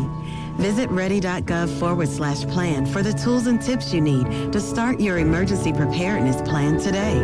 Brought to you by FEMA and the Ad Council. All right, give me 1 second. I am currently texting the Alex. So give me 1 second. All right, I am back. This is Kyle on WCSF 88.7 Joliet talking about the post-game show of St. Francis against St. Xavier, which St. Francis won 36-29 if you are just tuning in now. So, first half, St. Francis in the first quarter puts up 0, a big fat donut. St. X decides to put up a 9. Second quarter, St. Francis decides to put up a 14 thanks to Des Jordan's 2 touchdowns in the second quarter. St. X decides to put 20 on their heads. 20 in the second quarter. But you know what St. Francis does? St. Francis does St. Francis things. St. Francis decided to show up on defense in a big way. In the third quarter, St. Francis scored a touchdown. 1 touchdown. You know how many St. X had? 0. St. X didn't score a single time in the third quarter. But you know what's even better than not scoring at all in the third quarter? Not scoring it in the fourth quarter. Or, shall I say it like this? Not scoring in overtime. So guess who decided to show up today in the second half? After getting absolutely torched, in my opinion, in the first half. You know who showed up? Your Saints defense, baby.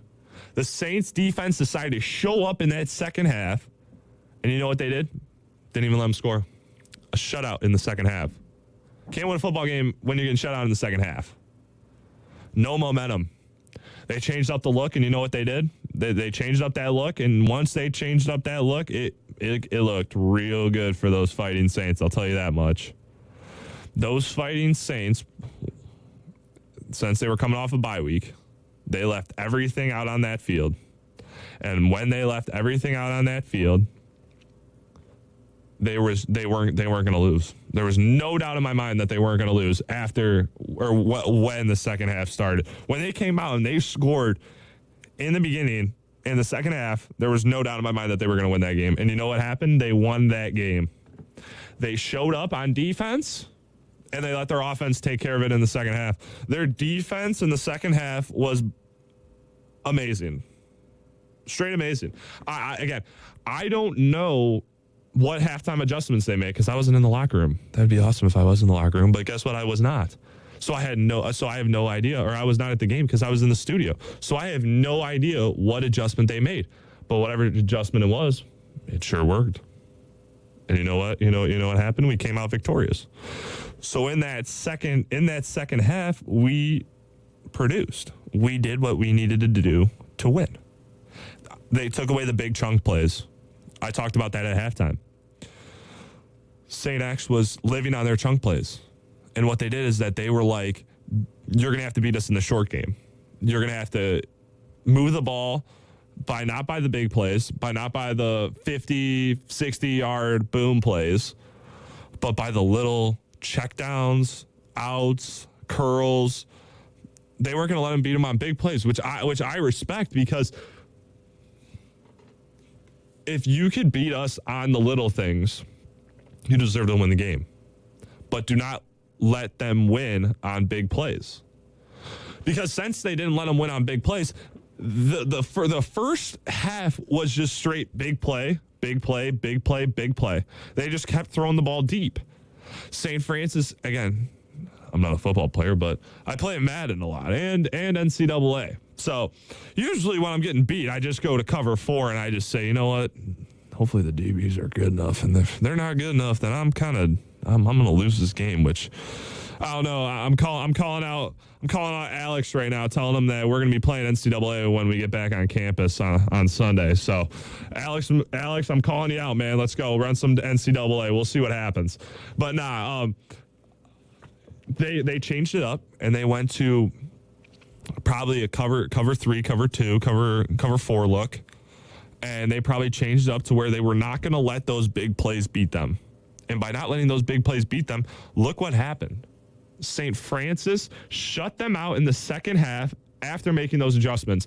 And the thing is what's good about it is that they made those adjustments and they were able to, what's that word for it? They were able to, oh my gosh, I'm actually, it's on like the tip of my tongue. I'm having a blank right now. They were able to, oh my gosh, what's it called? Oh geez. They were able to, what's that one word? They were able to perform. They were able to, oh my gosh. They were able to go with the game plan. Let's just say it like that. There's a word that I'm looking for, but I just can't find it right now. It's like right in my brain, but I can't, my brain's not working because it's just not. So they were able to follow the game plan that they set in that second half. And when they followed that game plan, that's scary. Because the thing is that they just beat the number 18 team in NAIA, and they're 5-1 right now. You know what that means? Because they're 5-1, that gives them a great shot to make the NAIA playoff. If they can keep doing what they have been doing for the past 2 games. Sorry, they went on bye last week. So not last week's game, but 2 weeks ago's game when they played against Siena Heights, which I was the call of the game for. Siena Heights, when they beat Siena Heights last week, their offense carried. Their defense was it wasn't as good as it was this game. It was there, but it wasn't there. The defense did just enough to get away with it against Siena Heights. But this week, St. Francis was coming off bye, so they came out dead. They came out like we just came off bye, and in my opinion, that's not really something that they should be like. That's not fair. Like they should have came out hotter, but that's the thing that it happens to NFL teams. It happens to college teams. It happens to again, I don't think high school has buys, but if high school did have buys, they would all come out slow. When you come out slow, it's hard for you to come back and fight your way back into a game. But I guess again, it's hard to come back and win a game when you're dead. If you're not dead, which again, whatever happened in that locker room, it really pumped them up to where they were like, all right, we've lost for this long. Again, in my opinion, that's a great reason on why to get pumped up. I've lost against this team for this long. Some of the guys that are here that are seniors or fifth years or whatever it is, some of those guys have never beat St. X, like ever. So now everybody, in my opinion, you got to have a chip on your shoulder to play in this game, because the thing is that St. Francis has never beat them, or has not beat them in 15 years. And then today just happens to be the day where they beat them. Year 16, they decided to come out and show up and play their game and their brand of football. And that's what they did. They didn't let anything else change what they were doing.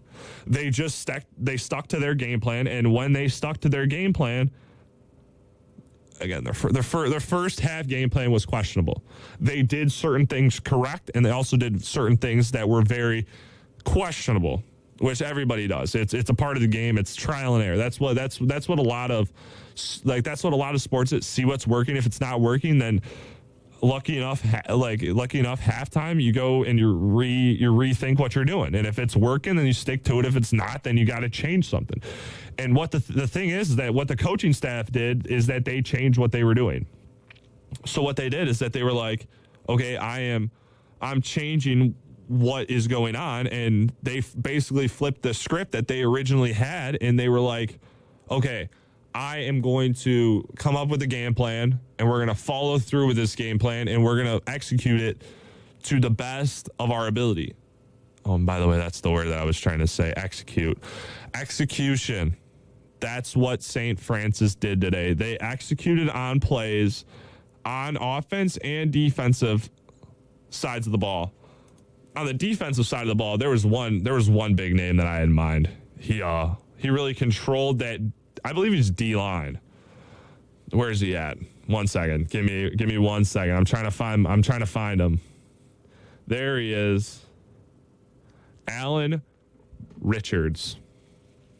Want to talk about him right now? Yeah, I had a feeling I should talk about him. Well, Mance decides to go on X Games mode, and you know what he decides to go do? He decides to go get 2 tackles. Not 2 tackles. 2 sacks for the boys. You know what what happens after those 2 sacks? You know what happens? He decides to sack the quarterback for a negative 15 yards in total. He had 2 sacks. 2 sacks in the second half. And they were the most crucial sacks. He had him in the last minutes of of overtime. Or he had 1 sack in the fourth quarter, and then he had 1 sack in overtime. Which when he sacked them in overtime, it was a huge loss. And you can't, when you're 4th and 30, if you score somehow, then something's obviously wrong. And that's on the defense if you don't score. But the thing is that he came in the clutch. He did what he needed to do. And you know what he did? He got a sack, and he said, basically, he's like, you're not going to beat us off this. You're not going to beat us today. He decided to come up out of nowhere and sack the quarterback twice in crucial moments of the game. You want to talk about clutch? That's a clutch moment. The little things like that, like fighting through, saying that, like the eye of the tiger, man. He probably had the eye of the tiger in that moment. He was like, I'm going to go get this guy, and we're going to win this game. And he got him. He finished, and he did what he needed to do. Also, we had one more sack. Sorry. Pat Strocci. Sorry. I butchered that last name, but you know what? The boys had a lot of sacks today. There was a total of 4 sacks today in this game. 4 sacks by, I'm pretty sure the D-line. I'm pretty sure, but 4 sacks. 4 sacks. 4 sacks. That's pretty dang good. I'll tell you that much. In the trenches, by the line of scrimmage, line of scrimmage, that takes heart. It's probably, in my opinion, you got to beat the other. In football, it's all about beating the other guy. But in the trenches, it's so much harder because you're facing someone that wants to do it, or that basically the D-line, it's all about desire. It's about the desire to go get him. It's about that. I'm going to beat him off the edge. I'm going to beat him spin move, all that stuff. I'm going to beat him in some sort of way to where I can get back there to sack that quarterback or pressure that quarterback. It doesn't even need to be a sack. The littlest amount of pressure can do so much to a quarterback. By the way, I played quarterback, and you know what? A little pressure goes a long way. I'll tell you that much. Also, when you're getting hit by like a 200-pounder with a helmet to the chest, that also hurts pretty bad. But you know what? Just getting tackled in general hurts. Everybody knows that. So, but when you get tackled and you're just getting hit and you're getting pressured, I mean, it forces a lot of pressure on a quarterback. When you're pressuring a quarterback, it speeds up their read. It speeds up their thought process. It speeds up, oh no, I gotta go. And the next thing you know, a linebacker comes out of nowhere and just knocks him out. And he's out. And he like that's the thing. There's so much that goes into it that affects certain things in certain ways. So again, it's just timely and pressure, and it's just doing it all correct at a certain time.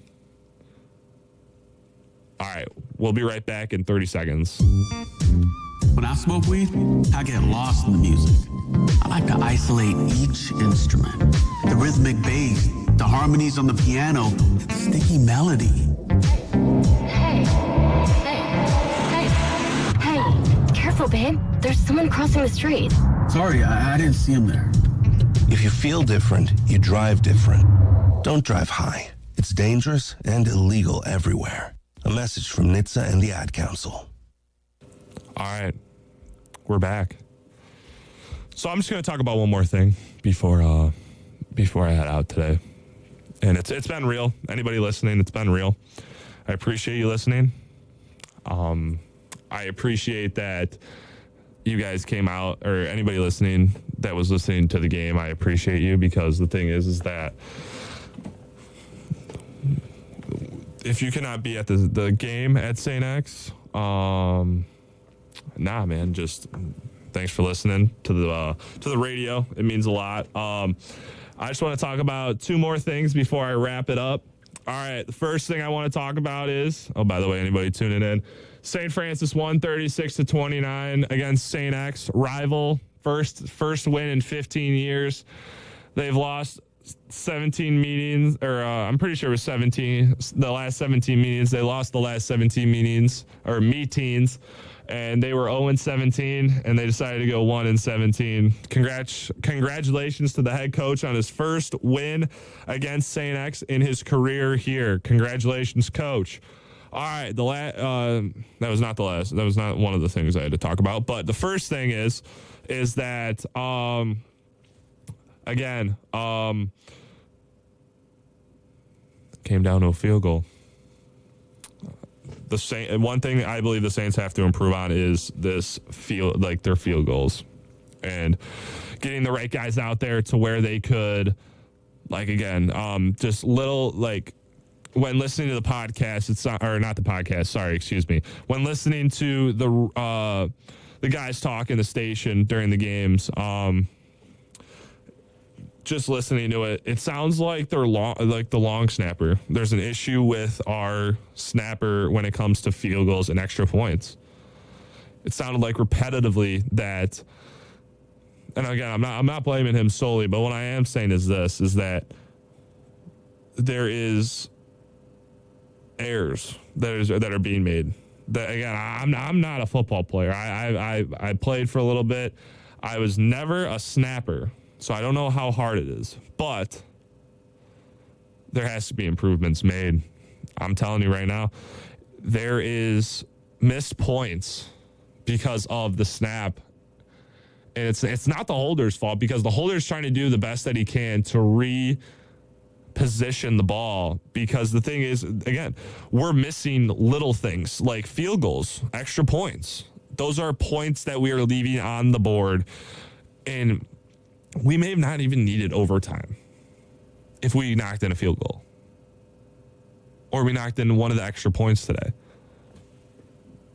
But the thing is that we decided to make it interesting, because we need to find a snapper.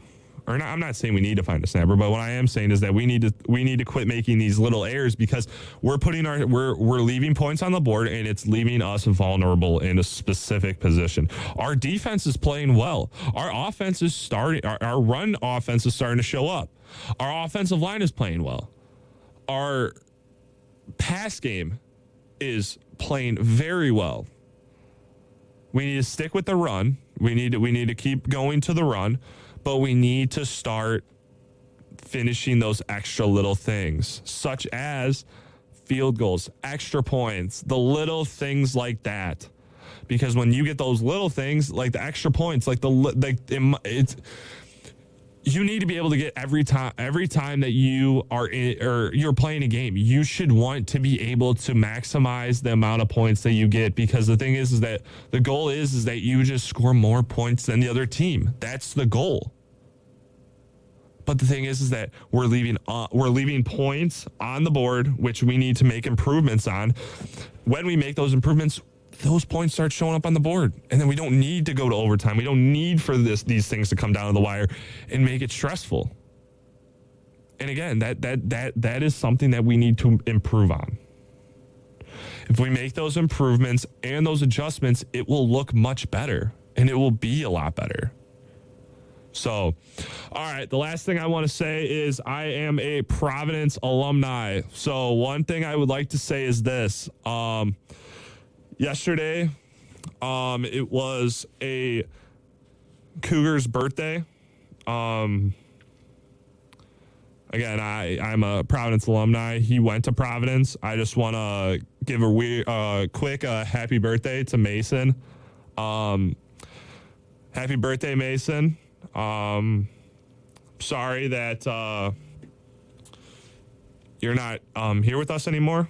I hope you're looking down on all of us, and I hope you are okay with where you're at. And we miss you, man. So, all right. Well, sorry to end on that, Mason.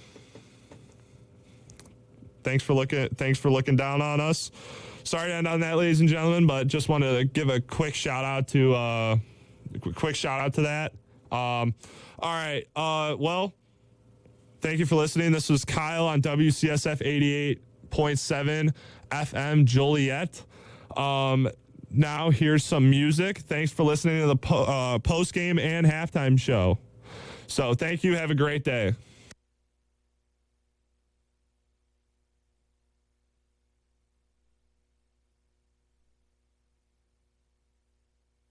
This is 88.7 FM Joliet. Here is your forecast for the Joliet area on 88.7 FM WCSF. Clear skies overnight tonight, low dipping down to about 44 degrees, just a light breeze out of the south. That wind is going to shift to the southwest as we turn our attention to Sunday, kicking up a little bit, occasionally gusting around 15. Outside of that window, sunny skies on Sunday, daytime high a little bit hotter, 77. Clear throughout the afternoon, clear then Sunday night, overnight low, cooling things off to 48 degrees. I'm meteorologist Jason Laird on 88.7 FM WCSF.